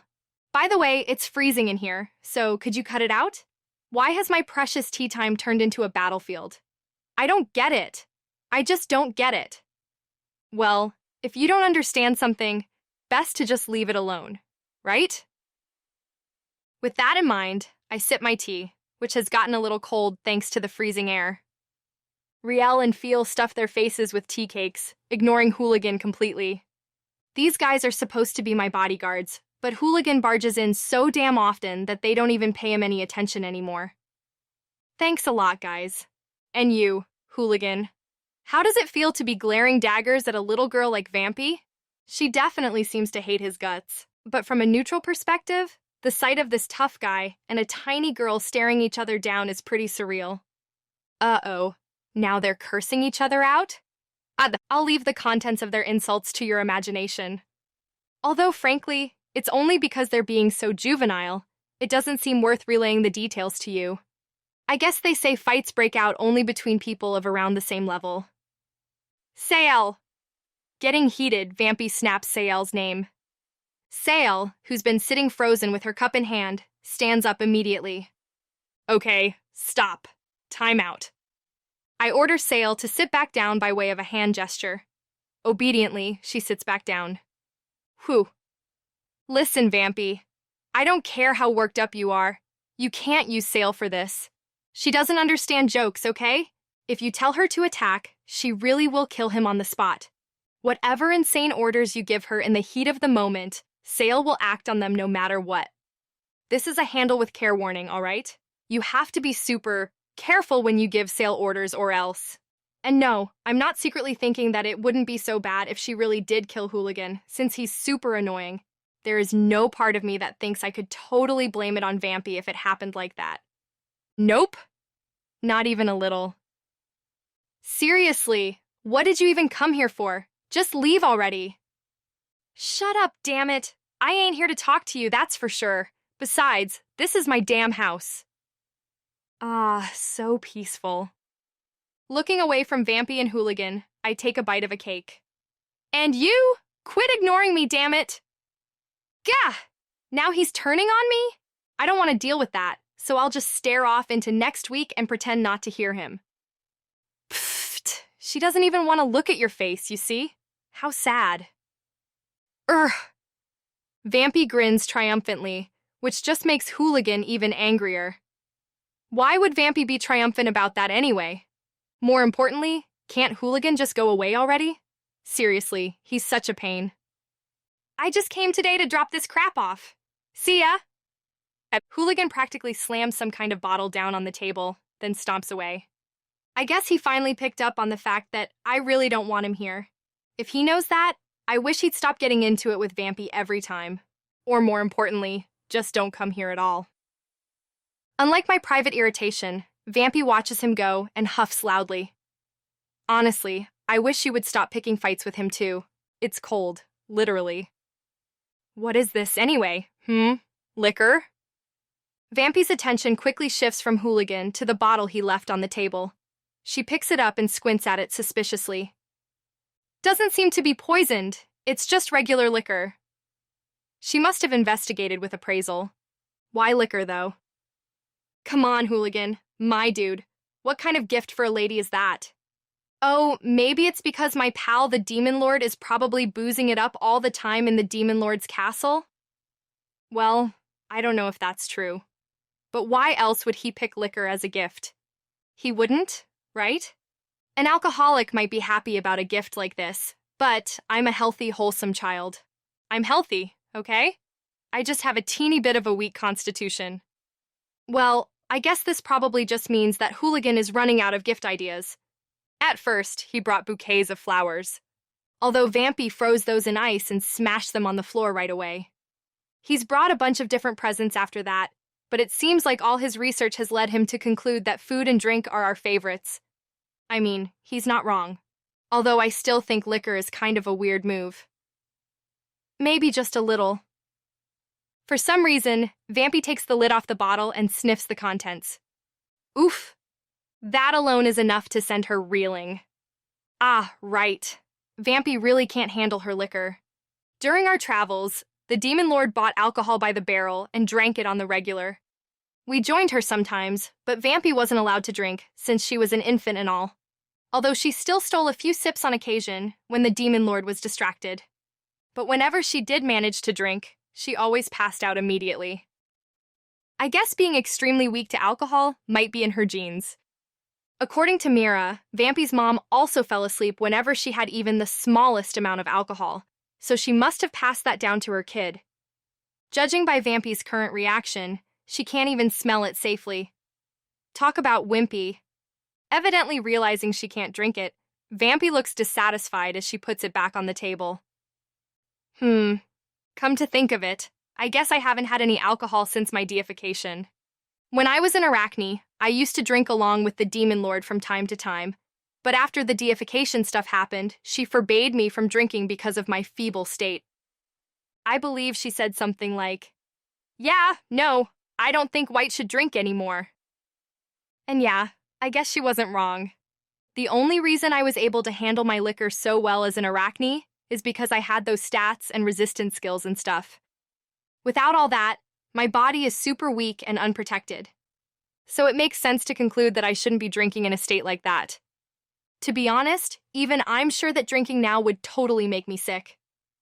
But wait, doesn't that mean I should rise to the challenge? If I live my life in fear forever, how will I ever move forward? Now is the time to take the first step. In other words, what I'm saying is that I want to drink alcohol again. It's human nature to want to try something when you're told that you can't. Although I'm a spider, not a human. My memories around drinking are kind of vague for some reason, but I do remember being pretty happy when I did it. And since the Demon Lord isn't around to keep an eye on me, this is the perfect chance to recapture that happiness buried deep in memories past, right? So come on, let's give it a try. Since I've finished the tea in my cup, I pour some liquor into it instead. You're going to drink it? Take it slow, all right? Vampy stares at me reproachfully. Those puppy dog eyes aren't going to stop me, little girl. Fortunately, it appears that Riel and Feel aren't going to try either. In fact, they're holding out their cups like they're waiting for their turn. All right then, you guys can be my accomplices. Yes, come to the dark side. Hehehe. I pour some liquor into Riel's and Feel's cups. Sail's too, although I don't know if she's actually going to drink it. The liquid in our cups looks like a dark red wine. The aroma is definitely pretty strong too. Oh yeah, you could almost get drunk off the smell alone. Nah. If you're going to give a woman alcohol, shouldn't you at least pick something a little more drinkable? That stupid hooligan just doesn't get it. Well, whatever. Bottoms up. We clink our cups together, then gulp them down. Phew, that's strong. The taste and the alcohol content are both crazy intense. Is it just me, or is this stuff meant for fancy connoisseurs? My throat feels kind of weird, and my head is all spinny, and... Huh? Why's Vampy moving back and forth like a metronome? Huh? Now that's weird. When did Vampy learn how to make the entire world wobble around like that? I didn't even know that skill existed. To cause a natural disaster like this, it must be some kind of super advanced earth magic or something. Stoop! Quit shaking it! You're gonna break the world. Huh? What are you talking about? Wow! Stop it! What do you mean? Hey, are you all right? Obviously not. That's why I'm telling you to stop. I guess I have no choice but to stop you myself. Hiya. I don't know what's going on, but this seems dangerous. Sail! For some reason, Sail comes flying at me. I must admit, it's impressive that she can move so freely in this wobbly space. But no! I won't let a tackle like that stop me. Repulsion? Activate. Huh! My repellent evil eye power blows Sail away as she tries to leap toward me. At the same time, I stretch out my hands toward Real and Feel, who have been trying to sneak up on me from either side. Eat my black wave motion gun. Waves of darkness pulse out of my hands, slamming Riel and Feel into the walls. Bwahaha! You're 100 years too early to defeat me. Now that the 3 puppet spiders are incapacitated, I tie them up in thread and hang them upside down from the ceiling. While I'm at it, let's get Vampy up there too, since this is all her fault in the first place. What the? Vampy dangles upside down in midair, her skirt flipped all the way upward. She's trying to hold it in place, but I can totally see her cutesy undies. Put me down! Put me down! Bwahaha! Don't even bother trying to freeze my thread with your magic. My anti-magic evil eye will mess up your power before you can make a single spell. So why hasn't the world stopped wobbling yet? I can't believe she just casually used a spell so powerful that it doesn't stop even if the caster is incapacitated. Stay up there for a while and think about what you've done, I yell. What do you mean? Why are you doing this to me? Vampy's shrieks of despair are music to my ears. Something about her teary-eyed expression puts a grin on my face. I kinda want to make her cry some more. So I spin some thread around into a little feather-like shape. Huh? Wait! What are you gonna do with that? Stop! No! And up the nose it goes. Eep, achoo, achoo, where? Okay, now it's tickling time. Coochie coochie coo. Eek! No! Ah ha ha ha ha! Oof! Ouch! Ooh! Good morning. Boy, my head hurts. Water. I make some thread to pull the pitcher of water over to my hand. Ah, I don't have a cup. Oh well. I pour some water out of the pitcher, then manipulate it in midair to carry it to my mouth. Phew. Much better.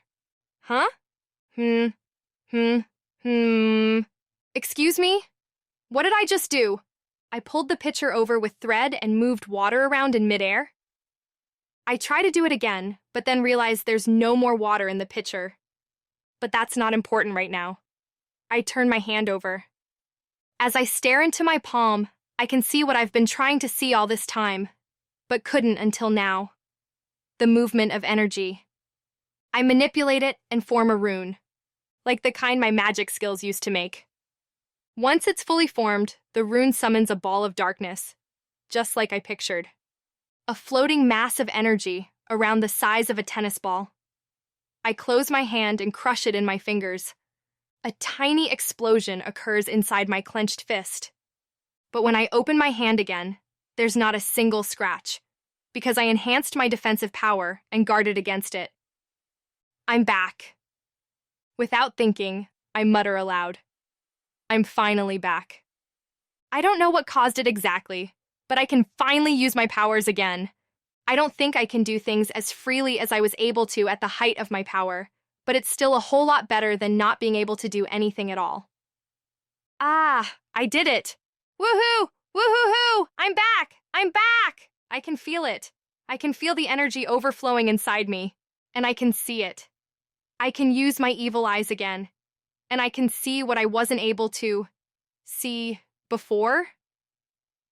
As I'm doing all this seeing, I notice the unconscious bodies all around me. Vampy is hanging upside down with a very unladylike expression, and Sael, Riel, and Feel are dangling from the ceiling too. Huh? What the heck are you guys doing up there? Interlude. The Vampire Princess's Midnight Lesson. Ah, it just doesn't make sense. I scream into my pillow in my guest room. That alone isn't enough to cure my irritation, so I grab the pillow and start smacking it violently against the bed. Why was it so impossible to fight back against her? She was drunk. Drunk. As I continue to smack the pillow, the cloth tears open, sending the feathers inside scattering through the air. Finding them annoying as they swirl around the room, I freeze all of them in an instant and shatter them to tiny pieces. That's become easy for me after all the sleepless nights I've spent training. Ever since I lost to that horrid Oni in the Mystic Mountains, I've been training in secret late at night. I haven't been able to do anything too big lest I wake anyone, but thanks to that, I've gotten very good at precise manipulation. At this point, my control is such that I can use even a fairly powerful spell indoors, without causing any damage to the room around me. It might not be flashy, but I definitely feel like I've been steadily gaining strength. So why? I couldn't even lay a hand on that lush. Literally. She tied up my arms and legs with that damn thread. It doesn't make sense. I mean, yes, White has always been incredibly powerful, so it makes sense that she'd be stronger than I am if she got her powers back. I know that, all right? But how could she get her powers back by going on a drunken rampage like that? It could have at least been something a little more dramatic. Like when she managed to produce thread again to save me when my life was in danger. Now that was a pretty good scenario. I was actually a little moved by that, you know? Give me those feelings back. Whew. The glittering particles of ice on the floor are rather pretty in their own way, I suppose. I feel a bit calmer now. Sael looks flustered in her corner of the room, but that's her default state of being, so I'll just ignore her.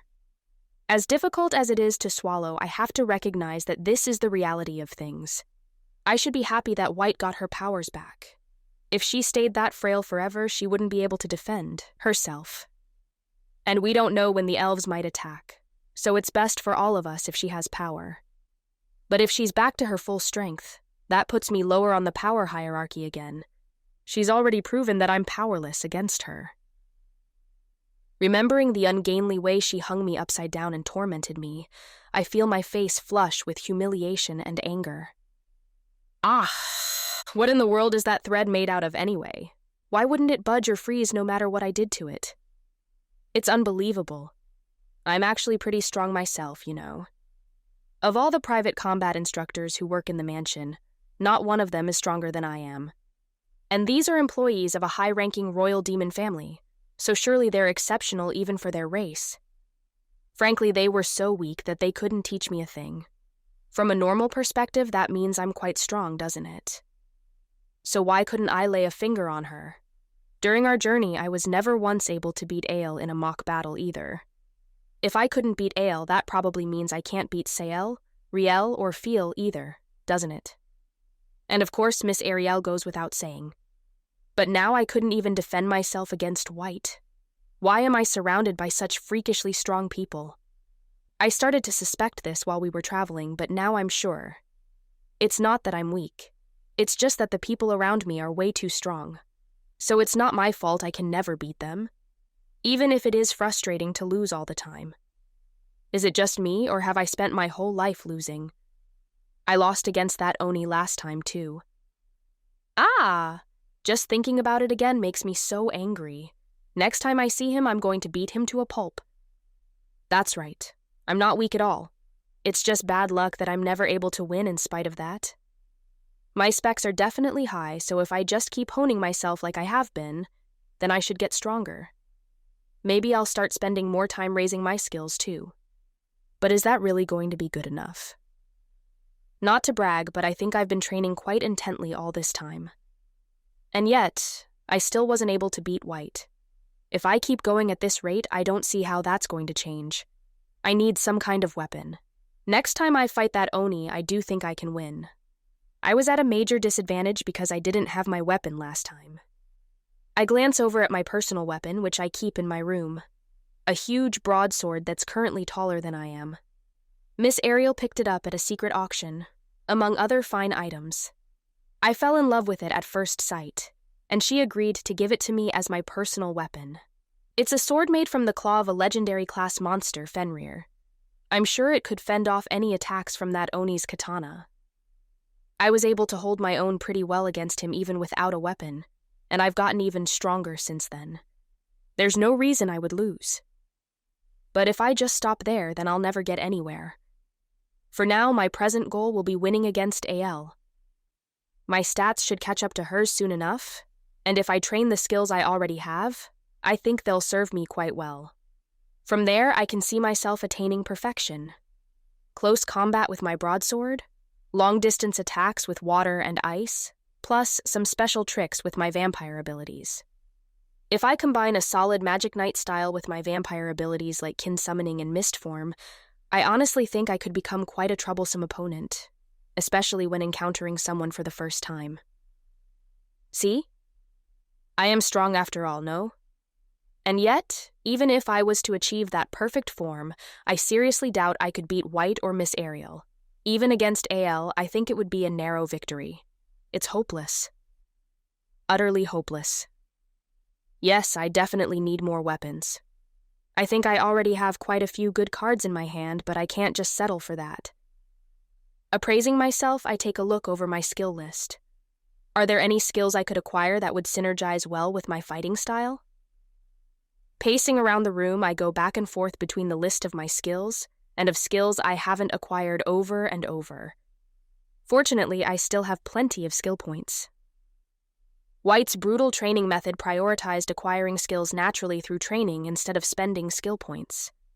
If I wanted to, I could acquire tons of skills all at once. But a bunch of level 1 skills won't help me in the least. Perhaps they would expand my options, but considering the time it would take to level up all those new skills, most of them would probably go to waste. And even if I did have that many, I might not be able to use them all to their fullest potential in battle. Even Miss Ariel says that she has plenty of skills that she barely ever uses. So, the best approach would be to find 1 or 2 skills that suit my style well, and focus on those. I already have just about every close combat-related skill that could help me with my broadsword. And as far as magic goes, I've been working hard at water and ice magic, since I'm best suited to those, and I have dark magic as a fallback, so I don't think I need any others. Which means the ideal addition would be something to strengthen my vampire abilities. Nothing really jumps out at me, though. The special abilities of vampires can be broken down into 3 broad categories: blood-sucking, blood control, and kin. Blood-sucking, as the name implies, allows me to suck someone's blood and receive various boons. For example, I can sap the victim's stats and skills and temporarily make them my own. The ability to turn the victim into a vampire, which makes them subservient to me, falls into this category. Fang-related skills like Poison Fang and Paralyzing Fang would probably be the best pairing for that, but it would probably be more effective to pick up the superior versions of those, like Paralysis Attack and Poison Attack. Besides, it's not like I actually bite people in battle all that often. I did bite the Oni when I fought him, but that was only because I had no other weapons. Blood control is the ability to manipulate my own blood. It has various uses, like improving my healing abilities or producing blood bullets, spears, and so on, just like water magic. In recent training, I've learned that I can combine it with water magic to improve its maneuverability and ease of use. If I mix some of my own blood into water produced by water magic, I can manipulate it completely freely. I think I'll be able to use that even better than regular blood control. Kin abilities allow me to summon familiar-like creatures, separate from those who become my kin when I suck their blood. The summoned kin exist only for a temporary amount of time, and I can control them to my will. True to the traditional image of vampires, The kin I can summon are creatures like bats and wolves. I can also transform myself into the shape of these creatures. Skills like cooperation and leadership might work well with these kin-related abilities, improving my use of these summons. But there's one problem. Those summons are pretty weak. On average, each one has stats around 1,000. If I train some more, they'll probably get stronger, but I'd like them to be closer to the 10,000 range. Since they're only around a tenth of that strength, I don't think improving my skills in that department would be very helpful.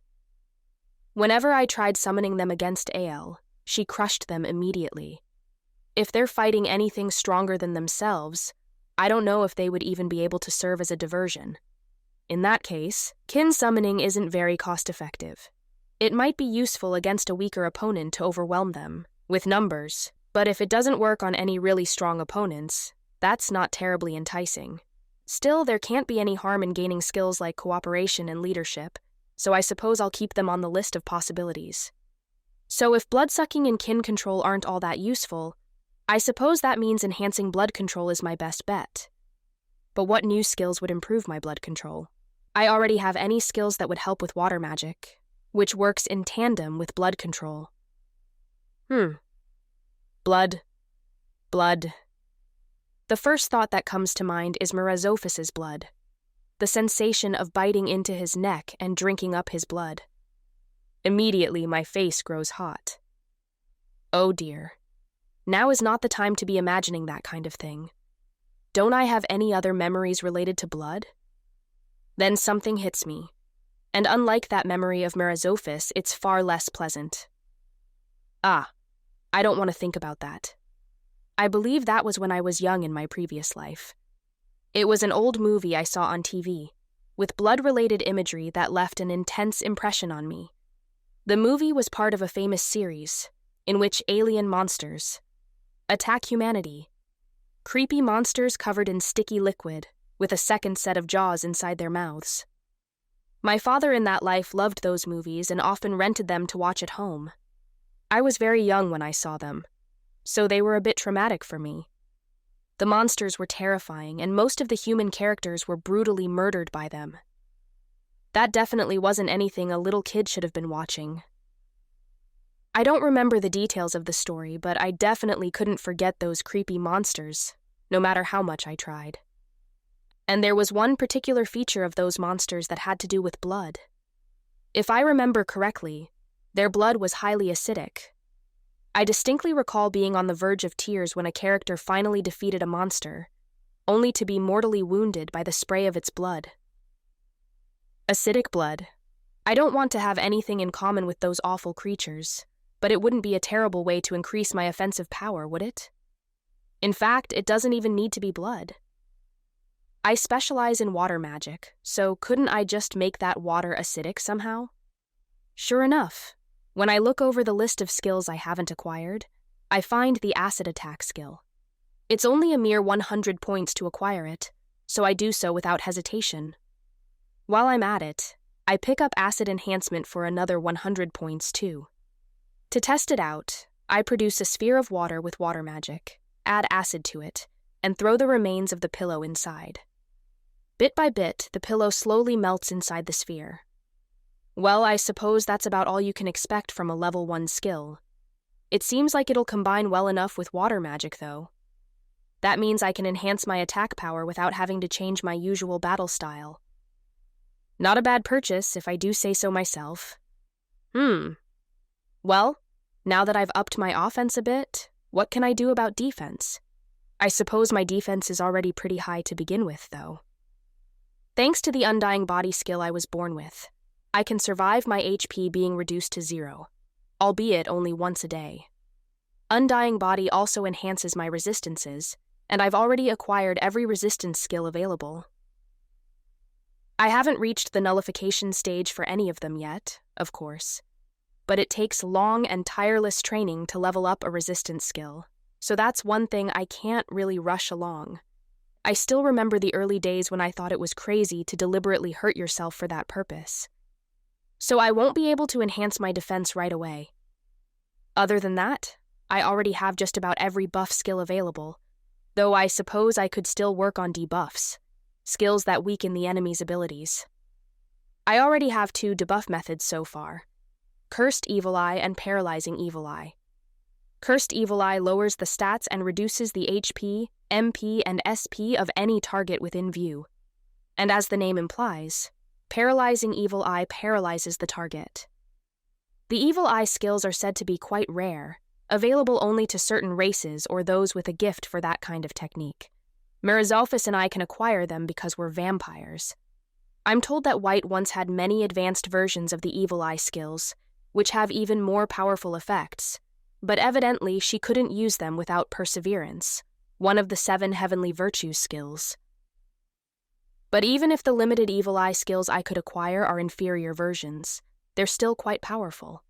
However, each eye can use only 1 Evil Eye skill at a time, so since I already have 2 different kinds, acquiring more wouldn't do me much good. Although if I really wanted to strengthen them, I could always sink a bunch of skill points into the Evil Eye skills I already have. In addition to acquiring new ones, skill points can also be used to raise the skill level of skills you already have. However, since you can raise skill levels with training, it does seem like a bit of a waste. Besides, if I was going to raise a skill level like that, I'd rather do it for a different skill. I glanced at the skill in question. Jealousy. LV9. The lesser form of the 7 deadly sins skill. Envy. It's already quite high level. Miss Ariel and White told me in no uncertain terms that I should never raise that skill's level. The 7 deadly sins skills are powerful, but they also have negative effects on your mind, they said. Their advantages are great, but the disadvantages are great as well. The way the Wrath skill reduced that Oni to little more than a rampaging beast is proof enough of that. If my jealousy skill evolves into envy, then I might go on a rampage too, albeit in a different way than that Oni. That frightens me. But at the same time, I can't help thinking. Since it's already level 9, I'm sure it will evolve into envy eventually, even if I try to leave it alone. If it's going to happen anyway, shouldn't I just get it out of the way sooner? The 7 deadly sins all seem to be extremely strong, and if I'm going to acquire it whether I like it or not, maybe I should just do it right now. It's a tempting thought.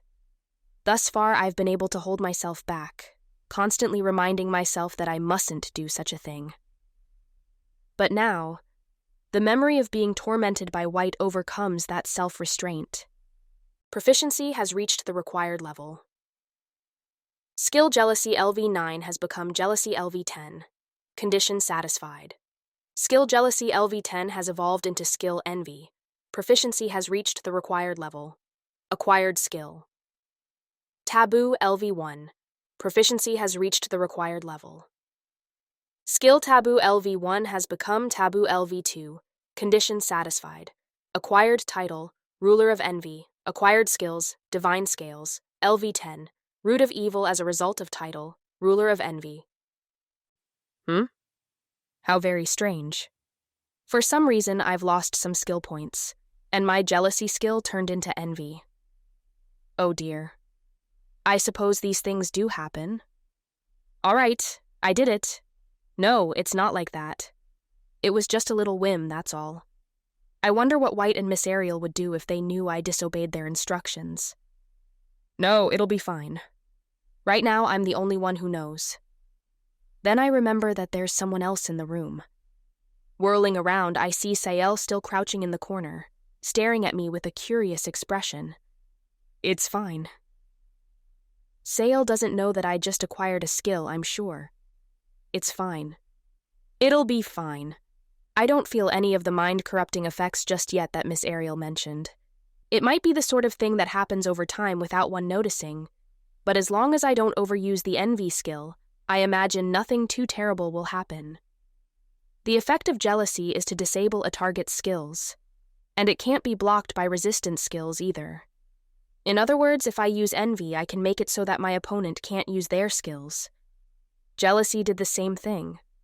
But now it can't be resisted, and the limit on how many skills I can disable appears to have been lifted. Yes, this could definitely be a good trump card against that Oni. Its only really threatening skill was Wrath, so if I disable that skill, I'll be able to win for sure. Besides, By gaining the Ruler of Envy title, I've gained 2 more skills, and my stats have even increased a bit. It doesn't look like I can activate the Root of Evil skill, but the Divine Scales skill is amazing. When I try it out, it produces peculiar scales over my skin. They're incredibly hard to the touch. And on top of enhancing my pure defensive skill, they even dampen the effects of magic. Now my physical and magical defense have both gone up at once. Acid attack for offense, Divine Scales for defense, Envy for debuffing. They've all improved at once. Heh. Yes, this is perfect. Now I can win. The perfect form I imagined has become even more incredible in one fell swoop. If I just keep training without resting on my laurels, perhaps I'll be able to beat Ale sooner than I expected. Heh. Just you wait. For now, I'll start by raising my acid attack skill level. And I'll try to keep the fact that I've acquired Envy a secret, if at all possible. I'm sure I still can't beat Miss Ariel or White after all. As I cackle to myself in the dead of night, Sael seems to look on in silence. Chapter 5. Arrival at the Great Elro Labyrinth. Ever since the Upside-Down Girls incident, Vampy has been in a very bad mood. Well, I guess I can't blame her. She gave me the whole story, and apparently I caused that whole debacle while I was drunk. She tried to calm me down when I went on a drunken rampage, and instead, I went wild. If I were her, I'd get mad too. But I don't know why that means she has to invade my room every chance she gets. Even now, while I'm testing out my abilities, she's sitting there having a tea party with Sael and company. Plus, since Vampy is the only one of them who talks, that means their little tea parties consist of sipping tea in silence and watching something. Normally, their entertainment is Feel goofing around when she gets bored of the stuffy silence, or Riel suddenly doing some bizarre activity. Otherwise, they have to actually just sit there in boredom, or Vampy has to start talking by herself. But now, they have the exciting new option of observing me. And that's exactly what they've been doing lately. 4 pairs of eyes stare at me expectantly, making it difficult to get anything done. But I do feel guilty for putting them through the upside-down incident, so I can't be rude to them about it. So I just try to ignore them as best I can while I test out my abilities. My powers finally returned to me when I got drunk. Yeah, I know that sounds pretty terrible, but I have to ignore it. While my powers are back, that doesn't mean I can use them exactly the same way I did before. I still don't have skills or stats after all. What I'm doing now is basically just imitating those. What exactly are skills and stats, you ask? Well, they're part of a crazy huge act of conjuring called the system. Most phenomena in this world that defy the laws of physics are actually brought about using energy that works by entirely separate rules. Artificially manipulating this energy is the basis of magic. In a broader sense, that means that skills and stats are a kind of conjuring too.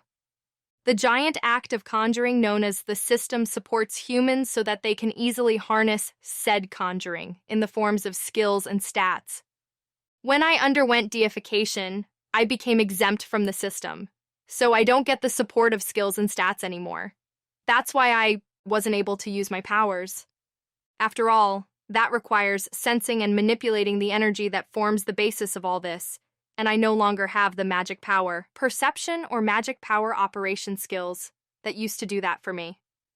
You have to use energy for conjuring, but I wasn't able to see or feel that energy, never mind know how to manipulate it, so I wasn't getting anywhere. But I was able to do it before, even if the skills were helping me. I thought I might be able to get a sense for how I did that if only I had some kind of chance. Although I never thought that chance would consist of getting drunk. If drinking was all I needed to do to get my powers back, then why did I suffer so miserably for almost 2 years? Unreal. Well, whatever. They're back now, so there's no point dwelling on the past. Anyway, skills and stats support the residents of this world so that they can perform conjuring more easily. So if I can use conjuring now, that means I should be able to do all the same things I did before, even without the support of skills. In theory, at least. In practice, it's not so easy. It's like the difference between riding a bike with training wheels and a bike without them. Obviously, it's going to be hard at first. I have to control the whole thing myself without the support of skills. For some reason, I can produce thread without really thinking about it, but for everything else, I have to consciously produce the runes and such. It's not like using a skill, where you know how to do it right off the bat. I have to figure out what the system's support was doing when I used each skill and control that part myself. I guess it's kind of like the difference between automatic and manual. It's pretty hard, though. I mean, I can sort of remember the runes and stuff for skills I used relatively often. But it's more like I remember the feeling of using them than the detailed steps. I have to rely on vague feelings like, I don't know, was it kind of like this? Which actually seems to work more often than not. I guess it's sort of like muscle memory, or maybe soul memory. Well, as long as I can use those, that's fine with me. The problem is the stuff I can't use yet. I don't remember the skills I didn't use as often, so it's been tough to get them to work. There are some skills that I constantly had on by default in order to raise their skill levels, but there's plenty more that I never did that with.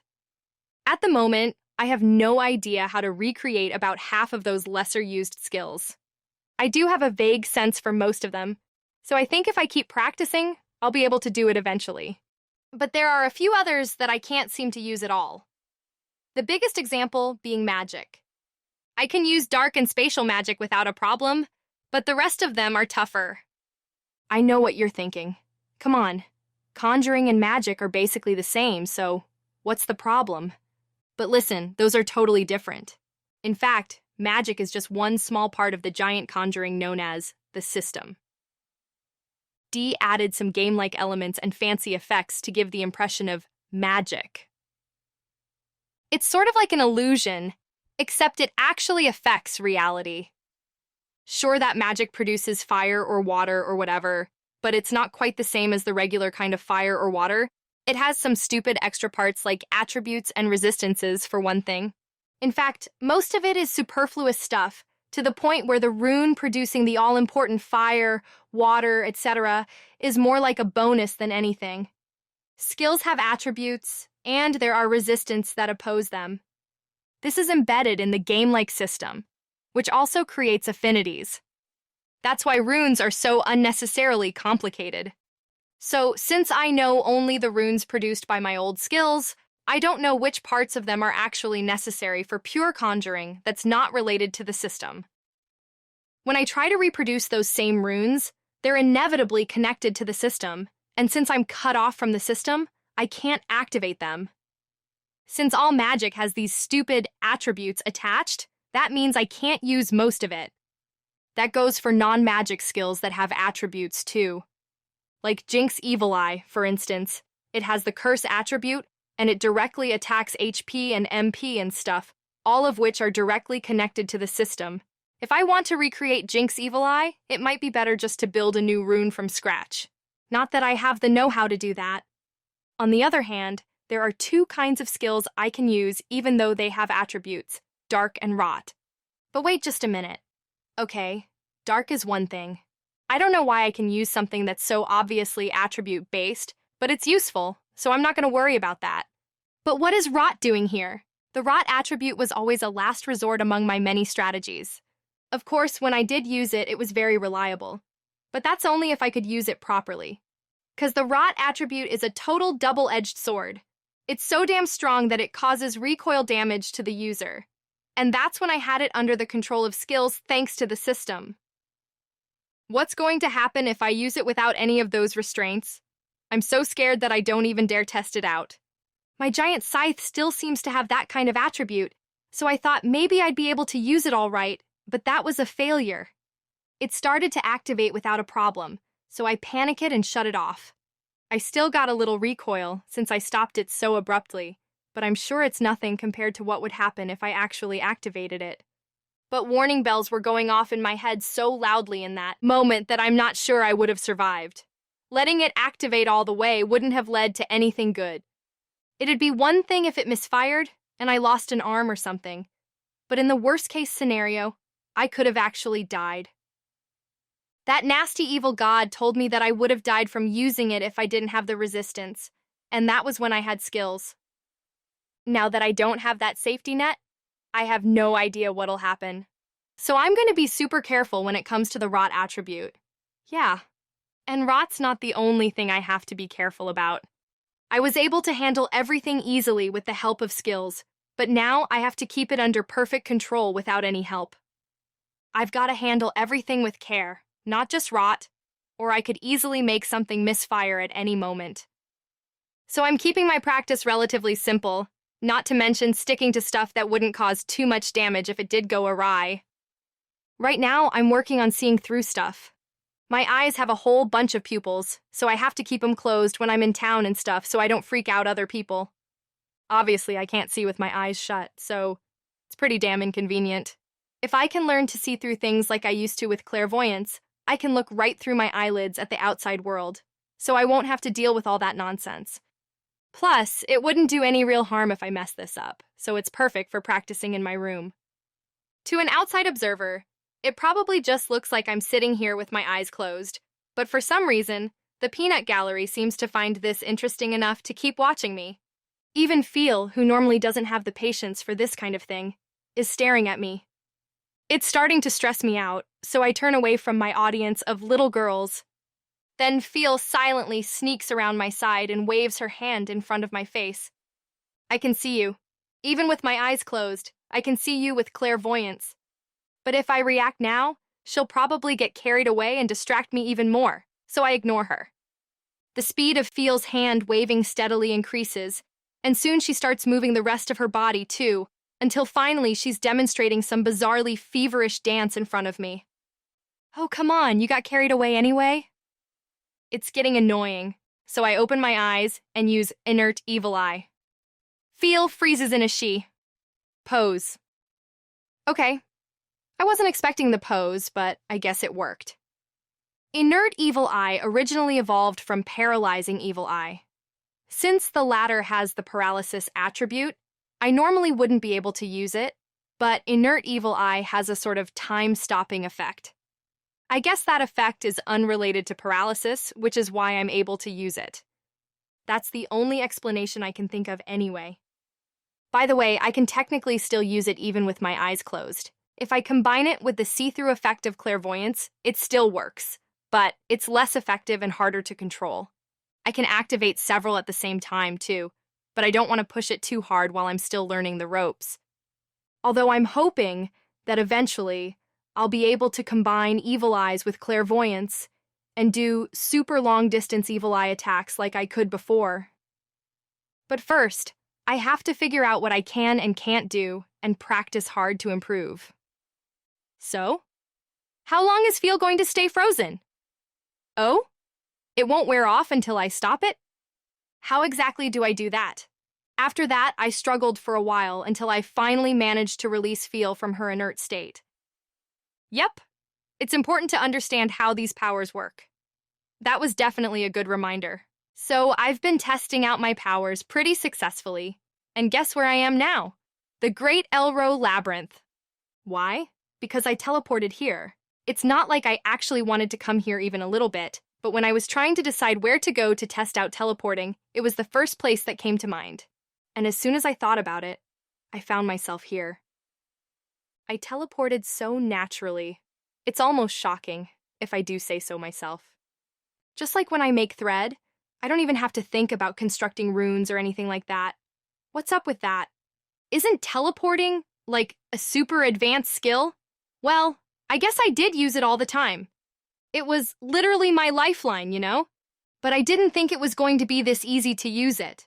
The spatial magic skill was always pretty hard, since you had to designate a destination and use it as a starting point while activating teleport. The farther away the destination, the longer it takes to designate it. And it takes a pretty long time before you can actually teleport there, too. Again, with an even longer waiting period for faraway places. In other words, it always took a crazy long amount of time to activate teleport. Even with my cheat skill Height of Occultism, teleport took anywhere from seconds to even minutes to prepare, depending on the distance. But when I teleported just now, all I had to do was think about a place, and I found myself there right away. Seriously, what the hell? I don't get it. Why would it be faster to do this without the support of skills? Did Did the skill actually kind of slow me down? Skills are essentially a form of assistance that activate conjuring for you. They're a structure that makes it easy and safe to produce runes. But it's trickier than it seems.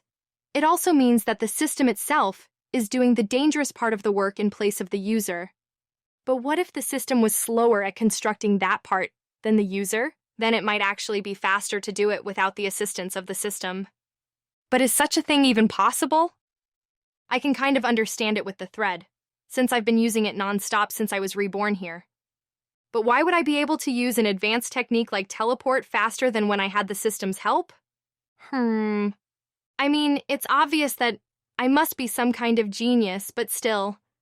I guess there's no point in dwelling on something I can do when I should really be focusing on the things I still can't. I'll just try to be grateful that I was able to do it more easily than I expected. So anyway, here I am in the upper stratum of the Great Elro Labyrinth. Specifically, I'm in that big space on the border with the middle stratum. I called this area home for a long time, so it makes sense that it'd be deeply ingrained in my mind. After all, this is the first place I thought of when I tried to teleport. And now, a swarm of white spiders is clamoring around my former home. So I'm surrounded, so what? Sure, I might be screaming, "Eek!" on the inside, but it doesn't look like these guys are going to attack me. On the contrary, they actually seem happy to see me. They're showing their joy by bouncing up and down, almost like they're dancing. Teleporting here to find myself surrounded by spiders dredged up. Some unpleasant memories, so I panicked at first, but I guess I don't mind as long as they don't attack me. Being surrounded by spiders reminded me of the first thing I saw in this world, the bloodbath of my spider siblings.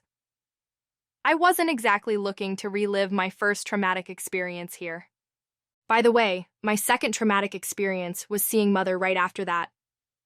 The third was when my home got destroyed, and the fourth was Mr. Araba. What's this? When I look back on it, it kind of seems like I've had a lot of traumatic incidents in my life. No? Oh, but I've conquered most of those fears by now. Trauma's nothing to be scared of. What? My legs are trembling? That's just because I'm so excited. I'm definitely not shaking because this situation brought back traumatic memories. I'm not, okay? Fine. So what if I am? Everyone shakes a little once in a while. Besides, the moment I was reborn wasn't the only time I've been surrounded by spiders, remember? There was also the time I got chased around by Mother right after I escaped the labyrinth, barely managed to escape with my life via teleport, and then found myself surrounded by an army of spiders and almost got squashed. You can't blame me if I'm a little traumatized. I really thought I was gonna die at the time. But there's no reason to be afraid now. 'Cause it occurs to me that the white spiders around me are actually kind of my family. Or family that was created by my parallel minds anyway.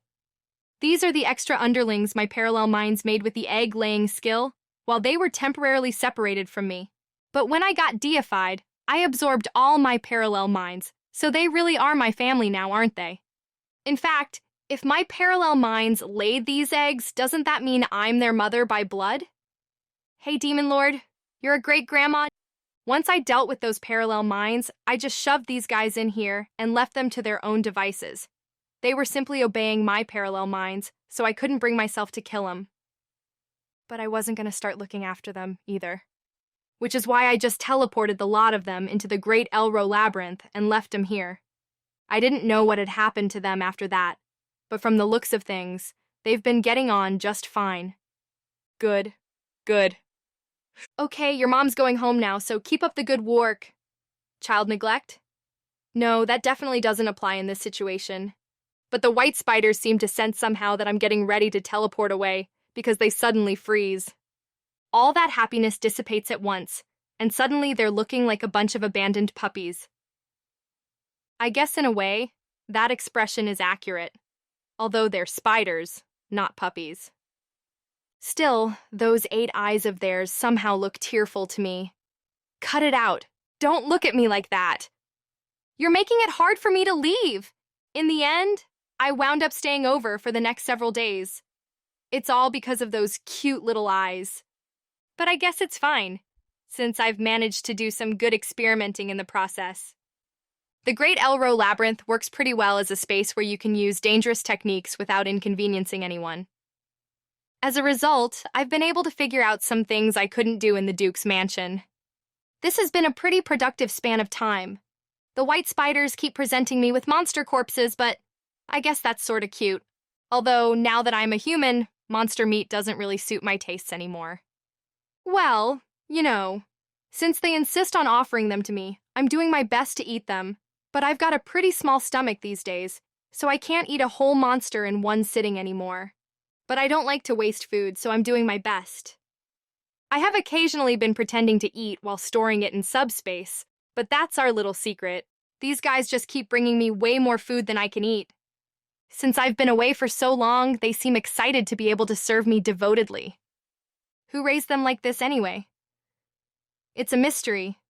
In the end, I had to pull myself away from the white spiders as their eyes begged me not to go and return to the Duke's mansion with teleport. The whole thing was a little painful for my heart, so I guess I'll check in on them from time to time. Where were you? Besides, there's a scary little girl here, glaring at me like a wife who's accusing her husband of cheating. I can't spend all my time in a house with a scary girl like this. I have another family who's actually happy to see me. Don't go wandering off on your own like that. Understood? Yes, ma'am. In the end, I couldn't stand up to the anger of Vampy. From now on, I'll have to get her permission before spending the night elsewhere. Chapter Hex 3. Ice Dragon Naya. Oh dear me. As I dodge the blade that swoops toward me, I sense I've made a mistake. A blunder, and not just one. I have made several mistakes. The first was allowing this whelp to live. And it was a mistake to obey my lord's orders and refrain from attacking it directly. I thought that perhaps if I started a blizzard, the creature would die on its own. But the thing has stubbornly clung to life. If I had known this would happen, I would have confirmed it, breathed its last with my own eyes, even if it meant disobeying my lord's orders. The second mistake was instructing my brethren to hinder the whelp's progress. Many of them lost their lives as a result, which also led to the significant increase in the whelp's level. If I had put it down in the beginning, surely things would not have turned out this way. The fact that I didn't do it because I had a hangover is a shameful truth indeed. It's all because that blasted alcohol Ariel gave me was so delicious. I put on a brave face for my lord, but even now my stomach churns, both from stress and indigestion. The third mistake was agreeing to fight this whelp now, in order to smooth over the first two mistakes. Alas, I have no fondness for battle, though I did not wish to let on as much in front of my lord. The truth is that I would prefer not to fight. Why should I have to face such a fate? I miss the days when I could simply loll about at the peak of the Mystic Mountains. Yes, I am partially responsible for sowing these seeds, but half the blame also lies with the little brat for committing such heinous acts. Even after I gave it a good scolding, it insisted upon rampaging about like a child throwing a tantrum. And the fourth mistake is the action I took just now. I dodged the brat's attack, but it was a feint. The real attack from its other sword lands squarely on my body. A keening noise echoes as the brat's blade clashes with my scales. That hurts, you fool! In truth, I do not feel pain because of my suffering nullification skill, but the spirit of the thing remains the same. I whip around my tail to knock away the brat, but much to my irritation, it easily dodges my attack. Enough already. I do so hate fighting. Damn this brat. Precious little time has passed since our previous bout, yet it has grown almost unrecognizably in power. Before, it couldn't even leave a scratch on my scales, try as it might. But now, the place where its sword hit me is bleeding, the scale shattered. It broke through the defenses of my divine scales. My defense is second only to that of the earth dragon Gakya. No, since Gakya has died, I suppose now I am first, and yet the whelp has injured me. When was the last time I sustained a single wound? I cannot even remember. Even if I spend much of my time lazing about, I am still far more powerful than most, you know. Just hearing my name would be enough to bring most warriors to their knees. Not that I ever really run into anyone who would try to harm me, since I never leave the Mystic Mountains. At any rate, what I wish to say is no thank you. I've been wounded. If I get wounded enough, I'll die. This is the first time I've seen my own blood in hundreds of years. No, I don't like this one bit. I may have acted cool in front of my lord, but the truth is, I do not want to die. Of course, if it truly comes down to it, I am willing to sacrifice my life for him. This foolish squabble is not how I wish to die. I do feel a degree of sympathy for the whelp's plight, but it has already exacted its revenge, so this violence is nothing more than taking out its anger on others. Perhaps it has lost its senses due to wrath, but that is no excuse, at least not to me. No excuse would be sufficient for injuring me like this. Oh dear, it's starting to go to my head too. My apologies to my lord, but I do not wish to hear complaints if I kill this whelp in the heat of the moment. Listen, Kerr, don't blame me if you die, all right? If you must blame anything, blame your own ill fate. A freezing cold wind whips up around me. It is the pinnacle of ice magic, freezing anyone instantly, at the lightest touch. The houses around us freeze, then break and scatter on the increasingly violent winds. Ice and wind. And let us add a jinx as well. Even if the whelp withstands the ice, the jinx will eat away at it, while its body loses its warmth, whittling down its health. And my indolence skill will expedite that even further. Indolence, a skill that is linked to the 7 deadly sins skill sloth, increases the rate of reduction of the target's HP, MP, and SP. You see, brat, I may not look it, but the truth is that I am known to play dirtiest of all the dragons. I use my powerful defense to endure lengthy battles, all while slowly wearing down my opponent with a field of cursed ice. Since I have been warned not to kill the brat, I will refrain from finishing it off with a single blow. But there is no need. I shall simply keep fighting until the brat reaches its limits. Just then, the brat's power receives an enormous boost. Huh? What's this? Excuse me? Wait a minute, where did this power come from? I wasn't told about this. The whelp howls and charges toward me so fast I can't dodge in time. In my panic, I try to take to the skies, but too late. The whelp's sword cuts into my torso. I feel the sword break through not just the scales, but the hide, and even the flesh beneath. This is not good. Grrr! Unleashing a roar of my own, I let loose with my breath at full power. In the blink of an eye, the village that was on the border freezes over, shatters, and is destroyed without a trace. But the brat isn't there. No, I see in the corner of my eye that it's trying to get behind me. I am not slow-footed by any means, but this creature is far faster than I. How can it move like this in my cursed ice territory? What in the world is going on here? Oh dear, all I know is that things are not looking good. The wound it just inflicted is by no means shallow. I must put some distance between us so that I can recover. Spreading my wings, I decide to escape into the sky for now. But just as I attempt to take off again, a sword slashes into one of my wings, interrupting my actions. Grr, it's made a huge cut through my wing. Unlike the rest of my body, the scales on my wings are thin. No matter how high my defense might be, even I have my weak points, and the wound will not prevent me from flying, but it will certainly reduce my mobility. If it attacks again while I'm taking off, I'll be in serious danger. Giving up on fleeing into the air, I resolve to intercept the brat on the ground instead. Honestly, why should I have to go through such an awful experience? I have had no luck whatsoever in recent times. I flap my uninjured wing with all my strength, whipping up a powerful wind. Yet somehow the whelp cuts through that wind and charges toward my neck. Don't get ahead of yourself, whelp. As the brat soars toward me, I lash out with a big bite. My fangs clash against the brat's swords, and the taste of blood fills my mouth, but it's only a slight cut to my lip, not a major wound. The brat fends off my bite with both swords. Now that it is rendered immobile, I hit it with my breath, a point-blank attack. It cannot possibly dodge this. Surely even the whelp will not survive a direct hit from my breath attack.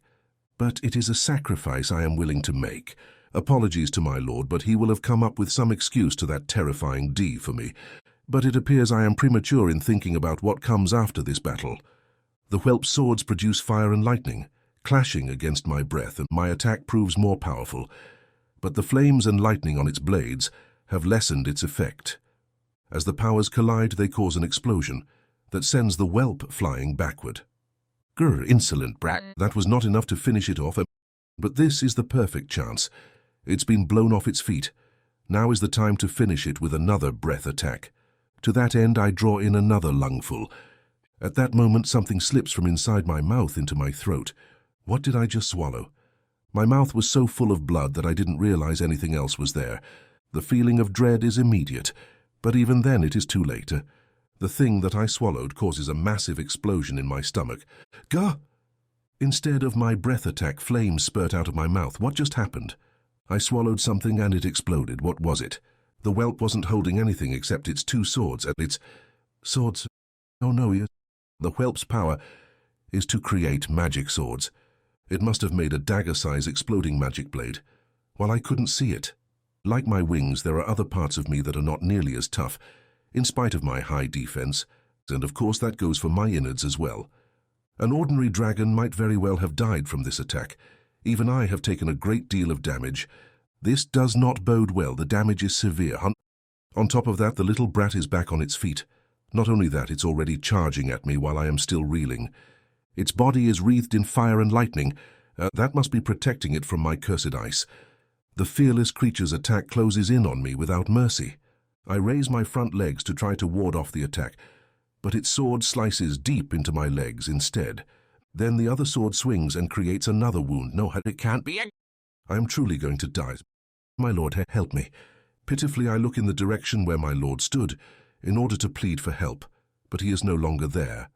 My lord, where have you gone? No, I don't want to die, but my pleas are in vain, for the whelp's attacks only become fiercer. Chapter 6. Arrival at Mr. Oni's place. Crime doesn't happen in a meeting room. It happens somewhere far away from us, but somehow we get caught up in it anyway. That is the truth I have come to realize. Or something like that. I'm quoting some police show or detective show or whatever, although I don't really know what it means. In other words, I'm in the middle of an escapist fantasy. Before me is a howling boy with bloodshot eyes. He might look like a young boy at a glance, but that howl and his terrifying aura suggest otherwise. The howl shakes the very air as well as my eardrums, and his aura distorts the scenery around us. In fact, the heat from one of the magic swords in his hands is literally making my vision wavy.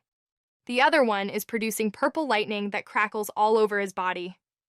He kind of looks like a supervillain who's awakened to his murderous rage. Hey there, Mr. Oni. You've gotten pretty wild looking in the short time since we last saw each other. I mean, you were pretty wild that time too, but I guess you didn't stop there. Wow, you really surpassed my expectations there, bud. Ha ha ha. Now what? Why am I in this situation? In short, it's because of a guy named Ghoulie Ghoulie. That's right. Ghoulie Ghoulie is the culprit. If this really were a police or detective show, that'd be the end of that. But I guess things aren't going to wrap up so easily, huh? Let's rewind a bit to figure out how I got into this mess. Ghoulie Ghoulie appeared out of nowhere. I have a favor to ask. A mysterious figure clad all in black suddenly interrupted our afternoon tea time, which was becoming a daily ritual. Normally I would complain about the security in the Duke's mansion, but in this case I can't really blame them. This guy is a genuine god, after all. No amount of security could stop him from teleporting right on in if he felt like it. Since Ghoulie Ghoulie showed up so abruptly and announced that he had a request equally abruptly, of course I didn't know how to respond right away. Besides, if I went around blurting out answers right off the bat, whenever someone talked to me, I'd lose credibility as the strong, silent type, damn it. Meanwhile, while I was frozen in a panic, Phil brought Ghoulie Ghoulie a chair for some reason, so he joined our tea party. Riel poured some tea into an extra cup and handed it to Ghoulie Ghoulie. The man in black elegantly brought the cup to his lips. A bunch of little girls and a grown man in black armor, sitting at a table together, having a tea party. How surreal can you get? This is seriously unreal. This favor has to do with none other than the reincarnation you encountered in the Mystic Mountains. I want you to stop him. After a sip of tea, Ghoulie Ghoulie cut straight to the chase. At that, Vampy's eyes glittered dangerously. Would you care to give us the details? Sure. Go ahead and speak for all of us, I guess. Ghoulie Ghoulie hesitated for a moment, looking away. I suppose this is within the limits of acceptability, he muttered. Talk about an ominous statement. What exactly is he so worried about? Well, I guess there's only one person who could make Ghoulie Ghoulie sweat like that. What in the world has that rotten evil god done this time? Actually, knowing her, isn't said evil god probably listening right now? Why would you mutter something like that? Or did you want her to hear you on purpose? I suppose I owe you a show of good faith before I ask for your assistance. Guli Guli took another sip of tea. Then he put down the cup and raised his hand. With a light flick of the hand, he produced a rune. The rune seemed to be some kind of visual conjuring, as it produced an image in midair. It displayed what looked like a satellite photograph, an aerial view of the planet from outer space. Specifically, it was a view of the Mystic Mountains, covered in white ice and snow. Ooh. So that's what the Mystic Mountains look like from above, huh? I knew it was a bunch of really tall mountains next to each other, but wow, the mountain range is bigger than I thought. Looking at it from above like that, I realized that the mountains I saw from ground level were just one small part of an enormous whole. The route we took from human lands to demon lands was literally nothing more than a tiny corner of the Aisai Mountains. As I stared blankly at the image, I realized something. There was a flat area of land beyond the mountain range. It wasn't human or demon territory. It was a different place entirely, separated from both by the mountains and the ocean. What's this place? Unexplored land? After you fought him, he wandered the Mystic Mountains until he reached this place, Guli Guli began to explain. This is a resting area for souls that I myself created. I was sure I wasn't the only one who had a question mark floating over her head after that statement. A resting area for souls? What do you mean? I suppose my description was insufficient. You are familiar with the system's method of energy collection, correct? It's certainly revolutionary if you only look at the numbers, but it isn't without its problems, namely, the gradual deterioration of souls. The grimace on Guli Guli's face made it clear that he thinks this is inhumane, even if he can't say it out loud. Soul degradation, huh? Vampy and the puppet spiders still had those question marks, but I thought I kinda got it. The system exploits the souls of people living in this world. And if that goes on long enough, it's not surprising that it would damage people's souls. So what would happen if it just kept using them without giving them any time to heal? Ultimately, it'd mean those souls got destroyed. A road that led to absolute nothingness, beyond even death. Guli Guli must have made this little retirement spot to temporarily shelter people whose souls are overused in order to avoid that. I'm guessing that means he makes sure people in this place don't fight and has them refrain from acquiring skills as much as possible? It's definitely not a permanent solution, but not bad as a stopgap measure. You already understand based on that short explanation? That makes this easier. Guli Guli didn't actually look happy, though. If anything, he seemed to find this inconvenient. See, he probably told me the details about this little rest stop, which he would normally keep secret as a show of good faith. But still, having me fully understand its purpose probably isn't ideal for him. 'Cause it really just drives home what a severe situation this world is in. So I guess even though he wanted to make a gesture, he was hoping I wouldn't actually understand his explanation. Most of the people here cannot fight, so if he reaches there, driven mad by the wrath skill, you can imagine what would happen. Yes? Yeah, it'd be a bloodbath. And if these guys all die, they'll go from enjoying a peaceful life in this rest stop right back to getting their souls worn down. Although honestly, there is a part of me that's thinking, so what? But this is clearly important to Guli Guli. Otherwise, he wouldn't be here asking for our help. I cannot lay a hand on a reincarnation because of an agreement with D, but I also cannot simply allow this disaster to happen. So I am asking you to stop him in my place. So D is stopping him. Figures. Knowing Guli Guli's personality, he probably did try to stop Mr. Oni himself at some point. But D must have gotten in his way.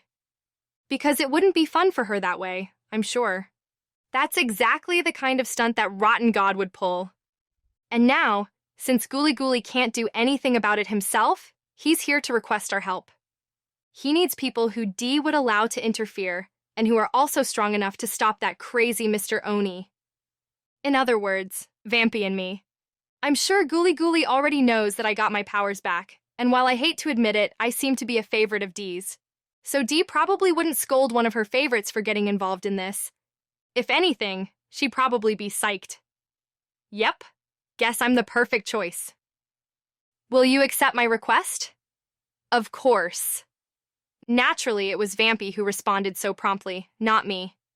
Seriously, is it really your place to make that decision for both of us? But I guess it's fine, since I was going to agree anyway. Thank you. Then, if you don't mind, I'd like to head over right away. Are you ready? Huh? Right now?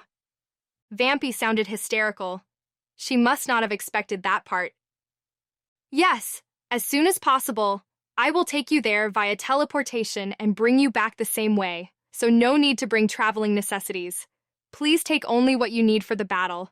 We will leave as soon as you are ready. At that, Vampy flew out of the room, probably to get her beloved broadsword. She didn't have a weapon last time, which made the battle tougher than it needed to be. In addition, for this battle, I would prefer if only you reincarnations participate. I was planning on just lounging around until Vampy got back, but then Ghoulie Ghoulie went and dropped that bomb on me. Say what? You mean only Vampy and I are supposed to fight that guy? If you bring Ariel's kin, no doubt you would win easily. But that might spoil Dee's fun. The fact that I am bringing you there, even if I'm not fighting directly, is already pushing the limits of what is acceptable to her. I understand that this is a big request, but please. Ugh, I guess he has a point. I was definitely planning on bringing the 3 puppet spiders. Sail alone could fend off Mr. Oni, and if you added Riel and Feel on top of that, I assumed it'd be in the bag. But would Dee really permit such a guaranteed victory? Yeah, of course she wouldn't. A battle that boring wouldn't satisfy that jerky evil god. As soon as Ghoulie Ghoulie brought us in, she'd use that as an excuse to get in our way by any means possible. From that perspective, bringing the puppet spiders might make things even more dangerous. I wasn't sure whether Vampy and I could beat Mr. Oni alone, but it'd be way stupider to knowingly make Dee mad. We had no choice then. The puppet spiders would have to sit this one out at home. Immediately, 3 pairs of eyes fixated on me with a silent, "You're gonna leave us behind?" They somehow looked teary-eyed, even though that's not possible. Cut it out! Don't look at me like that. You're making it hard for me to leave. I'm ready. As I desperately fended off the 3 girls' silent pleas to take them with us, Vampy came back fully armed and ready. Although all that really meant was that she'd changed into a more flexible outfit and grabbed her broadsword.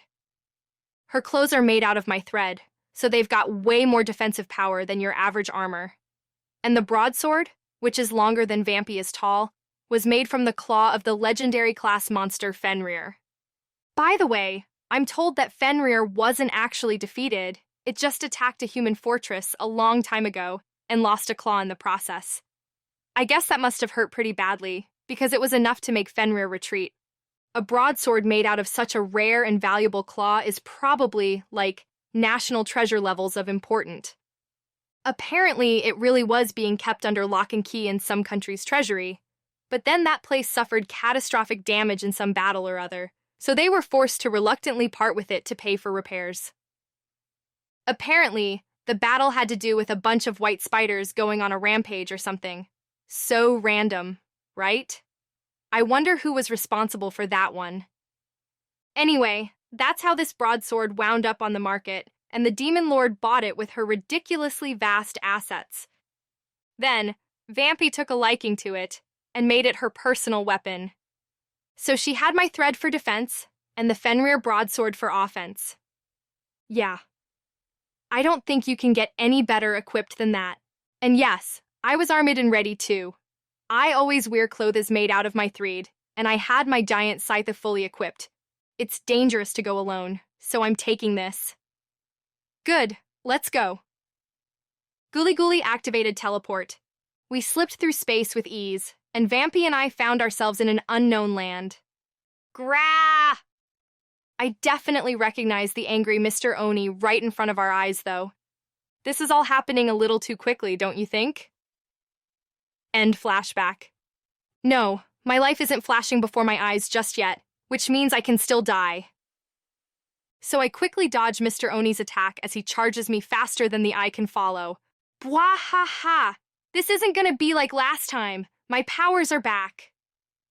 Although, unlike when I used to have stats and stuff, I can't just keep my body perpetually enhanced. Stats automatically strengthen your body and physique in accordance with the numbers, but with conjuring, you have to control that stuff manually. I'm still not used to conjuring, so it's not easy to keep it all up at once. Sometimes my attack power goes higher than I intended, and my defense implodes on itself trying to keep up. The defense part is especially important. Whether I'm moving or attacking, I have to maintain defense high enough to withstand my enhanced speed and strength, or I'll take some serious recoil damage.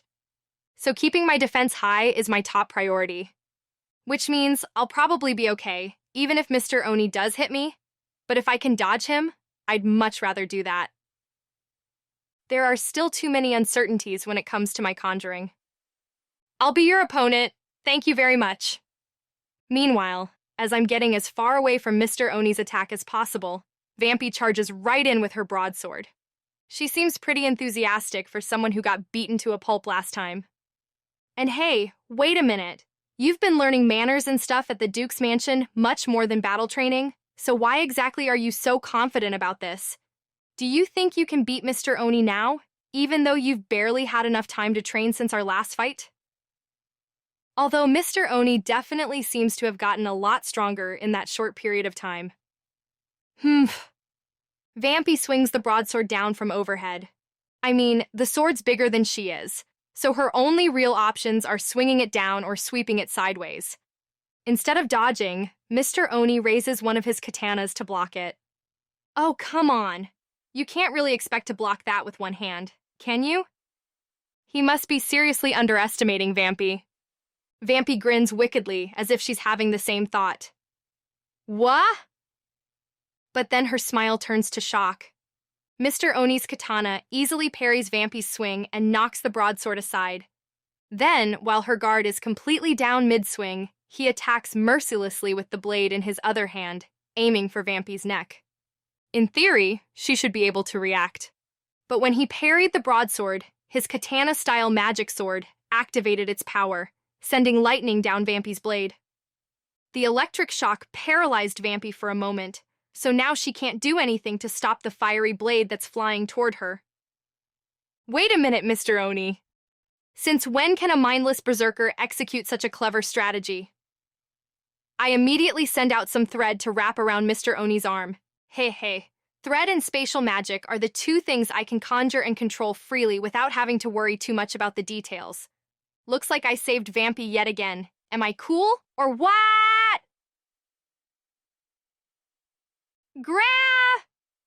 Mr. Oni just swung his sword with sheer brute strength, despite the fact that his arms wrapped in thread. And what do you think that means? I get yanked along with the thread and go flying into the air. Even if I use body strengthening to enhance my physique, that doesn't mean my weight actually changes. And I was so focused on arm strength that I all but forgot about my feet. So I lose my footing instantly and get sent flying. Boy, at times like these, I sure do miss how my stats used to enhance my whole body equally. But even if I had strengthened my feet, I doubt I would have been able to stay put. Considering this freakish strength, the ground probably would have gotten yanked right into the air with me. If I had the spatial maneuvering skill, I might have been able to make a foothold and stop myself, but I'm not proficient enough to reproduce that on command yet. While I panic in midair, I manage to regain control of myself and flip upright. I cut the thread connecting me to Mr. Oni and land safely on the ground. Phew. But just as I sigh in relief, I realize something major. Oh shit. Vampy might be dead. My interference didn't end up helping much, so if he managed to finish that sword swing, he might have just sliced Vampy's head right off. Ouch! Excuse you, that really hurt. But then, an energetic shout from Vampy clears up my worries. What? It looks like Mr. Oni landed a hit and sent Vampy flying just like me, but I don't see so much as a scratch on her neck. Instead, something like scales have appeared. What are those? It doesn't look like they're stuck on there. More like she's grown scales or something. Did the scales protect her from Mr. Oni's attack? That's all well and good, but why scales? Since when did Vampy evolve into some kind of scaly monster? Meanwhile, Vampy charges at Mr. Oni again. But since the broadsword can take only really big swings, Mr. Oni's quick-moving katana prevents it from getting anywhere near him. On the other hand, Mr. Oni's attacks keep hitting Vampy dead on. But between her clothes made out of my thread and those mysterious scales, she's not taking any serious damage. It does knock her HP down a little, but Vampy has one of the more advanced HP recovery skills, so I don't think her life is in any serious danger. In other words, this could be a long battle. Since Vampy's attacks can't even graze Mr. Oni, and his are doing at least a little bit of damage, he has a leg up in this situation. But still, I'm sure Vampy isn't just blindly attacking without a plan, so she must have a chance of winning. Enough already! Quit dodging around so much! She does have a plan, right? Right? I trust you, Vampy. Besides, considering that she's got those crazy scales all of a sudden, I guess she's been getting stronger every day after all. Yeah, I'm sure it'll be fine. So, I guess that means I have a little more leeway to take a look at our surroundings. While Vampy and Mr. Oni exchange blows like crazy, a gigantic, bloodied creature is lying nearby. It's a beautiful dragon with transparent crystalline scales. But right now, those scales are dyed red with blood. Appearing on the verge of death detracts from its beauty a little bit. And Ghoulie Ghoulie is reaching out toward that dragon's injuries as if to nurse it back to health. That bastard! So that's where he went after dumping us in front of Mr. Oni and disappearing. I guess that dragon must have been fighting Mr. Oni not long ago, but it looks like things got pretty down to the wire. No wonder Ghoulie Ghoulie was in such a hurry. He must have teleported us in front of Mr. Oni to draw his attention away from the dying dragon. I've got a few choice words I'd like to say about that, but he probably had no other choice in that situation, so I guess I'll forgive him. Wow, I'm so generous. That dragon looks pretty strong at a glance, though. I mean, it sort of looks exactly like how the Demon Lord was describing the dragon, who's the head honcho of the Mystic Mountains. But it can't be, right? But I guess since Ghoulie Ghoulie is here, even if he can't intervene directly, there's a good chance that the top dragon would be here too. From what the Demon Lord told me, the top dragon of the Mystic Mountains is in the same category as Hayuvan, the wind dragon who helped us out during the UFO incident. But this dragon still got beat up that badly? Huh? Is Mr. Oni stronger than I realized? Vampy's in danger. Come on! What happened to all that energy you had before? Die. Just die already. Turning around, I see Vampy viciously attacking, while Mr. Oni has switched to defense only. Oh, okay. I guess there was no point worrying then. Vampy is swinging her broadsword around every which way while also attacking Mr. Oni with ice and water magic. Plus, judging by the fact that the ice and water both contain a tinge of red, I'm guessing it's no ordinary magic. Since it's red, I'd bet it has to do with some kind of vampire blood control ability, but I don't know what it does exactly. Mr. Oni's skin is sort of inflamed in places, so maybe it's some kind of acid? Yikes, Vampy. Such small, very strong. Between those scales blocking Mr. Oni's attacks and that red ice and water, I guess Vampy's been advancing in lots of ways without my knowing. When did she get so powerful? I mean, I always knew she was strong, but she definitely seems to have gotten even more so in a short period of time. Mr. Oni beat her and Mira into the ground last time, but now she's successfully fighting him on her own, so that proves how much she's grown. In fact, it seems like Mr. Oni has gotten stronger too, so that means Vampy's growth rate is even more impressive. She must have been really mad that he beat her, huh? Using the bitterness of defeat as motivation to grow sounds like something a shonen manga hero would do. Da! A hero. Right. Yeah, I'll just leave dealing with her mental growth to the Demon Lord. Good luck with that. I want no part of it, thanks. I try to ignore the warning signs of Vampy's developing inclinations as I watch over her fight. What's that? Am I going to help her? What? You want me to cooperate with someone else? Nah, I'm mostly kidding. I'm sure I could do it if I wanted to, okay? I could, but for a battle this intense, supporting her would actually be pretty tough. Vampy and Mr. Oni are moving all over the place, so they keep switching positions. If I try to hop in there while I'm still struggling to control my powers, it could easily lead to Vampy getting caught in some not-so-friendly fire. Thread isn't a problem to control, but they're moving so fast right now that there aren't really any openings for me to intervene. Cooperation is the kind of thing you can do only when you're at least as strong as the person you're trying to fight alongside, you know? And unfortunately, I don't think I can keep up with Vampy's and Mr. Oni's speed as I am now. When Mr. Oni sent me flying earlier, I learned without a doubt that just strengthening my physique won't allow me to move around and fight as freely as I used to. It's clear to me now that I was able to do that only with the support of my stats, plus skills like dimensional maneuvering. Now I would have to enhance my movement, strengthen my defenses to withstand the recoil from that movement, and then anticipate the effects of external factors like the ground I'm standing on, and include solutions for all that in advance. Only then will I be able to actually attempt a high-speed battle. Right now, just doing any one of those things alone is hard enough for me to handle, so I don't think I could do all of them at once anytime soon. Man, stats and skills really were awesome. Actually, I guess it seems kind of weird that the system applies those things to everyone who lives in this world. I'm working my butt off trying to control my conjuring over here, while everyone else gets to just do whatever they want while the system takes care of it automatically for them. It's not fair. I keep complaining to myself while I watch Vampy and Mr. Oni battle. At a glance, Vampy seems to be taking the lead. Yeah, Mr. Oni is deflecting her broadsword easily, so she's not even making a scratch with that. But in the meantime, that red-tinted water is revolving around Vampy's body, and it goes after Mr. Oni whenever he tries to counterattack.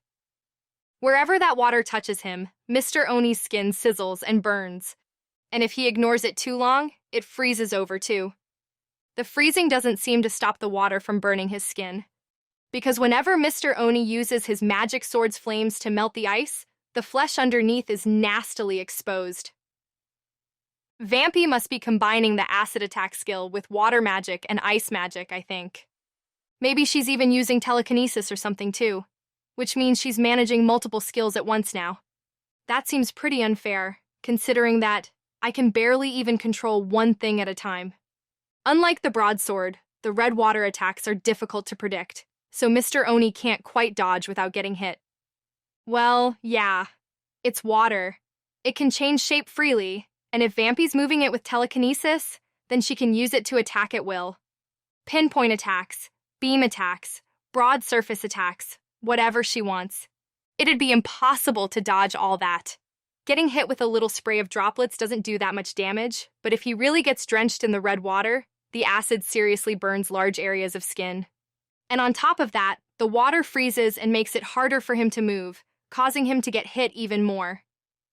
Talk about nasty. And I don't just mean the appearance of skin being burned with acid. The strategy itself is nasty too. Of course, Mr. Oni isn't going to take all that lying down. He's using the magic swords in his hands to try to scatter the red water with fire and lightning. But unfortunately for him, it's not a good matchup. Fire and lightning are great for killing and wounding, but not so much for intercepting attacks, since neither of them has physical mass. If he wants to completely block the physical attack of the red water, he'd be better off with the defense of earth magic or something like that. Even if the explosive power of the fire and lightning can scatter the spray of the red water, part of it's bound to land on Mr. Oni, and the rest of the water just gathers right back around Vampy. Plus, while he's having a tough time defending himself, Vampy can easily produce more red water to replace what's been scattered. I don't know how much MP it costs to use the powers of those magic swords, but it looks to me like Vampy's spending a lot less than he is. He has to block her attacks or take major damage, but doing so costs him serious MP. But it's not like he can just attack either. Vampy's red water can actually block Mr. Oni's fire and lightning. Yeah, it's water, so it has mass. Even the dumbest grade school kid knows that water beats fire, and the electric currents of lightning can't pass through it very easily either. Perfect offense and defense. Her opponent can't block her attacks, but she can block his. Yep, you gotta admit, it's pretty nasty. It hasn't even been that long since our last fight with Mr. Oni. I didn't think Vampy had enough time to raise her level in the Duke's mansion, and I never saw her doing any intense training. So her stats and skills probably haven't changed that much. Which means her advantage now is because she reflected on her loss, reconsidered her strategies, and came up with new methods specifically to beat Mr. Oni. It's like they say, if you know your enemy and know yourself, you can fight 100 battles and never lose. Analyze your enemy, polish your tactics and countermeasures, and hone your repertoire to its limits. If you do that, as long as there's not an insurmountable difference in strength, you'll stand a damn good chance of winning. That's how I won many a battle against opponents who were stronger than I was. Although most of them besides Araba were just surprise attacks, so I didn't have any real tactics or countermeasures to speak of. I had Professor Appraisal to cover for that, though. The red water keeps attacking Mr. Oni, and it's definitely damaging him. He seems to have some kind of HP auto-recovery ability, so the wounds are gradually healing over time, but he gets more new injuries faster than the old ones can heal. At this rate, Vampy will probably win sooner or later. But I wonder if it'll really be that easy. Growa! Mr. Oni unleashes an even scarier howl than usual. At the same time, the aura around him grows exponentially in size. Fire and lightning dance wildly around his body until I can even feel the heat from where I'm standing some distance away. Mr. Oni moves forward, closing the distance between him and Vampy in an instant. His charge alone is enough to disperse the defensive wall of red water, and his two blades slash down at Vampy's body at once. Her eyes widening in surprise, Vampy has no time to dodge, and even those new scales of hers can't block an all-out attack from Mr. Oni's swords, so her body is slashed to ribbons, almost. In truth, Vampy is now standing next to me in shock. Mr. Oni's big attack slashes through nothing but air. As if letting off rage that has nowhere else to go, he sets off fire and lightning that explode on the ground where Vampy was standing just seconds ago. Mr. Oni gets caught up in the blast as shockwaves blow through the area with a massive boom. Damn, that was close. Even Vampy would have been blown to bits if she took a direct hit from something like that. Huh? What? How? Vampy looks back and forth between the site of the explosion and me, evidently confused as to what just happened. What did I do, you ask? Nothing much, really. I just got a feeling that things looked dicey, so I teleported Vampy over to me.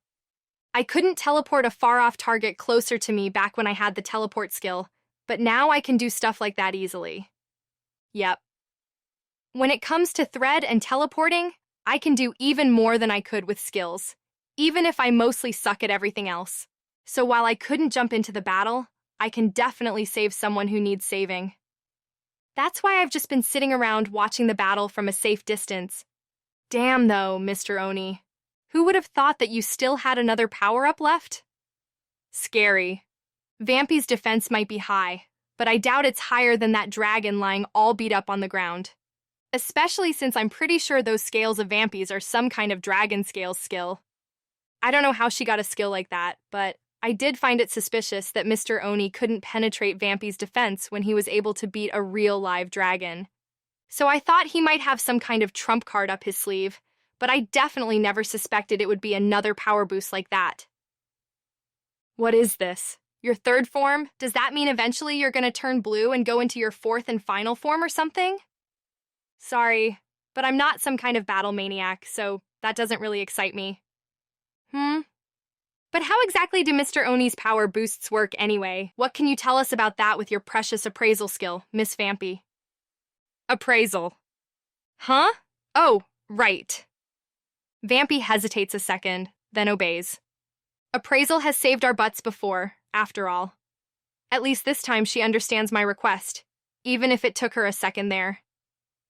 Battle Divinity level 10? That's one of the only really high-level skills. Maybe it's a benefit of the Ruler of Wrath title? At any rate, that must be what he activated just now.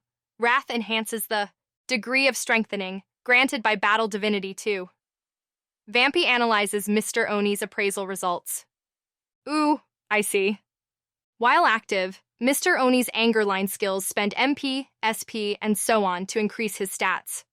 They seem to be pretty effective, and once they evolve to the final skill in the line, Wrath, the increase becomes almost exponential.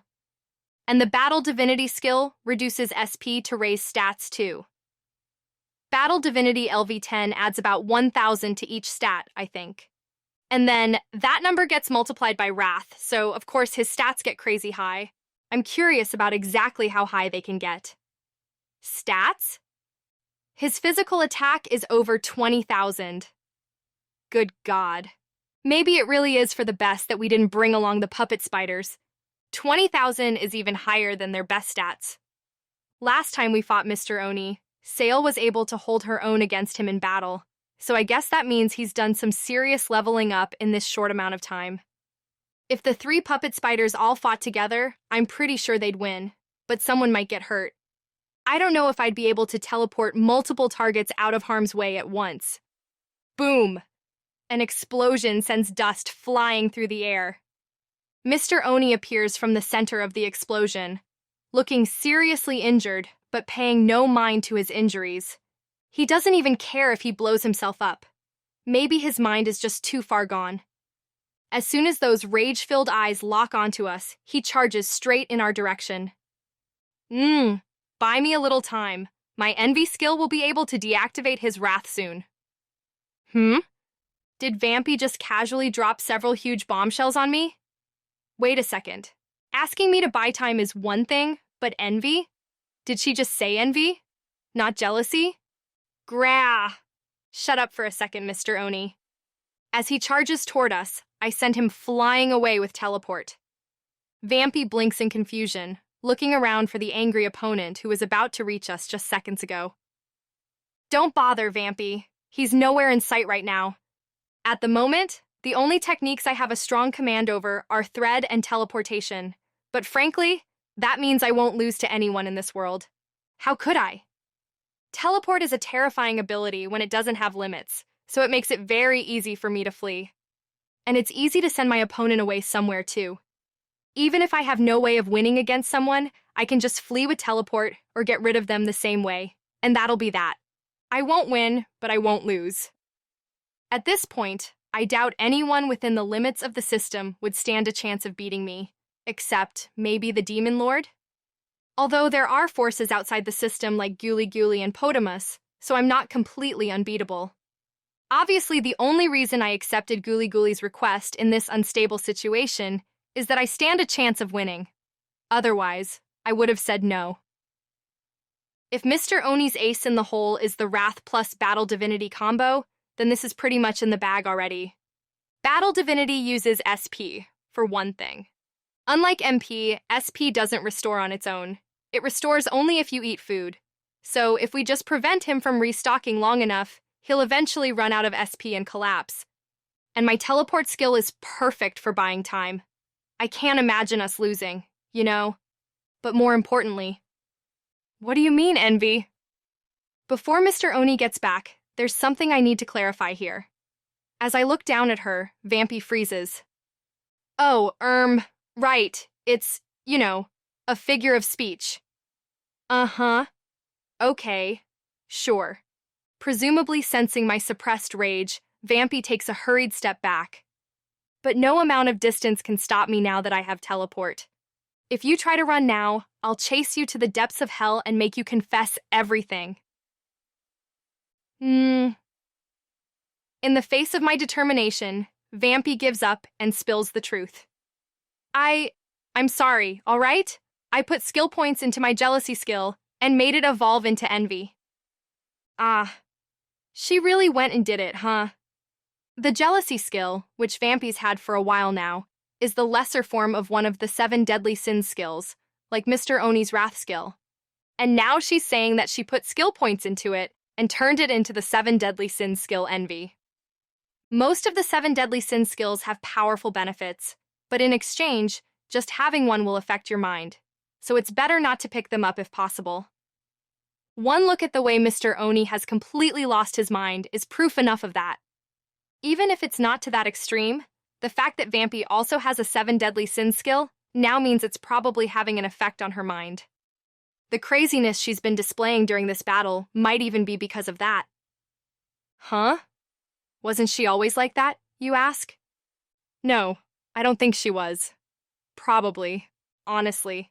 The Demon Lord and I warned her over and over not to acquire a 7 deadly sin skill, and now she's gone and done it anyway. Admittedly, since envy can disable a target's skills, it's a pretty good matchup against Mr. Oni. Wrath is a huge part of why he's so strong. If she can disable that, he'll be significantly weakened, and we might even be able to bring him back to his senses. On top of that, when you get a 7 deadly sin skill, you get the corresponding title. The titles give enhancements of their own, as well as some powerful bonus skills. When I got the Ruler of Pride title back in the day, it came with Abyss Magic, the ultimate form of dark magic. Most of these 7 deadly sins titles come with similarly strong skills too. Vampy's guess that Mr. Oni's Battle Divinity skill came with the Ruler of Wrath title might be right on the mark. I don't know what skills come with Ruler of Envy, but they're probably similarly powerful. Oh, was it those scales maybe? That's the biggest visible difference I've noticed in this battle. I don't know why Vampy would have a Dragon Scales line skill, which are usually limited to dragons, but it might make sense if it came with Envy. In that case, Vampy's probably gotten a big power boost by acquiring Envy. But still, I can't believe she actually put skill points into it to make it evolve. She must have been really upset about her previous loss, enough to make her disobey the Demon Lord and me. That's no excuse, though. She's so gonna be punished when we get home. Eek! I haven't even said anything yet, but Vampy shrieks like she can tell that something bad is coming. Oh, what's this now? Where'd all that vim and vigor from the fight with Mr. Oni go, I'm sorry. Why does she look like she might actually cry? Is she that scared of me? Since when am I scary enough to make little girls cry? I don't get it. Anyway, that's not the most pressing issue right now. Where did he go? Wow, she sure changed the subject fast. But I guess her punishment can wait.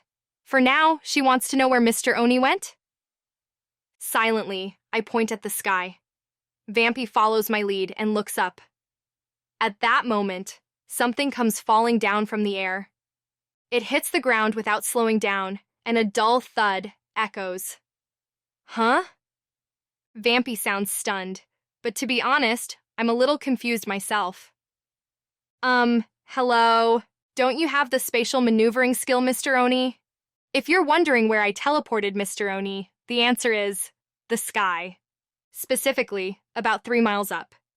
Ghoulie Ghoulie requested that we protect the people who live here from Mr. Oni, so I couldn't just teleport him far away and let him go.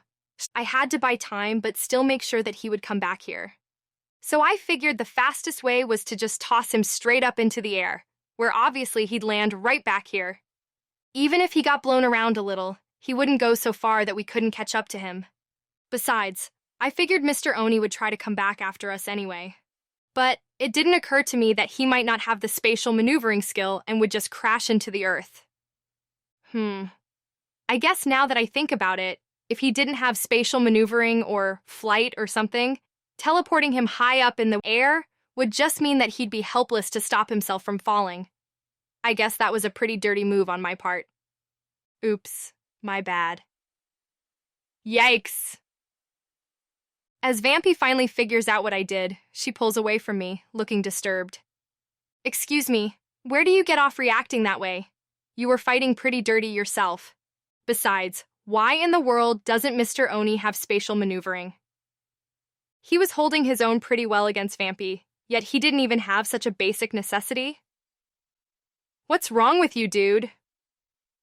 I assumed he had spatial maneuvering when I teleported him way up high, so I was just trying to buy time, not actually deal any damage. But now it seems like I just dealt the finishing blow. Wait, so, is he dead? Why is he just lying there and not moving? Hello? You alive over there?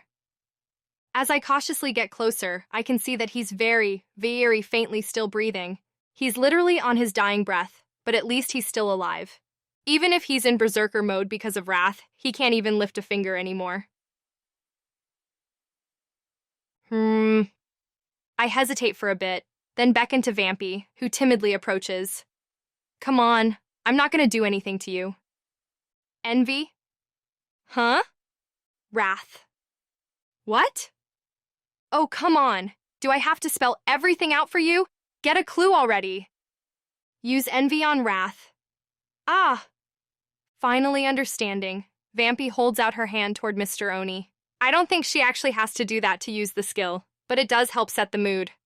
While she's working on deactivating Mr. Oni's wrath with envy, I use my thread to retrieve the magic swords from his hands, just in case he starts thrashing around again. Why use thread, you ask? I don't want to let my guard down and get slashed to ribbons. Thank you very much. Once I've got the swords, I tie him up with thread just in case. I doubt he has the energy to fight anymore, but it's better to be safe than sorry. Out of a warrior's sense of compassion, I wrap extra thread around his waist too. It's just, Mr. Oni's flames and stuff were all flying around him before, so his clothes are kinda... Yeah. I'll refrain from going into detail for the sake of Mr. Oni's honor. It's done. While I'm finishing that up, Vampy announces that she's disabled the Wrath skill. The scary aura slowly vanishes from around Mr. Oni. Without it, he just looks like an ordinary young boy, lying there on the verge of death. He might actually die if we just leave him like that, so I decide to heal him. His broken limbs return to normal. The bones that were exposed from acid burns are covered by new flesh, and healthy skin begins to form. Conjuring healing is probably pretty advanced, but since I had the highest level of healing magic before, the miracle magic skill, I can reproduce it to heal even mortal wounds like this with ease. As his wounds fade, Mr. Oni's sleeping face becomes more peaceful, or not. There's nothing peaceful about that anguished grimace, to be honest. But, well, at least he's sleeping. Good job, me. I don't know how he's going to react when he wakes up, but at least we've knocked him out for now. So it is done. Now that things have settled for the time being, Ghoulie Ghoulie approaches with his dragon, who he appears to have fully healed from her beat-up state. Ghoulie Ghoulie walks over to me and stands there in silence. Is it just me, or have we been in this situation before?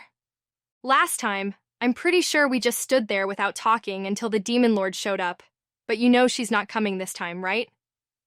Truly, you saved my life. Allow me to express appreciation in my Lord's place. Thank you. The dragon behind Ghoulie Ghoulie ends our awkward little standoff. I am the ice dragon Nia. Pleased to make your acquaintance. I spend most of my time idling away in the Mystic Mountains, so do come visit anytime. And bring gifts, of course. Which is it?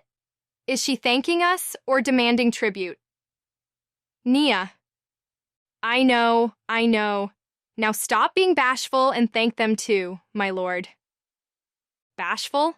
Is that what this is? As Ghoulie Ghoulie heaves a deep sigh, he looks more annoyed than bashful. Thank you. You were a great help. Wow, he actually thanked me. But then he shuts up again. What's up with that? The silence is killing me, dude. Yes, being talked to is stressful too, but I don't exactly enjoy being stared at in silence either. Still, I expected this to take at least 100 years. Just as I thought the silence would last forever, Ghoulie Ghoulie mumbles something. 100 years? What do you mean? It appears you've mastered conjuring quite well already. My presumption was that you would be powerless for 100 years or more, but clearly I was mistaken. With that, he heaves a depressed sigh. Okay. I guess Ghoulie Ghoulie, my senpai in godliness, thought I wouldn't get my powers back for another 100 years or so. 100 years? Are you kidding me? And wait a second, does that mean I'll still be alive in 100 years? I don't know what happens to my lifespan now that I've been deified, so I guess that's possible in theory. From what I've seen, you have an even greater grasp of spatial conjuring than I. With that power, you could easily leave this planet, I am sure. Say what? You mean the Space Master? Ghoulie Ghoulie is giving my spatial conjuring the stamp of approval? Geez, I'm so talented. It's scary even for me. It's no big surprise, though. I've always been a genius after all. Still, you're saying I could leave this planet? I didn't see that one coming. Huh. So if I use spatial conjuring, I could actually leave this whole planet. I guess that makes sense.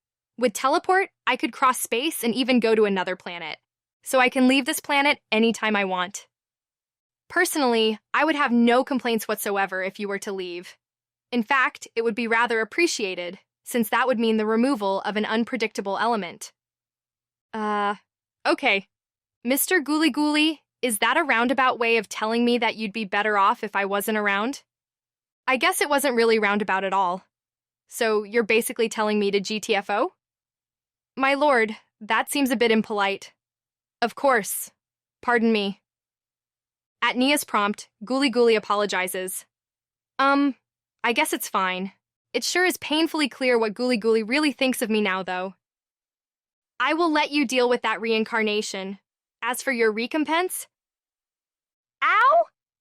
Gooly Gooly suddenly pulls off one of Nia's scales, then walks over to Vampy, who's hiding behind me.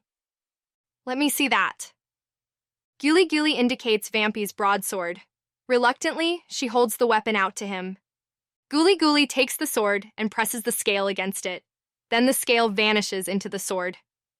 I have infused it with the power of Ice Dragon Nia. As you have a natural inclination toward the ice attribute, it should serve you well. Wowie. He must have used his administrator powers or something to enhance Vampy's broadsword. It was already a powerful weapon made out of material from the legendary class monster Fenrir, and now it's got the materials of the powerful Ice Dragon Nia, too. This thing's definitely gotta be mythical class now. I can tell from Vampy's face as she takes the sword back that it must be crazy strong now. Her stupid eyes are sparkling like crazy. This is the most I can offer. Is there anything you wish for along those lines? Gooly Gooly looks at me. I don't know. That's a tough question. I didn't end up using a weapon in this fight, but I do have my giant scythe. And anything else I want, I could probably get my hands on without Gooly Gooly's help. Perhaps I can offer a reward then. All at once, my body shivers, as if all the warmth has been drained out of it. That voice is speaking directly inside my head. The smartphone it normally comes out of is nowhere to be seen. Like it or not, this difference makes me even more nervous than usual. I'd like to give you an extra special reward for granting me such an entertaining show. Meanwhile, the voice keeps speaking. Beautiful and calm, yet enough to fill anyone who hears it with anxiety. So hurry up and come see me, please.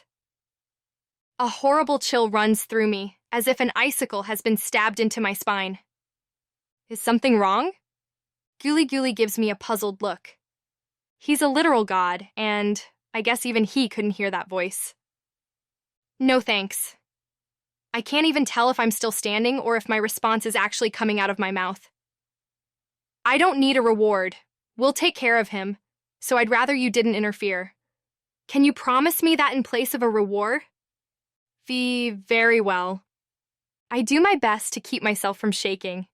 To be honest, I want to go straight home and hide in bed, but I can't say that. Sophia, don't stop suppressing his wrath skill with envy until he wakes up. Right. After giving a necessary command, I lift the unconscious Oni over my shoulder.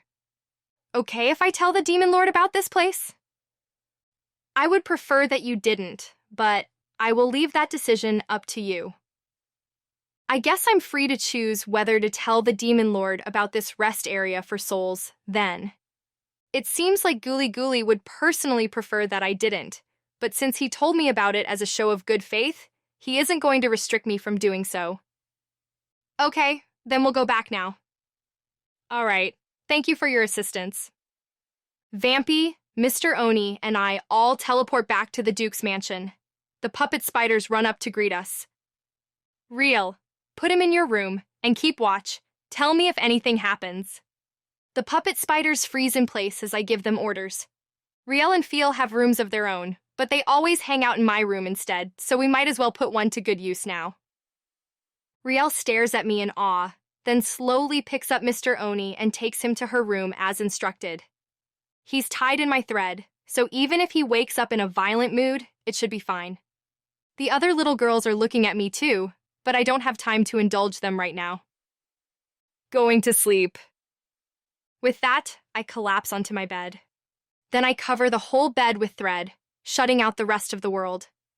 I curl up in a ball, trying to rid myself of the voice echoing in my ears, but the words won't leave my head. Hurry up and come see me, please. That sentence wraps around my mind like a curse. I cover my ears with my hands. It won't help, but I just had to do it anyway. I know I do. I can't keep running away forever. Soon I'll have to meet the person behind that voice. I'll have to meet D. Editor note: the voice of Sophia will be used in place of Wrath as a technical glitch prevents Wrath's voice from sounding correct. Thank you for understanding. Chapter O. Wrath. That old familiar workshop. This is my personal room in an online game. The game I started playing when the new friends I made in high school, Shun and Kanata, invited me to join them. Since they had already started the game, I chose the blacksmith job, a support role, to round out our party. It seemed like the best way to avoid getting in the way of Shun's and Kanata's characters, who were both pure battle types. Although my intentions were rendered moot, since the two of them were always kind and helpful to me as a newbie, that made me really happy. When they fought alongside me and matched my pace instead of just power leveling me, I knew I'd be able to forge a good friendship with these two. We went farming for blacksmithing materials together and hunted monsters that dropped items needed to enhance our weapons. When one of us couldn't come, the other two would play together, and on the rare occasion that we couldn't even do that, then I did blacksmithing by myself. It was a pretty rewarding style of gameplay. When the other two used weapons or armor that I made for them, that alone was enough to make me feel good. Crafting jobs really aren't half bad. My father and grandfather ran a small factory. When I was little, I didn't know what exactly they were making there, but I guess it was some kind of machinery parts. We make these things because people need 'em, but now that the big manufacturers make 'em, the bastards all go to the enemy side. My grandfather often complained about this. Evidently, a bigger factory had appeared that could mass-produce the parts, so companies that had been buying from my family's factory ended their contracts with us. Even longtime customers of many years ended their allegiance, casting aside my grandfather to take their business elsewhere. My grandfather took great offense to this and turned to drinking when the factory went under, succumbing to liver cancer just a few years later. My father must have sensed early on that the factory's days were numbered. As soon as the contracts were broken, he resolved to sell the factory and got a job at another company. Ironically enough, we lived better off his new salary than when he was running the factory. Maybe that upset my grandfather too. But it's not as if my father didn't feel anything when he sold the factory. Unlike my grandfather, he wasn't the type to talk very much, but I often saw him gazing at the site where the factory had been with a muddled expression. That definitely wasn't the face of a man who had accepted what happened. I think the reason I came to have such a strong sense of right and wrong is because I grew up watching my father and grandfather. Both of them felt pride and attachment toward their factory. But then it was crushed solely for the convenience of the companies who broke their contracts with them. Yet those companies simply made new contracts with a bigger factory and improved their business as a result. So unfair. My father and grandfather silently devoted themselves to making mechanical parts, like warriors pledging their loyalty, yet in return they were simply tossed aside. Is there any justice in that? No. I'm sure those companies had their excuses, like costs and business practices. But that was hard for me to accept when it put my father and grandfather through so much suffering, while the companies responsible got off blame-free. That's why when I saw something wrong, even if it wasn't forbidden by law, even if other people looked the other way, I couldn't just let it slide. Then again, I guess I was always a bit like that even before the factory went under, so maybe I would have been that kind of person even without my father's and grandfather's influence. But that incident is definitely what encouraged me further down that path. I always tried to do what was right, and I always tried to correct the things that seemed wrong. But the real world isn't so simple. If doing the right thing was enough to make everything go well, then the factory wouldn't have closed. By the same token, even if I did things I thought were right, it often made the situation worse, or led to me being thought of as the bad guy. Part of the problem was that I often tried to solve things with pure violence. Maybe that's all right for fights between little kids, but in my case, my methods didn't change even as I got older. That's why people called me the little ogre and got mad at me. Violence isn't the answer. Everyone knows that, but I always chose that answer anyway when I wanted to do what I felt was right. I'll be the first to admit I was full of contradictions. It took longer for me to realize that than the other kids. So in high school, I decided to be more docile. As soon as I did that, my wild life changed drastically. I was able to enjoy a peaceful everyday, life without violence. Just by giving up violence and looking away from things I found unjust, I could have the same life as any ordinary high school kid. I was even blessed with the friendship of Shun and Kanata and started to enjoy school. But are you really all right with this? A voice asked me deep down. I didn't have an answer for that. Now somehow I'm in my room in the Goblin Village. Well, not so much my room as the only room in the house, shared by the whole family. Goblin architecture isn't exactly state-of-the-art, and since they live in the scarce environment of the Mystic Mountains, a single one-room home for each family is the best they can do. In the midst of this ramshackle room, I was making weapons. A lot changed after I discovered my weapon creation skill. The utensils I made with the skill, like forks and knives, were distributed throughout the village, and I was able to create farming tools as well, making our lives easier. As the name implies, the weapon creation skill can make only things that can be used as weapons, but I was actually able to make a pretty wide variety of farming tools. Maybe it's because they've been historically used as weapons in uprisings and such. And then there's the intended use of the skill, making actual weapons. Once I learned to make good quality weapons, our hunting efficiency became much higher. Thanks to that, the hunting goblins brought back more monster meat and lessened the state of starvation in the village, and the range that they could explore and hunt in expanded. Still, that doesn't mean everything got better. Goblins I knew around the same age as me still froze to death or got eaten by the vegetables in the field if they got the harvest time wrong. You're probably thinking that doesn't make any sense, but the only vegetables strong enough to grow in the cold of the Mystic Mountains were man-eating monster plants. The first time I saw that, I almost passed out from the shock. And there were other goblins I looked up to like older brothers who never came back from hunting, and so on. That being said, there were good times too, like when my older brother luckily evolved into a hobgoblin. My family consisted of my 2 parents, 4 older brothers, 6 older sisters, me, and 1 younger brother and sister each, for a total of 15 people. For humans, that would be a huge family, but for goblins, it's pretty standard. Their pregnancies are fast and their fertility rate is high, so a lot of children can be born in a short span. That being said, goblins' mortality rate is high too.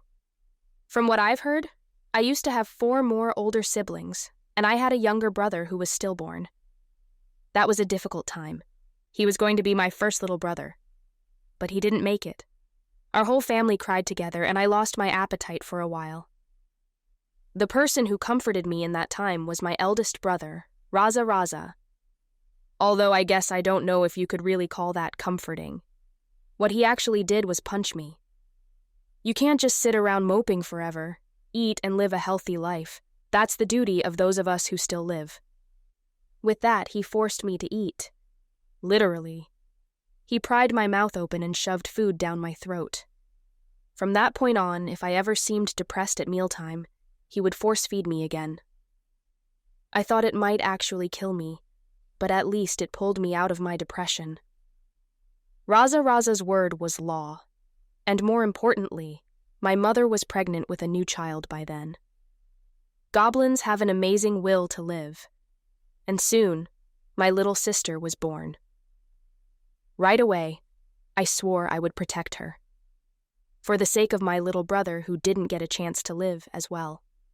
In actuality, I did get a little brother not long afterward, but I still doted on my little sister most of all. It's not that I didn't dote on my little brother too, but because of the vow I made, I paid the most attention to her. In exchange, she became attached to me too, and we were always together. When I was making things with weapon creation, my little sister would sit nearby and watch quietly. And when the weapon was finished, she would clap and cheer as if nothing could make her prouder. So of course I couldn't help adoring her. That encouragement made me even more determined to keep forging things. Just like when I did blacksmithing in that game, it was fun to create things that were helpful to others. It made it feel worthwhile. There was nothing more satisfying than having something I made be needed and useful to others. Maybe that was how my father and grandfather felt when they were running the factory. The scene changes again. Run away! My older brother Raza Raza was one of the best warriors in the village. He was a high goblin, the evolution of a hobgoblin, so his stats were far higher than any ordinary goblin. I was so proud of my big brother. All my other brothers looked up to Raza Raza, but now he was riddled with wounds and shouting for everyone to run. So I obeyed, taking my sister's hand and fleeing. Humans were attacking the village. There had been warning signs of this. The hunting parties had been seeing humans more frequently lately. Because of the weapons I made for them, the better-equipped hunters had expanded the range of their exploration, and eventually it expanded to the outskirts of a new human village created at the foot of the Mystic Mountains. The humans were alarmed by that, so they decided to go on the offensive. As a result of those attacks, most of the evolved goblin fighters, who were in the hunting parties, were killed in action. And now the humans were attacking the goblin base, our village, with the very weapons I had created in their hands. It was awful. I had made those weapons for the hunting parties. They were never meant to be used by humans to attack our own village. They stole from the hands of the hunters the weapons I'd painstakingly made and turned them against the village, of all places. That reality was incredibly upsetting for me, and so was the fact that I was too weak to stop them. I grew fast for a goblin, but I was still so young. As an ordinary, unevolved goblin, my only use was creating weapons. If even the hunters couldn't contend with these humans, then I wouldn't stand a chance. So I ran.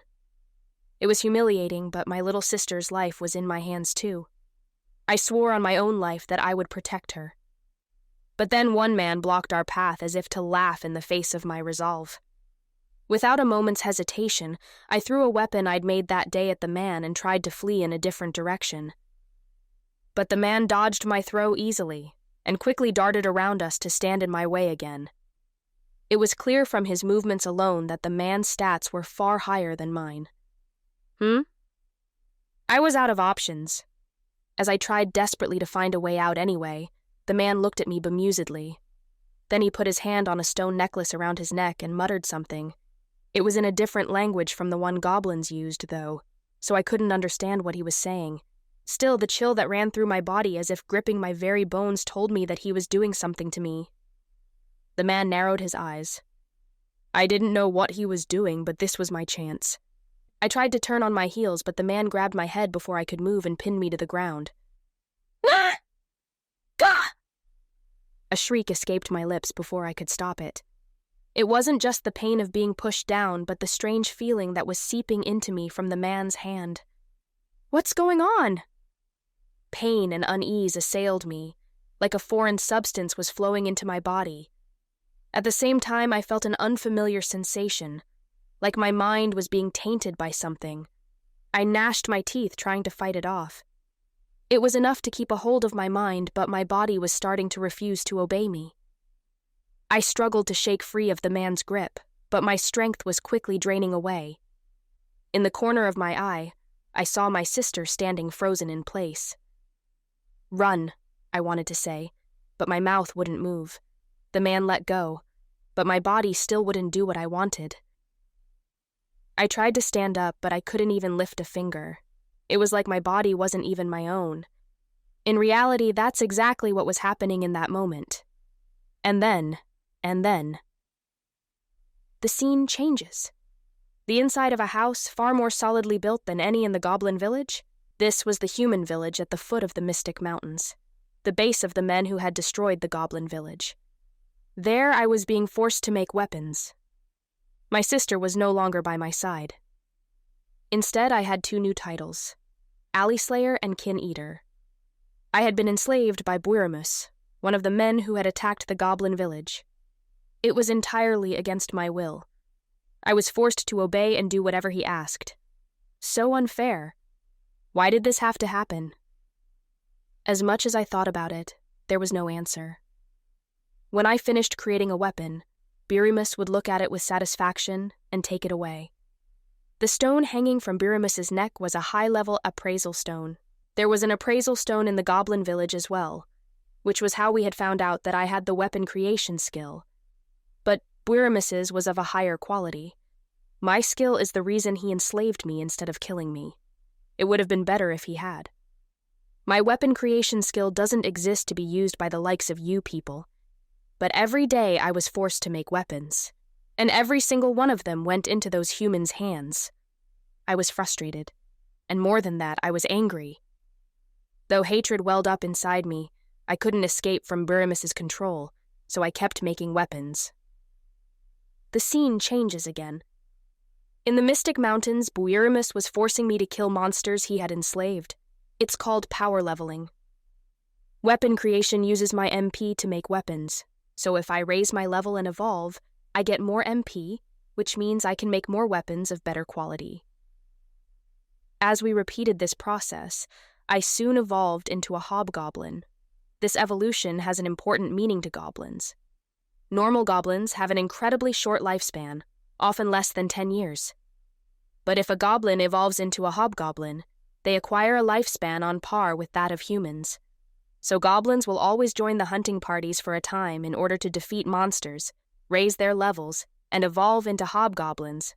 In a way, it's also a rite of passage into adulthood. By overcoming this challenge, a goblin can be seen as an adult for the first time. Of course, many goblins lose their lives in the process. So hunting isn't just a means of acquiring food, but a holy ritual of sorts. And yet, I was forced to evolve into a hobgoblin without any kind of ceremony or emotions. I had always aspired to someday join the hunting parties and fight monsters alongside my fellow hunters. But that never happened. It was an evolution devoid of any sense of accomplishment. Instead of my sister being there to celebrate my evolution, it was Buiramus who looked on and nodded with a look of triumph. And by his side was my brother Raza, the light completely gone from his eyes. I wasn't the only one who Buiramus had enslaved. Raza was one of his victims, too. Buiramus's control over Raza went far deeper than it did with me. The defiance he had at the beginning soon faded, and now he was following Buiramus like a puppet with no will of its own. This was once the greatest warrior in the village, my big brother, admired by all. What would the others say if they could see him now? Would they find him pathetic? Or would they grieve and mourn for him? Would they be enraged at Buiramus for making him this way? All I can do is wonder. Because everyone else from the village is gone. The thought that I might someday end up the same way as Raza fills me with fear. But the feeling that occupies my heart most is my hatred of Buiramus and the other humans. Even if he can control my body, I will never let him have my mind. The scene changes. This time it's another scene that never should have existed. I doubted my own eyes at the time. I thought it must be some kind of joke, albeit one in terrible taste. Either that or maybe some kind of act in order to throw the enemy off guard. But it wasn't. I know that all too well. My brother Raza was laughing, with the monster tamer Buiramus, the enemy of our village. He looked like he was genuinely having fun. There was even real respect and affection in his eyes. That in itself should already never have happened, but what made matters worse was the pressed flowers he held in his hand. Those flowers are very important to goblin culture. When a goblin goes out hunting, they take one with them as a token of good luck. To goblins, hunting is a sacred ritual. So when goblins leave to hunt, the goblins who stay behind give them hand-pressed flowers for good luck. It's difficult work to find blooming flowers in the harsh cold of the mystic mountains, but they always give the hunters flower charms. And now Raza Raza was holding several of those precious flowers. Only one flower charm is given to each hunter, so those couldn't possibly be Raza Raza's. Besides, it had already been some time since our village had been destroyed. Pressed or not, Raza Raza's charm should have wilted by now. Then whose good luck charms was my brother holding? I didn't want to think about it, but there was only one possible answer. The flowers Raza Raza held must have belonged to the warriors of a different goblin village, not ours. And the fact that Raza Raza was holding them meant that he must have attacked that village and likely destroyed it. My vision went dark red. Why?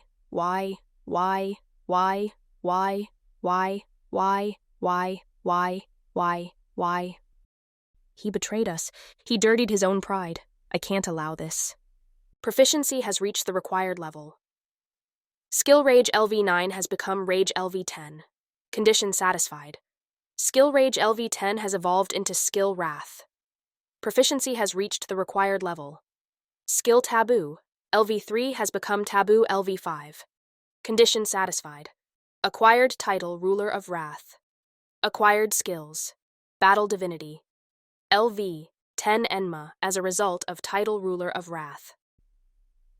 When I think about it now, I can speculate that Raza Raza was acting that way only because Birimus's control over him had proceeded so far, and that surely he wouldn't have wanted to do that if he was still in his right mind. But at the time I was too enraged to think about things that deeply. The anger that built up inside me like scorching red heat burned everything else away, threatening to singe even my own body. At the same time, the monster tamer's binding spell that constricted me burned away too.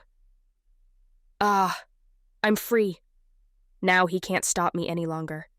I used the entirety of my strength to create a weapon with as much sheer destructive power as I could muster. It created a terrifying flame sword, as if shaped by the ugly thoughts within me. Without a moment's hesitation, I brought it down hard on the shameless traitor. Unable to react in time, the one I had once called brother was slashed to pieces and swallowed by an explosion of flames. I turned to cut down Buirimus next, but as I should have expected, he had already moved away from me. The other men trampled over to surround me. Birimus began to summon a new monster, as if it mattered. I don't care if I die in the process. These men will know my rage. And soon. So this is the justice I have reaped. I looked down on Buirimus in his final moments of life. He and I were the only two left alive in this place. I had killed all the others. The enemy had far more military strength on their side. But I made up for that with wrath, battle divinity, and most of all, my unique ability to completely heal when I level up. And killing even a few of the enemy was enough to raise my level, probably because it was so low to start with. I used my HP, MP, and SP to the brink of death, then recovered by leveling up. Then I fought until I was near death again and repeated the process. It helped that at first they had been holding back so as not to kill me. My weapon creation skill was very valuable to them. They couldn't afford to just get rid of that. Their intentions had been very clear as they attempted to incapacitate me in battle rather than try to kill me.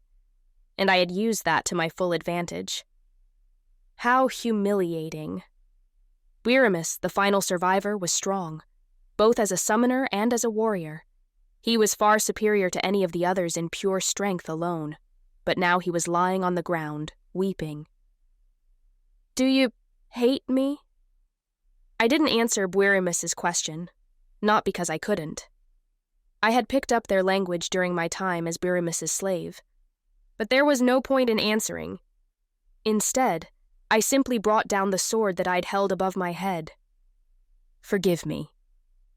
With that, Birimus breathed his last. His final words were heavy with tenacity, as if he still stubbornly clung to life. He must have had something he desperately wanted to do, even if it meant eradicating us goblins in the process. He got what he deserved. And yet my heart still weighed heavily on me. I felt a terrible sense of loss and helplessness, and a lingering rage that burned beneath it all. I pulled the appraisal stone off Buramis's body and used it to appraise myself. There, I read the words evolution available. I had 2 options, High Goblin and Oni. I made my choice. At the same time, I used the naming skill to change my own name to a new one, Wrath. Goblins take great pride in their names. I had mostly used my naming skill to give names to the weapons I made with weapon creation, which increased the weapon's performance. But I could also use it to change a goblin's name, which would increase their stats. However, no goblin ever accepted that. That's how much importance goblins place on their names. Goblins' names are always the same 2 syllables repeated, after the name of a legendary goblin who had fought and died bravely in battle. Like Razaraza or Razurazu. Razurazu was my old name, but I no longer had any right to call myself a goblin. My pride and my prayers had all been overwritten by this rage of mine, so I couldn't be a goblin anymore. Now I would be an ogre. A simple ogre, controlled by nothing but wrath. I howled to the heavens until the evolution process made me lose consciousness. The scene changes again. I ceased to be a goblin, lost my friends and family, and now even the target of my revenge was gone. To be honest, I had lost any reason to live. But I kept living anyway. I didn't want to stay in the village where Buramis had enslaved me, but now that I was no longer a goblin, it didn't feel right to go back to a goblin village. So by process of elimination, I took the path that went away from the Mystic Mountains. The path led to land controlled by humans, and now that I had evolved into an ogre, adventurers attacked me with no questions asked. I kept turning the tables on them and winning, until eventually a large-scale group of adventurers attacked me all at once. But I staved them off with traps and magic swords I had prepared in advance. I had lost sight of the meaning of being alive, but I kept fighting and surviving anyway, driven by the anger and stubbornness incurred in me by wrath. Then, after I defeated the group of adventurers, my next challengers were what appeared to be an official army. The old knight and old mage who led the army got the upper hand over me, and I was forced to flee. As I ran away, a mysterious man inflicted the status conditions fear and illusion on me, and I ran around driven half mad. Next thing I knew, I was right back in the village where Buiramis had kept me. I obliterated the troops who were evidently waiting there to ambush me, and only then did the truth finally hit me. I didn't want to fight anymore. There was no reason to. Ridiculous, I know, and I had gone on fighting for so long, propelled by rage and stubbornness without even realizing that. Then, completely exhausted, I cast all sense of shame and honor aside, and tried to go back to the old goblin village. It would be deserted now, with no one else left, but I thought I could try to live there, alone in secret. But on the way there, I lost sight of my goal again. Wrath had eroded my mind so completely that my thoughts were pulled back toward fighting. I attacked the monsters that lived in the Mystic Mountains and completely forgot that I was originally there to return to the goblin village. Then an incredibly strong dragon showed pity on me. But wasn't it actually telling me to die in a roundabout way? After that, I fought a little girl who had 6 limbs, and then a different girl who was small but ridiculously threatening, and a man who was powerful despite his pale-looking face. And for some reason, Wakaba, my classmate from my previous life, was there too. Around this time, I started to find my own memories a little weird and suspicious. In a world with things like stats, it isn't that unthinkable for a little girl to be strong. And having 6 arms could probably be explained by some item or something. But Wakaba showing up? That can't have been real. It must have been a dream or a hallucination. And after that, the reality of things got even less clear. The rest must have been a dream or something. I fought the monsters of the Mystic Mountains, and a very, very strong old swordsman. And then the dragon who had pitied me before stood in my way. Lastly, I faced the girl with 2 arms and Wakaba. Okay, I guess girl with 2 arms sounds normal enough. Maybe all this dreaming has gotten my mind jumbled up. Huh? A dream? For some reason, I was flying through the sky, not soaring freely, like a bird. No. It was more like I was falling, not flying. The ground got closer to me by the second. I felt the terror that I was about to hit bottom. And sure enough, my body crashed into the ground with a dull thud. It felt like my body had been battered and broken. If this was really a dream, aren't you supposed to wake up right before you actually hit the ground? Wait, what? A dream? That's right. This is all just a dream. A long, long, terrible dream. Huh? I wake up with a start. Is it normal in a dream to hit the ground without waking up, realize that this must be a dream, and only then wake up for real? I feel awful. My entire body is drenched in sweat, but I didn't sit up sharply when I awoke. Or rather, I couldn't, really. Huh? What's going on? My body won't move even if I put all my effort into sitting up. Confused, I look around, trying to figure out what is going on. Luckily, I'm at least able to turn my head so I can take in my surroundings. It looks like I'm lying in a bed. I'm covered by a blanket, so I can't tell what state my body is in. But it definitely feels like I'm being restrained by something. Next, I look around the room. It's a big room, much more impressive than the tumble-down house in the Goblin Village, or even the one in Buiramis's village. Is this a royal palace or something? My confusion only deepens as I try to figure out why I would be lying in a room like this. Then I lock eyes with a little girl sitting near my bed. Her almost artificial-looking eyes seem to pierce right through me. For some reason, she reminds me of the girl with 6 arms. Wait a minute. Girl with 6 arms? No, that must have been a dream, right? There couldn't possibly be a girl with 6 arms in reality. I'm having trouble figuring out which parts of those memories are a dream and which parts are real. As I think about it, I realize that I have absolutely no idea how in the world I wound up in this fancy room. My most recent memories are hazy, like the moments between dreams and reality, and no use to me at all. What happened and why and how did I get here?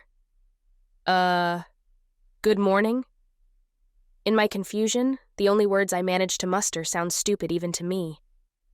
But what else am I supposed to say? In response, the little girl nods silently. Then she picks up a bell lying next to the bed and rings it rhythmically. Is that supposed to call a butler or something? I saw that kind of thing in foreign films in my old life, but I've never actually seen one used in reality before. Still, the sound this girl is producing with the bell is so unsteady that just hearing it is kind of stress-inducing. In a way, it's almost impressive that she can display her lack of a musical ear so clearly just by ringing a simple bell.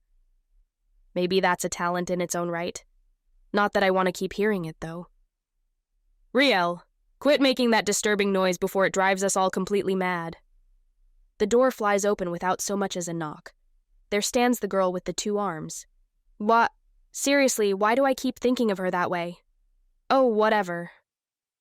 More importantly, I guess this means that the girl who appeared in what I thought was a dream has now shown up in reality. So does that mean it wasn't a dream? Oh? So you're awake. The girl has 2 other little girls behind her.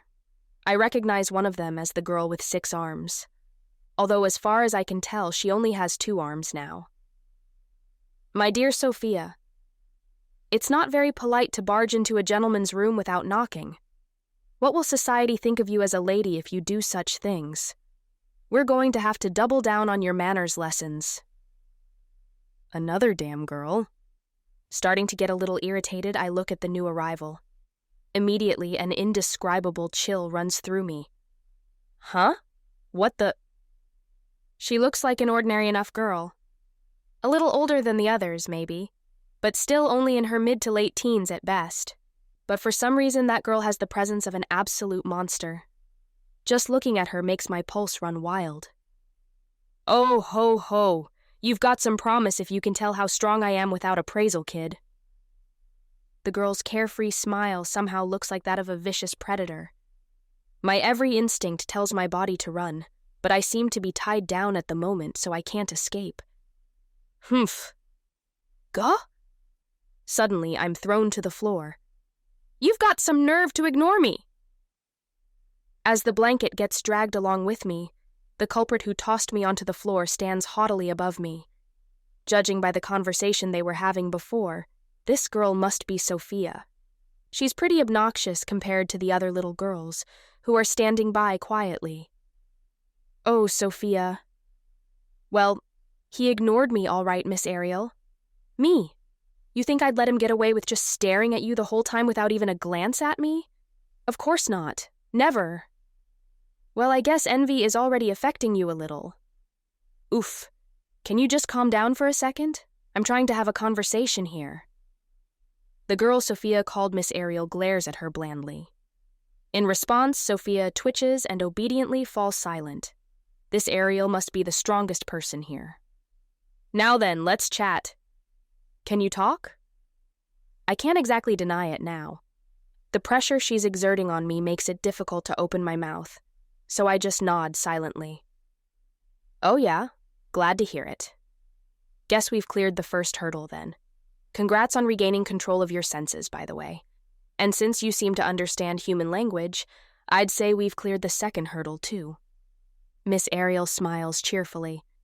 I don't exactly follow everything she's saying, but it doesn't seem like it's anything bad for me. "Well, it'd probably be tough to have a conversation like this, so let's just... White's not here, so we can't actually release you." Ariel comes over to me on the floor and touches the thread tying me up. It seems extremely thin, but it's been wrapped around in many layers, so I'm like a caterpillar in a cocoon. No wonder I can't move. "Yep, no can do. Thread control isn't working on it. I don't think I can pull it off either, and burning it would be way too dangerous, so that's out too. I'm sure White can undo it once she gets back. But she went off somewhere and hasn't returned yet, yeah?" "Right. She just disappeared without a word, even though I've told her to let me know where she's going at times like these. How dare she leave me behind?" Sophia's voice has a hysterical pitch to it. "Uh-huh. Right. We're gonna have to do something about this soon, aren't we? Merazophis, could you hold Sophia's hand for now, or something?" "Of course, madam." A man steps forward quietly, startling me immensely. How long has he been in the room? I didn't even notice him at all. Maybe it's partly because the other people here have a very intense presence, but still. It's crazy that I didn't sense him even a little. "Your hand, if you please, young miss." The man called Merazophis holds out his hand, and Sophia obediently takes it. Not only that, she wraps both her hands around his and even presses closer to rub her cheek against it. It kind of reminds me of a cat rubbing up against its owner, but I'm just going to keep that to myself, since I don't know what would happen if I said it out loud. "Sorry, but unfortunately, it doesn't look like we can untie you right now. Hope you don't mind if we just talk like this for the time being." As she speaks, Miss Ariel hefts me up off the floor and puts me back in the bed. She even pulls the blankets back over me. "Thank you very much." For some reason, when I thank her, her eyes widen in surprise. What is it?" "Oh, nothing. I just wasn't expecting you to be so polite, that's all." Clearing her throat with a cute little ahem, Ariel continues. "Anyway, let's start with introductions. I'm Ariel. The one in lovey-dovey mode over there is Sophia, and the guy she's clinging to is Merazophis. From the left, these kids are Sail, Riel, and Feel. There's also White and Ale, but they're not here at the moment, so hopefully you'll have a chance to meet them some other time. In fact, we need White to untie you, so we'll be in trouble if you don't meet her. It's so many introductions at once that I'm worried about whether I'll be able to remember them all, but with a lineup this crazy, I'm pretty sure it'll stick with me. Except maybe Sael, Riel, and Feel, whose names are confusingly similar. Are they sisters, maybe? They certainly look alike, in that they all seem like dolls. My name is Wrath. When people introduce themselves to you, it's only polite to introduce yourself in return. My name now is Wrath. I don't have the right to call myself Kyuya Sasajima or Razu Razu anymore. Okay, so let me cut to the chase here. How much do you remember? How much? I can't immediately come up with an answer. As I've been realizing since I woke up, my memories take on a dreamlike, unreal quality at some point when I think back. I don't know how much of it is real and how much is my imagination. Then again, since Sophia and the other girls who I thought were a dream are standing right in front of me now, maybe all of it was actually real. I don't know. I'm not sure. When I respond honestly, Sophia glares at me menacingly. Sophia, down, girl! Before Sophia can say anything, Ariel scolds her, so she promptly stops glaring at me and clings sulkily to Merizophis instead. Sorry we keep getting so rudely interrupted. So yeah, I'm sure. You're already aware of this, but you've been on a rampage because you lost your sanity thanks to the wrath skill. I can tell you what we observed of your actions in that time, so try to figure out which parts you remember. Ariel goes on to tell me the history of my actions thus far. I caused an uproar in a place called the Empire, where they referred to me as a unique ogre. I was chased out by the Imperial Army, ran into a troop of elves, and wiped them out. I still remember all of that, although this is the first time I'm hearing that the troops I thought were waiting to ambush me after I fled from the old knight and mage were actually unrelated, and were also elves. After that, I fought Sophia and the others in the Mystic Mountains. Then, after various twists and turns, I fought Sophia again, this time with a person called White, who's not currently present. They soundly defeated me this time around, deactivated my wrath skill to bring me back to my senses, and now I'm here. Apparently. It's all a little hazy, but I do remember it. Huh. So you haven't completely forgotten everything? In that case, you should let me punch you once. I haven't forgiven you for what you did to us, you know. Sophia sticks close to Merizophis as she yells at me. I guess if all this is true, I did suddenly attack her and her friends without any provocation. And on top of that, they nearly died because of it. I would have no right to complain if she killed me. Never mind just one punch. Down, Sophia. It's all right, Miss Ariel, I say meekly. I deserve it for everything I've done. But Ariel is still having none of it. Yeah, no. If she punched you, you'd probably die. I guess if what Miss Ariel said really did happen, then Sophia was holding her own against me while I had Wrath activated. The stat boost from Wrath is probably the only reason I was able to fight her then. So, now that it's deactivated, I guess I might actually die if I took a direct hit from Sophia. In fact, if Ariel is being so serious about it, I definitely would. So that's a no on the punching, Sophia. Merizophis, go on and give her a hug. Sophia starts to protest until that last part of Ariel's statement, which sets her face aglow. On the other hand, now it's Merizophis who looks like he wants to protest. But instead he gives up and leans down to silently give Sophia a stiff embrace. Seems like these guys have a pretty complicated relationship. So anyway, where were we? Oh, right. We were saying that you remember stuff at least a little. So does that mean you remember what White looks like? At that, it finally comes back to me. The girl who was with Sophia during that fight. But... wait, what? Hang on a second. If these memories are correct, does that mean it was real? Wakaba? I ask hesitantly. Ding ding ding, we have a winner. Miss Ariel's confirmation shocks me in all kinds of ways. It's so shocking that I don't even know what I'm the most surprised about. So if White's testimony is correct, does that mean you're Kyuya Sasajima? I nod dumbly. At this point, I'm so shocked that it's come back around to a sort of calm numbness. Great. Then you should probably know that all your former classmates have been reincarnated into this world. Although I haven't actually seen all of them with my own eyes, so I guess this is technically just hearsay. Despite the disclaimer, Ariel seems confident that this information is true. It must have come from a pretty trustworthy source then. And little Sophia here is... Miss Ariel. What? He's gonna find out eventually, so better to just get it over with, right? Sophia is a reincarnation whose name in your world was Shuko Nagishi. Despite Sophia's protests, Ariel reveals her secret. Shuko Nagishi. I remember her, of course, but this person seems quite a bit different from the old Nagishi. Wah! Sophia latches on closer to Mirazophis, glaring at me resentfully. I'm not sure why she's looking at me like that when it was Miss Ariel who revealed her identity, not me. But please don't bother asking me about the other reincarnations besides Sophia and White. I don't know anything. Oh, there is one thing about the elves we mentioned before, though. Seems like. They're real interested in the reincarnations. They've even come after Sophia a few times. So they might have more information on the other reincarnations, but I can't say I recommend getting mixed up with them. Oh, I see. I was hoping she might know something about Shun or Kanata, but I guess it won't be that easy. May I ask one question?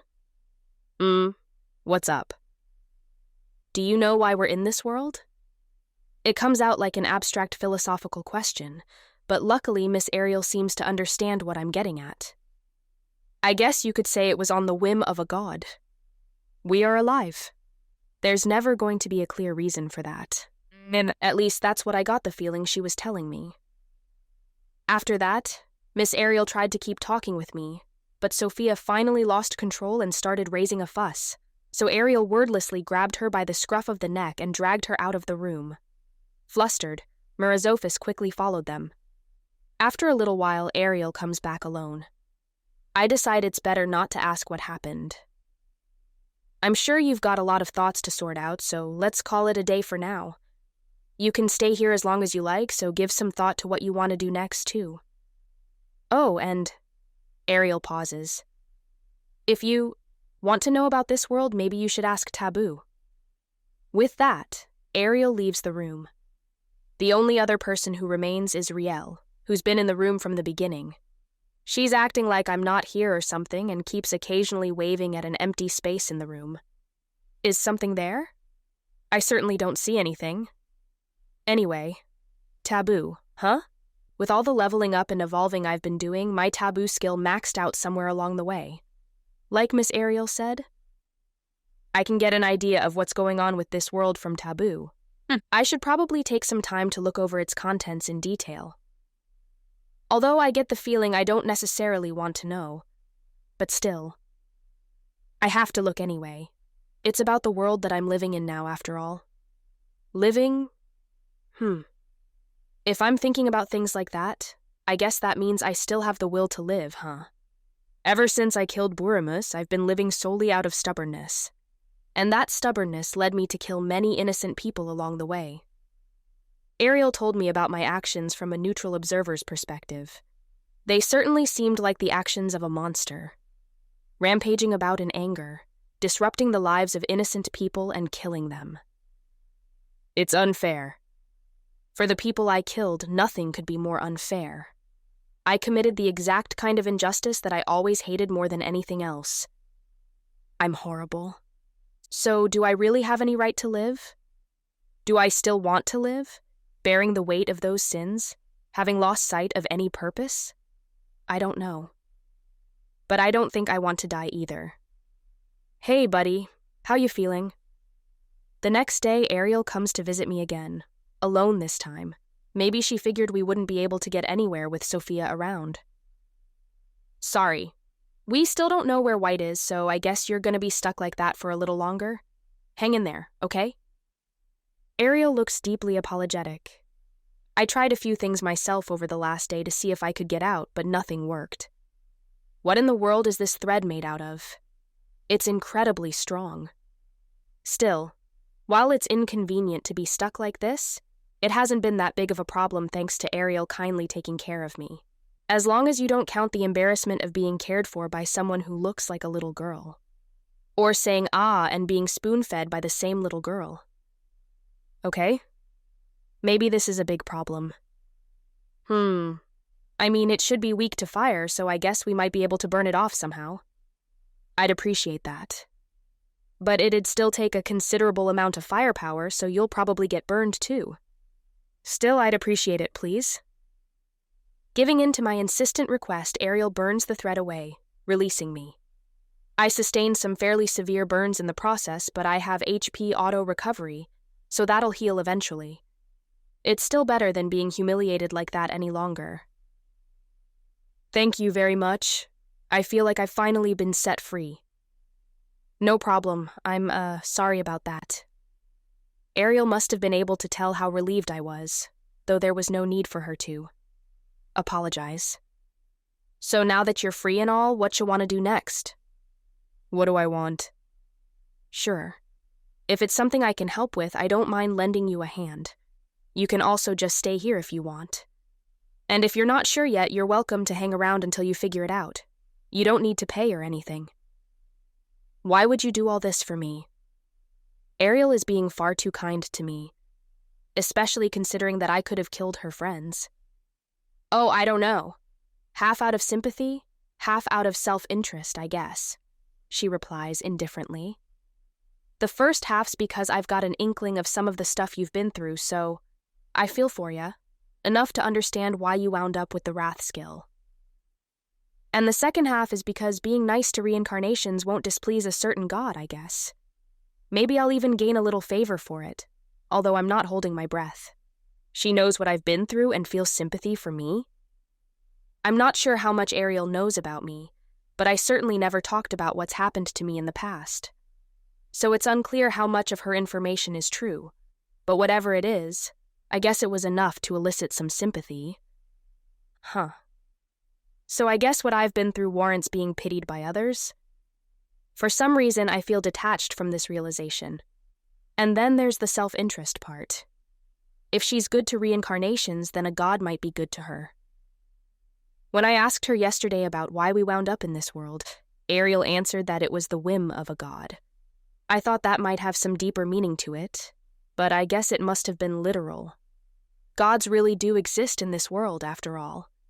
Literal, genuine gods who created this system. So it makes perfect sense that we would be living in this world thanks to a whim of that god. And evidently that same god has taken a liking to us reincarnations, which is why Ariel says she's being kind to us. I guess that logic is fairly self-serving. To be honest, I don't know what I want to do just yet. I've already lost any meaning my life once had. I don't have any desires or ambitions. I'm an empty shell, filled with nothing but the sins I've committed. Miss Ariel? But I'm still living. I still don't consider dying an option. Is there anything I can do for this world? So I think I'm going to keep on living. In this world on the brink of destruction. It's not anything so grandiose as atonement, but if I'm going to keep living, I've decided I want to live with purpose. Hey! Please consider supporting this project on Discord and Patreon. This project is extremely expensive to produce and will cost over $500. Please consider supporting the project at patreon.com/Gradient Audiobooks, or check the description for a link. Thanks. And now, back to the book. Chapter 7. Arrival in Japan. Moonlight faintly illuminates the classroom. With my clairvoyance and night vision, I can see easily even in these dim conditions, but it might be too dark for any normal person to make anything out. But there's nothing inside the classroom anyway. No desks, no chairs, nothing. The fact that what would normally be a place of learning for students is totally empty is proof enough in itself that something happened here. I try pulling the handle, but the door stays firmly shut.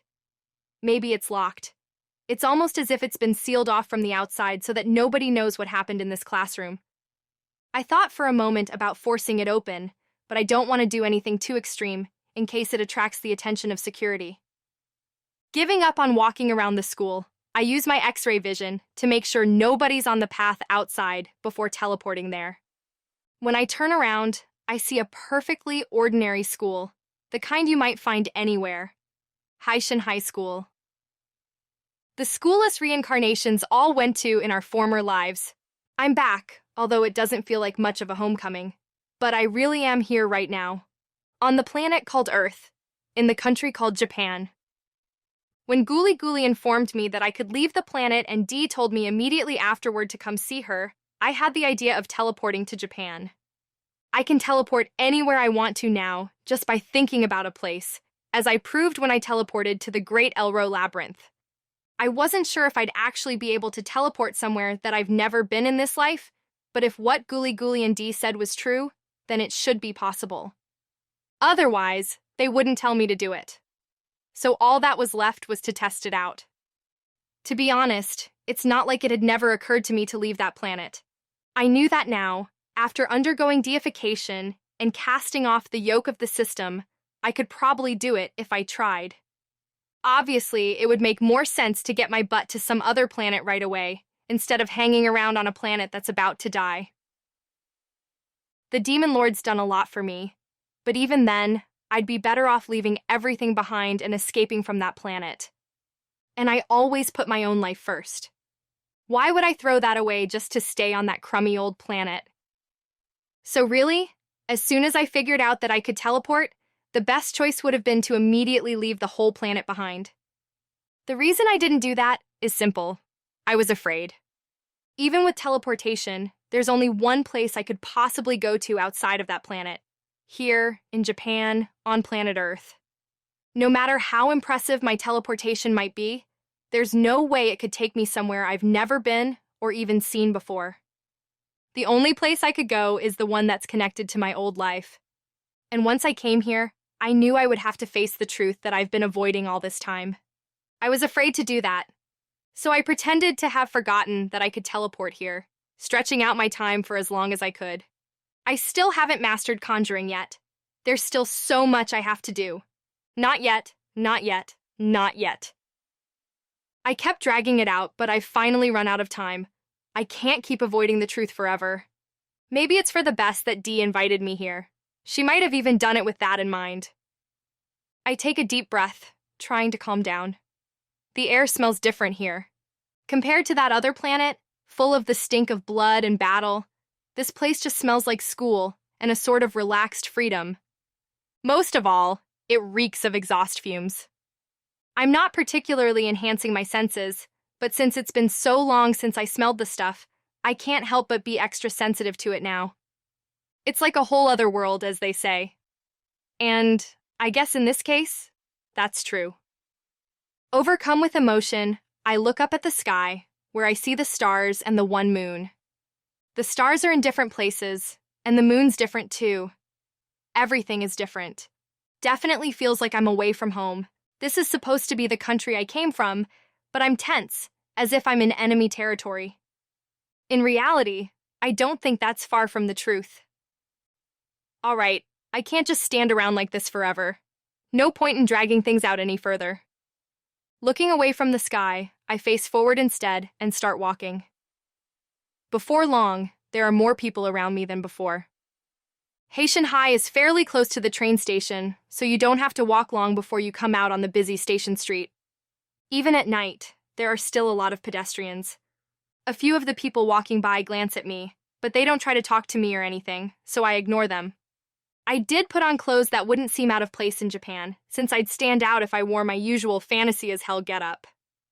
The fact that people are staring at me anyway is probably inevitable because of the way I look to begin with. I'm basically here illegally right now, so it'd be a bit of a pain if someone called the police on me, but a little bit of attention is probably just something I'll have to bear. I walk along the sidewalk in front of the station, have a thought, and stop in at a nearby convenience store.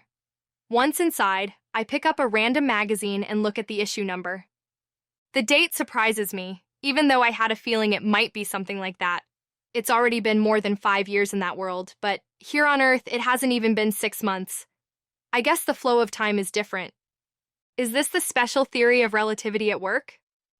Okay, I don't actually know what the special theory of relativity is, so I have no idea. But in a world with magic power and all that junk, I guess the laws of physics don't matter that much anyway. Still, half a year, huh? Nothing looks any different as far as I can remember. I did think it was a little weird that none of the buildings or anything would have changed at all over the course of 5 years. So I thought maybe it hadn't been that long, and sure enough, I was right. While I'm at it, I flip through some of the manga magazines, then leave the convenience store without buying anything. What? I should have bought something? So I'm broke. So what? Besides, the cashier was giving me a really weird look since I was reading manga with my eyes closed and all, so I had to get out of there. Yeah. I guess I can use my X-ray vision on Earth too. So my magic works here just fine. Of course, if it didn't work, I wouldn't have been able to teleport here in the first place, so I guess we already knew that the moment I arrived safely. In novels and stuff, there's sometimes a thing where magic doesn't work on Earth because there's no magic power here or whatever, but I guess that's not the case. I don't know why we never developed conjuring here, but whatever. Maybe someone was pulling the strings behind the scenes or something, but that's none of my business. If I couldn't use my X-ray vision, though, I wouldn't be able to keep my eyes closed. Back in the world I came here from, I might have been able to make some excuse, but here I'm sure it'd cause quite an uproar if anyone saw my eyes. And I really don't want that. Maybe it'd be all right if I had sunglasses or something, but I don't, so I'm just walking with my eyes closed. Weird looks? I don't care, as long as they don't call the police. I'm not planning on sticking around that long anyway. And if I do end up having to stay a while for some reason, well, I'll cross that bridge when I come to it. There are lots of people in front of the station, so it must be rush hour right now. I try to avoid the throngs of people and head in a less crowded direction, from the station to a residential area. The crowds thin out, and there are less shops and such around too. I keep going, walking with heavy footsteps that nevertheless don't stop. It's not that far of a walk. If anything, it's pretty close. Although I'm not happy about that right now. I'll be there any second. I arrive at a single house, nestled between two bigger buildings. It's a perfectly ordinary house, probably no more than 10 years old. The name on the front entrance is Wakaba. I open the gate and walk up to the front door. There's a decorative potted plant next to the door, and I reach in between its branches with my fingertips to retrieve a key. Then I use that key to open the front door. It's totally silent inside the house. There's a staircase to the second floor right by the entrance, just like I remember. Next to that is a hallway that leads into the first floor. I head up the stairs without hesitation. Then I open the first door I come upon on the second floor. I can hear the faint sounds of a computer inside. There's a game on the computer screen, where a bald character is dodging enemy attacks with ease. The clacking of a controller echoes with his every move. Welcome, or should I say, welcome home. The girl holding the controller greets me without turning around. Unable to respond right away, I stand there staring at her back and the computer screen. The old bald guy attacks the enemy monster and kills it with one hit, and the words "Quest Complete" appear in big letters on the screen. Taking that as an opportunity, the girl puts down the controller and turns around. This is the first time I've ever been here in my life, so I guess welcome is probably more accurate. My words come surprisingly smoothly, but I guess I know why. I don't need to be careful with my words when I talk to this particular girl. I guess I should say, nice to meet you, the real Hiro Wakaba, or should I just call you D? The face of the girl who's turned toward me looks exactly like my own. She has black eyes and black hair that trails loosely down instead of being tied in a braid, but otherwise we look more or less identical. And I guess our expressions are just a little bit different. Nice to meet you, substitute. The original version of me responds without a hint of emotion.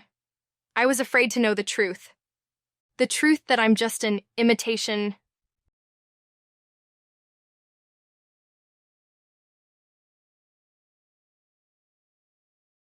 Evil gods don't laugh. Let's eat.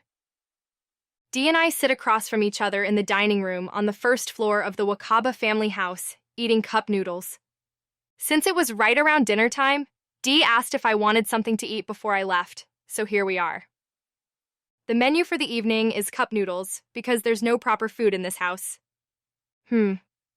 Yeah, I guess I do have memories of only ever eating cup noodles and convenience store food and junk like that. This is such irrefutable evidence of that. I don't even know what to say. Cup noodles are so good, though. You can't get these complicated flavors in the other world. They don't have a lot of interesting spices and chemicals to cook with over there. The array of different flavors and ingredients in these cup noodles is so nostalgic. Or at least it feels that way, although those memories aren't actually mine. We both slurp our cup noodles in silence. Dee and I both eat very slowly, taking small bites. It takes about twice as long for us to finish our noodles as it would an ordinary person. Neither of us says a word the whole time. But despite the long silence, it doesn't feel awkward at all. I'm not sensitive enough to other people's emotions to feel awkward in situations like this, and I don't know if Dee even has emotions in the first place.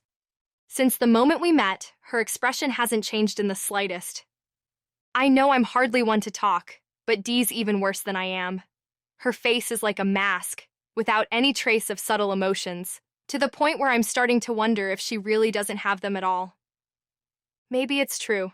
She's always been pretty mysterious, but now that I'm seeing her face to face, she only seems even more so.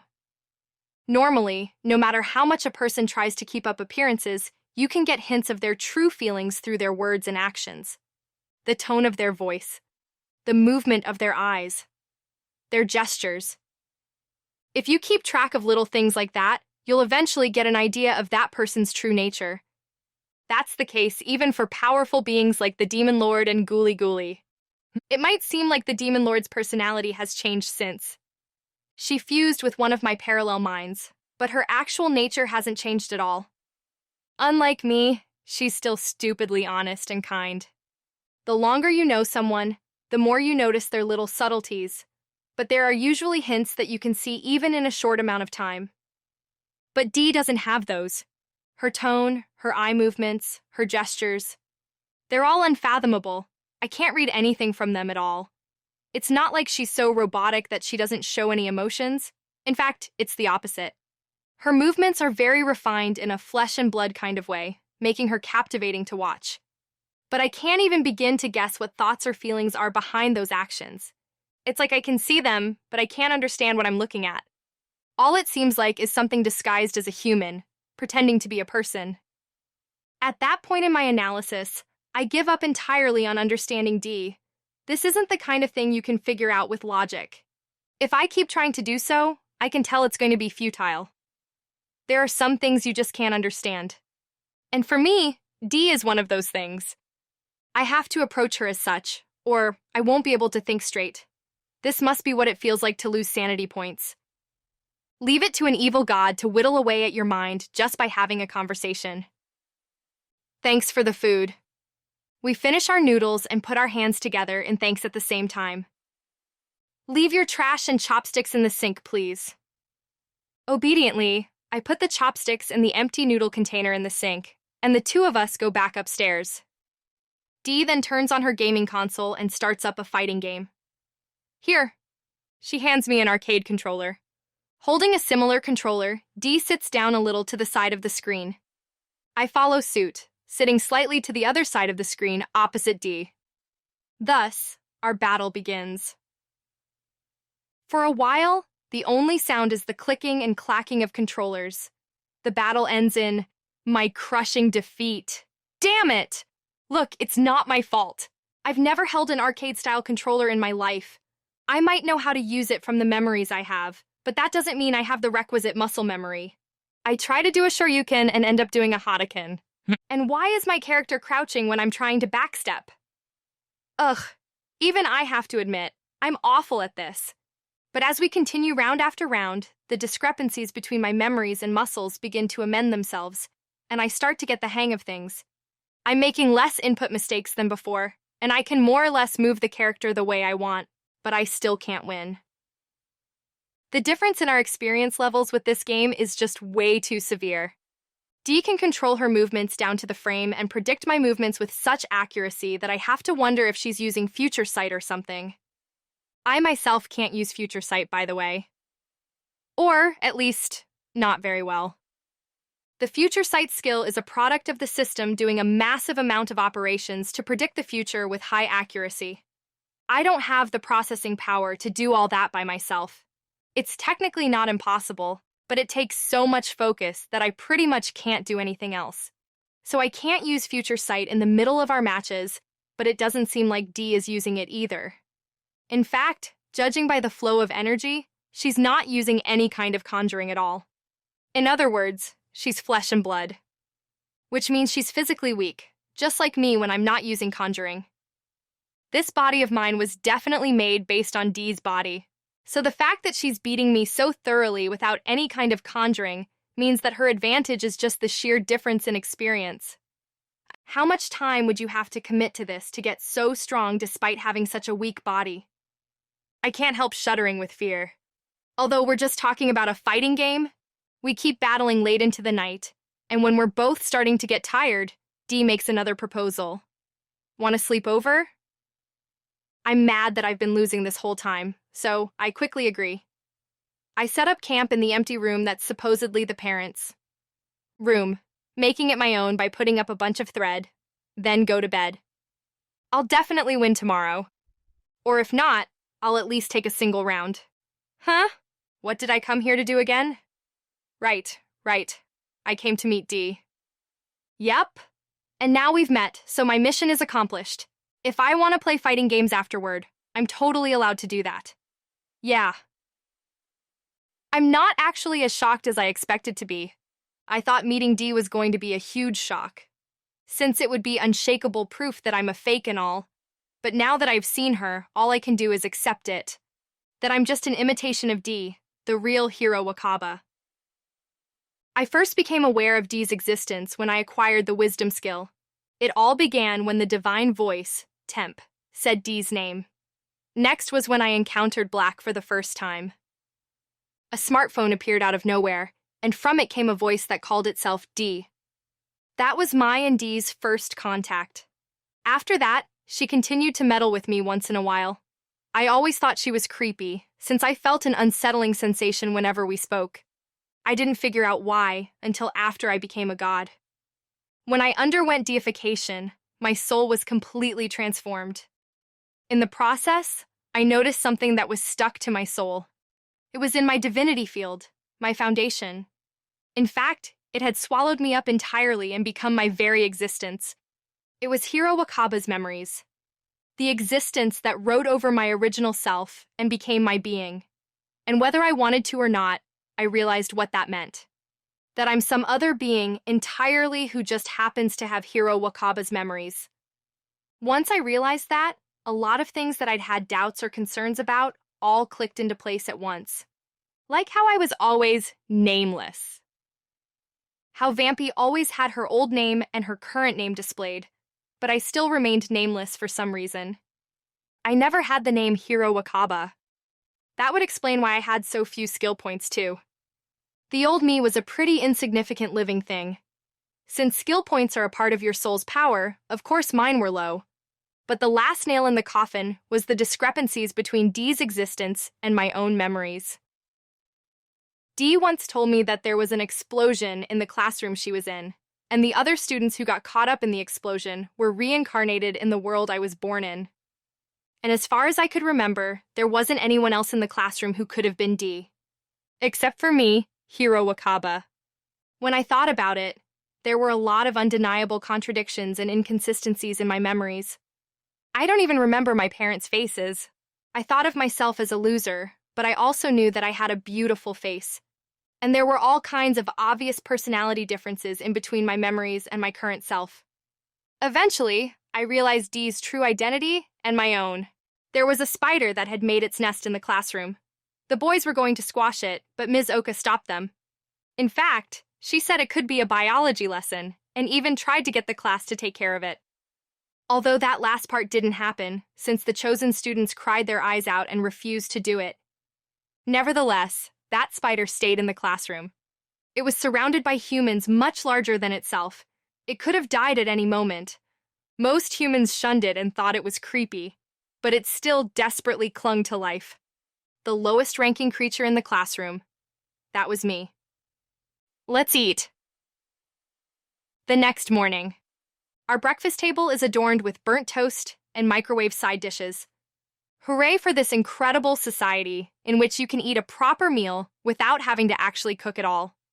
My only regret is that I can't fit all this food into the tiny stomach of this body. Dee doesn't care about taste or amount as long as it's edible. Maybe our contrasting levels of gluttony is the biggest difference between Dee and me. Well, that would make sense, I guess. I didn't start living with a clear sense of self until I hatched from that egg in the Great Elro Labyrinth. It all started when I witnessed the bloodbath of my siblings and the horror of my giant mother and told myself, I refuse to die like this. I'm sure I had a survival instinct in my old life as a spider too, but it was this beginning that made me as determined to stay alive as I am now. And after that, when I was on the verge of starvation and had to eat the corpse of one of my siblings, the mentality of I have to eat to survive is what made me into such a glutton. Without that experience, maybe I wouldn't be quite so preoccupied with food. Then there was the incident where my home was burned down, and I realized that just surviving wasn't enough. Everything I went through after that is what made me who I am now. At first, I was just a substitute for the real Hiro Wakaba, but my experiences in that world turned me into me. I might be a fake, but the history I've built up for myself is real. That thought calms me right down. Maybe I'm not that shocked about meeting Dee because I had already braced myself for it, but I think it's also because I have this firm belief that deep down, I'm still me. Thanks for the food. Feeling refreshed as I finish breakfast, I put my utensils in the sink. Then we go back to the room on the second floor. It's game time! Just like yesterday, our battle begins again. But this time, one thing is different. While we're doing this, please listen. Dee starts talking to me. Since you've made it all this way, let me explain from the beginning. I'm guessing she's not talking about the fighting game we're playing right now. As you know, this all started when the dimensional magic of the hero and the demon lord interfered with this world. Right. I guess I did hear about that before. If I remember right, a previous hero and demon lord tried to transcend space to do something with dimensional magic and failed. The misfired spell exploded in the high school classroom where Dee, Hiro Wakaba, was sitting, and the shockwaves killed all the students and their teacher. Then Dee had them all reborn in the other world as the reincarnations. The reincarnations got caught up in this because of me. They're just innocent people who were hurt because I was playing at having a fun high school life. So, in order to take responsibility for that, I set them up to get reborn in that world with some extra advantages. You knew all this, yes? Wait a sec. What do you mean, a fun high school life? Is that stupid idea the whole reason this evil god was pretending to be a high school student? And the reincarnations got killed because Dee was hiding out in their high school for such a stupid reason. Yeah, I would certainly hope she'd take responsibility for that. Those poor reincarnations. At any rate, that was all well and good. It was an unfortunate accident, but I set them all up for a nice new life. So my responsibility ended there. Although I won't deny I thought it would be more entertaining this way. Wait a sec. Are you sure the main reason wasn't just because you thought it would be entertaining, and taking responsibility was just an excuse? Leave it to an evil god. She's cruel in all kinds of ways. But there was just one problem. How was I to fill the box that was meant for me? Huh? Dee's box. I don't really get it, but I'm guessing if I just stay quiet and listen, she'll explain things. I was attending that high school under the false name of Hiro Wakaba. My disguise was perfect. I had a family register and all that, and Hiro Wakaba was even listed as an existing human in Seoul. Administration. I'm not sure what Seoul administration is, but if she's mentioning it in the same category as a family register, does that mean that souls are all recorded somewhere just like a family register? We're all being managed by some unknown network of the gods. Say what? Jokes aside, the scary part is that this might actually be true. Also, not that it matters, but now I know Hiro Wakaba is a false name. I kind of figured as much, but honestly, who would give themselves a name with the kanji for princess in it? Isn't that a little obnoxious? My subordinates are exceptional, so they'd immediately notice even the slightest discrepancy in the flow of souls and come rushing to investigate. If that happened, then I'd lose the ordinary life I made for myself to play. I mean, for research, and be dragged back to work by force. I couldn't have that. Wait a sec. Were you about to say play hooky? And what was the point in covering it up when the rest of what you just said made it clear that's what you're doing anyway? Dragged back by force? What are you A runaway kid? Ugh, I feel a headache coming on.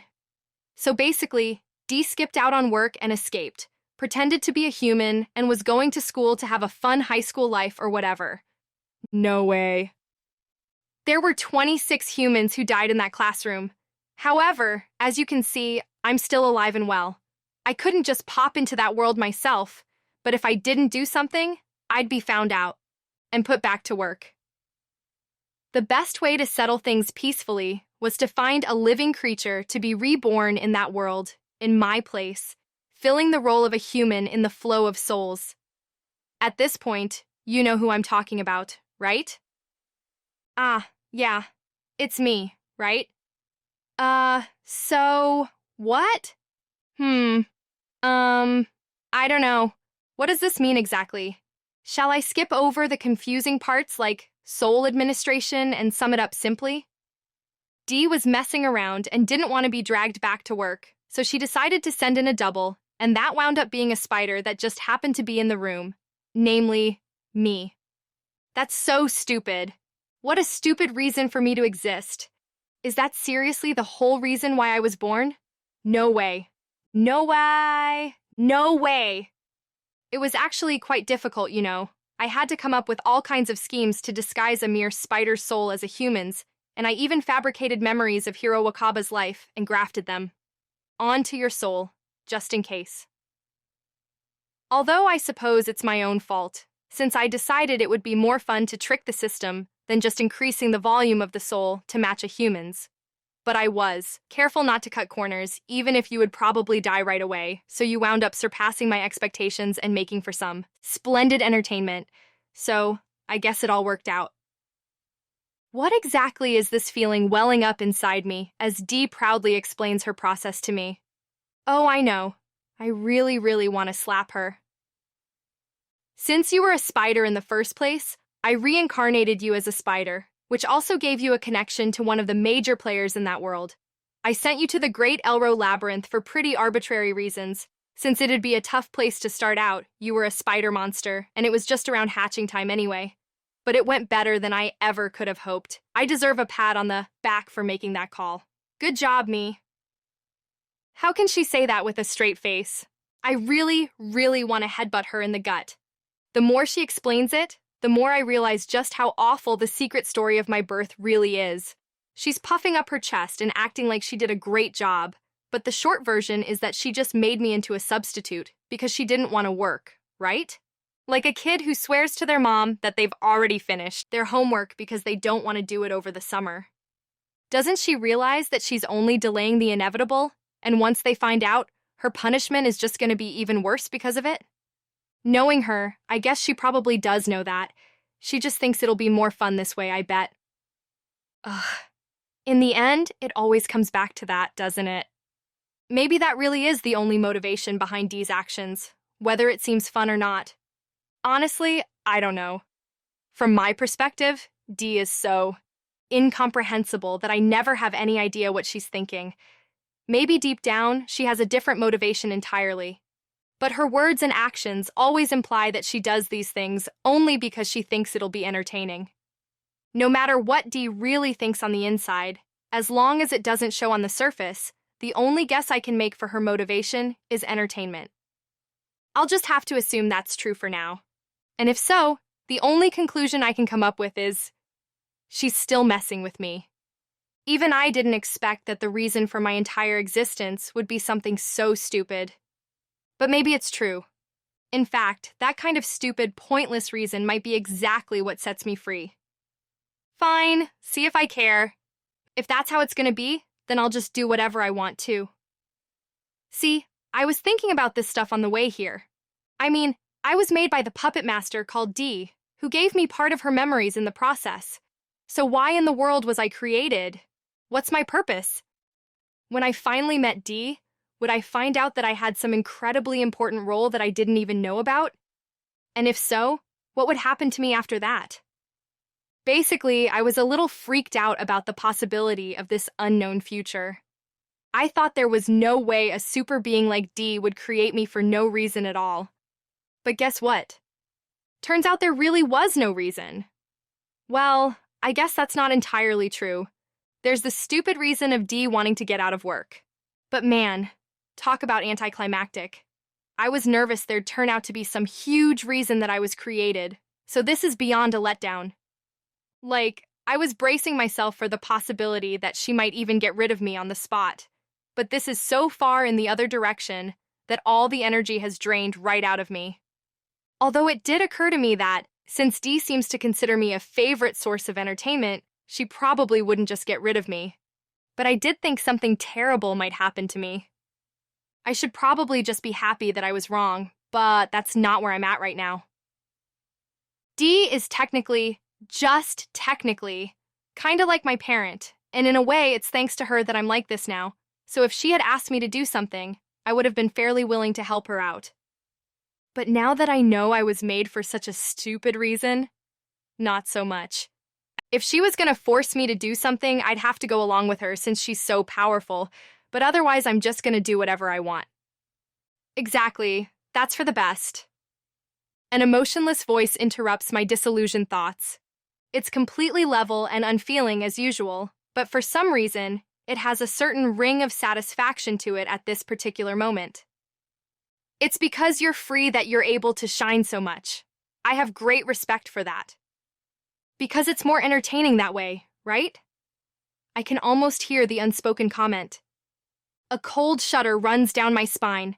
At the same time, my head heats up like it's boiling over. She knew everything all along. She knew that I wouldn't be able to refuse if she asked me to do something. Knew about the fears I was feeling before I came here, all of it. And she knew exactly how to give me my freedom when she told me the story of my creation. Dee could easily use me if she wanted to, but instead, she chose to let me keep doing as I please. Because it's more fun that way. Disillusioned? Yeah, right. It doesn't change the fact that I was created for a stupid reason, but still, Dee clearly thought about what was best for me and guided me toward what she figured was the best conclusion. No one could pull that off unless they understood me completely. I can't understand the depths of Dee's thoughts, but evidently I wasn't even reading her surface emotions correctly. I underestimated how far she would go to steer things in the direction that would entertain her most. Scary. She can do anything she wants, but she chooses to do nothing, except when she thinks her interference would make things more entertaining, in which case she won't hesitate. Honestly, I think it's pretty amazing how she'll do whatever it takes to achieve her goal. But at the same time, it's scary. Because Dee really would stop at nothing to get what she wants. And I can't even imagine the scale of her machinations, because she's so insanely powerful that she could destroy a whole world and still have energy to spare. She really is a god. If she was to use all that power for her goals, what do you think would happen? I can't imagine it, nor do I really want to. And I definitely don't want to imagine what would happen if she turned that power on me. That could only end in my complete and total destruction. I've walked the line between life and death several times over by now. But if Dee came after my life, none of those experiences would compare. It'd be over for me, period. I would have zero chance of survival. No amount of struggling or scheming would affect that outcome. That's why she's scary. I'm shivering like my spine's been turned into an icicle. This is crazy. And no, I'm not just talking about the fear. It's the other thing that's the problem. Even though my spine is cold, my head actually feels hot. While the rest of my body is frozen in fear, my brain is actually boiling with delight. I'm happy that Dee acknowledged my worth. It's like someone pumped my brain full to bursting with endorphins. Oh man, this is totally crazy. I don't think I'm the kind of person who needs a lot of approval, but when it comes from Dee, that's another story. Dee is special to me, whether I like it or not. I mean, she's basically the original I'm based on. Before I knew that, I always felt a certain aversion toward Dee. I could tell that she was blatantly playing with me like a toy. But still, I was always very aware of Dee. The more I felt avoidant of her, the more she occupied my thoughts. And even though I was hostile toward her, I always looked up to her as a powerful being far beyond my reach. I want to live freely and do as I please. Which means I can't accept the existence of anyone who tries to control me. So I always resisted any powerful beings who tried to restrict my freedom. The many monsters who tried to kill me during my fight for survival in the Great Elro Labyrinth. Earth Dragon Araba, my battle with Mother. And then I met the Demon Lord. Potamus, Guli Guli, and the state of the world itself. I've always fought against all of that, even if some of those fights are still unresolved. But among all of them, there was one being who I considered to be on another level completely, a special level that I would never reach. D. So how much would it mean for that same being to give her approval of me? How important would it be for a fake like me to be acknowledged by the original? Apparently even more than I thought. So much so that part of me wouldn't even mind being restricted if D was the one to do it. Oh man, this is so crazy. Is this love? I mean, I'm pretty sure I don't swing that way. Then again, if you asked me if I like men, my answer would be, It seems as if I don't have much desire for that kind of thing. Maybe even none at all. Come on, I'm joking. Of course I'm not going to fall in love with D, but at the same time, I have to admit that I'm obviously pretty drawn to her. I mean, the fact that I said I was disillusioned just means that I had high expectations of her in the first place. What's up with that? Maybe this is how it feels when you're about to have a marriage interview. Okay, I don't even know what I'm saying anymore. Whew, calm down, me. You're freaking out a little too much. Maybe it was rude of me to give you a name before. Suddenly, Dee brings her face close to mine. So close that our lips are almost touching. Naming carries a heavy implication for us gods. The act of naming strengthens the connection between the namer and the one being named. You could even say that it binds their souls. Say what? So this indescribable something that I'm feeling right now might be the effect of naming? I've been unknowingly bound to Dee ever since she gave me the name Shirari, the White Weaver. Freedom is what makes you shine. But I suppose I did want to keep you close at hand, even if it meant plucking the feathers from your wings. I know it is contradictory, but that's just because of how deeply charming you are. Her whisper in my ear fills my mind with sweet dizziness. Charming, charming. Dee's words echo in my brain. You belong to me. I have no intention of letting go, but please fly as freely as you can within my grasp. As long as you do that, I will. Happily dote on you until the time comes for the world to end. Next thing I know, I'm back in my room in the Duke's mansion. I do remember making my way back here, kinda. After playing a bunch more games with Dee, none of which I came close to winning. She even gave me some souvenirs as a sort of reward. They're all stored in the alternate dimension I made with my spatial conjuring for now. I guess I'll check that out later. For now, back in the Duke's mansion, I roll around on my bed. It's like I've just woken up from a dream. That was crazy. And bad. I don't know, it was just, oof. What was that? Some kind of pickup line? Oh man, oh man, oh man. What if she really did steal my heart? And the scariest part is that I don't even think I would mind. At this rate, I'm heading straight down the road of being a kept man, although I'm not a man or a human. Yep. I gotta go on the run. If I had stayed at Dee's any longer, I definitely would have wound up under her thumb. I can't let that happen. I gotta be strong and resist being tempted by Dee. But I don't know if I can resist for long. So I have to run away, somewhere that she can't reach me. Although with Dee, I don't even know if it's possible to run away from her completely. I certainly can't right now. I have to get stronger and come up with some kind of getaway plan, or I'm in trouble. Right now, the only place I can run to from here is Earth, and if I go there, I'll fall right into Dee's hands. So for now, I'll stay here and keep building my strength, and at the same time, I'll start making a detailed getaway plan. Ah! The door slams open, and Vampy barges right into the room. Where have you been? How dare you run off without a word? Again, how many times have I told you to let me know where you're going first? Crossing her arms, Vampy huffs intimidatingly to make her anger clear. Oh, right. I guess I might have agreed to something like that. Maybe? Next time? For real? You absolutely have to tell me when you're going somewhere. Got it? All right. I guess that's fair. If I decide to go somewhere, I'd better tell these guys first, even if I'm running away. There's still lots of stuff I have to do here, so I don't think that'll happen for a long while yet anyway. But if the time comes, I'll tell them before I leave. I promise. Evil elves do sneer. So you intend to revolt against the demon lord then? Yeah, if we abide by her wishes, all of demonkind will be destroyed. A foolish declaration comes through the phone. The man has a fair amount of influence among demons, but frankly, he is insignificant, especially compared to Erguna.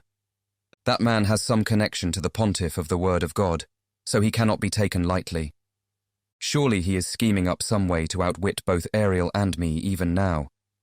No doubt he has some connection to this rebellion behind the scenes too. Irritatingly enough, he always takes care not to leave any proof of his actions, instead of attacking us head-on. On the other hand, I have no such concerns about the man I am speaking with right now. That makes things simple. So I was hoping to request your help too, Potimus. Of course, it pains me to think of letting that woman destroy the relationship we elves have built up with the demons over so many years. There is truth behind this statement of mine. I have invested a great deal in convincing the demons to trust the elves. Part of this was to prevent the demon race from weakening, lest their ongoing feud with the humans fall to the wayside. Because if that feud was to fall apart, I have no doubt that the pontiff of the word of God would manipulate public opinion in order to turn humanity against us elves next. Even when the demon race was thriving, the pontiff tried many a time to spread the idea that the elves are evil. And since demon invasions of the human realms have fallen off in recent times, I can no longer completely prevent his control over information. The more spare power that falls into the hands of the humans, specifically the word of God, the more inconvenient it is for me. Which is why I need their long-standing enemies, the demons, to keep their hands full to a certain extent, even if I have to personally assist the demons myself. Besides, the current demon lord is that accursed Ariel. I doubt that she has the strength to cause me serious harm on her own, but it certainly does not amuse me to see someone who wishes me ill at the head of the demon race. Oh, thanks a lot. With the elves on our side, we've got nothing to fear. I suppose that would be true, if the elves were to go all out. But of course, I have no intention of putting all my energy into helping this nobody. I shall be most satisfied if my forces can simply whittle away her numbers to an appropriate degree. An insignificant nobody like this man doesn't stand a chance of defeating Ariel. Of course, the fact that he doesn't understand that is what makes him a nobody. I shall assist you as best I can. Great, I owe you one. The genuine gratitude in the man's voice nearly makes me laugh. His pathetic rebellion doesn't stand a chance of succeeding. Yet here I am, supporting a rebellion that I know will fail. I won't be going all out, but I suppose I ought to make preparations so that I can yield some results. My attempts at interfering with Ariel and her little friends have all failed thus far, because I held back my resources. The casualties incurred as a result do not trouble me overmuch, but it is irritating that I have not caused any damage to Ariel's side. Now is as good a time as any to dispose of a few of her allies. Of course, it is not her worthless demon subjects I will be targeting. It is her irreplaceable so-called family, the reincarnations she harbours. And then there's White. If I wish to do something about that group, I suppose it would be foolish to send a half-baked assault.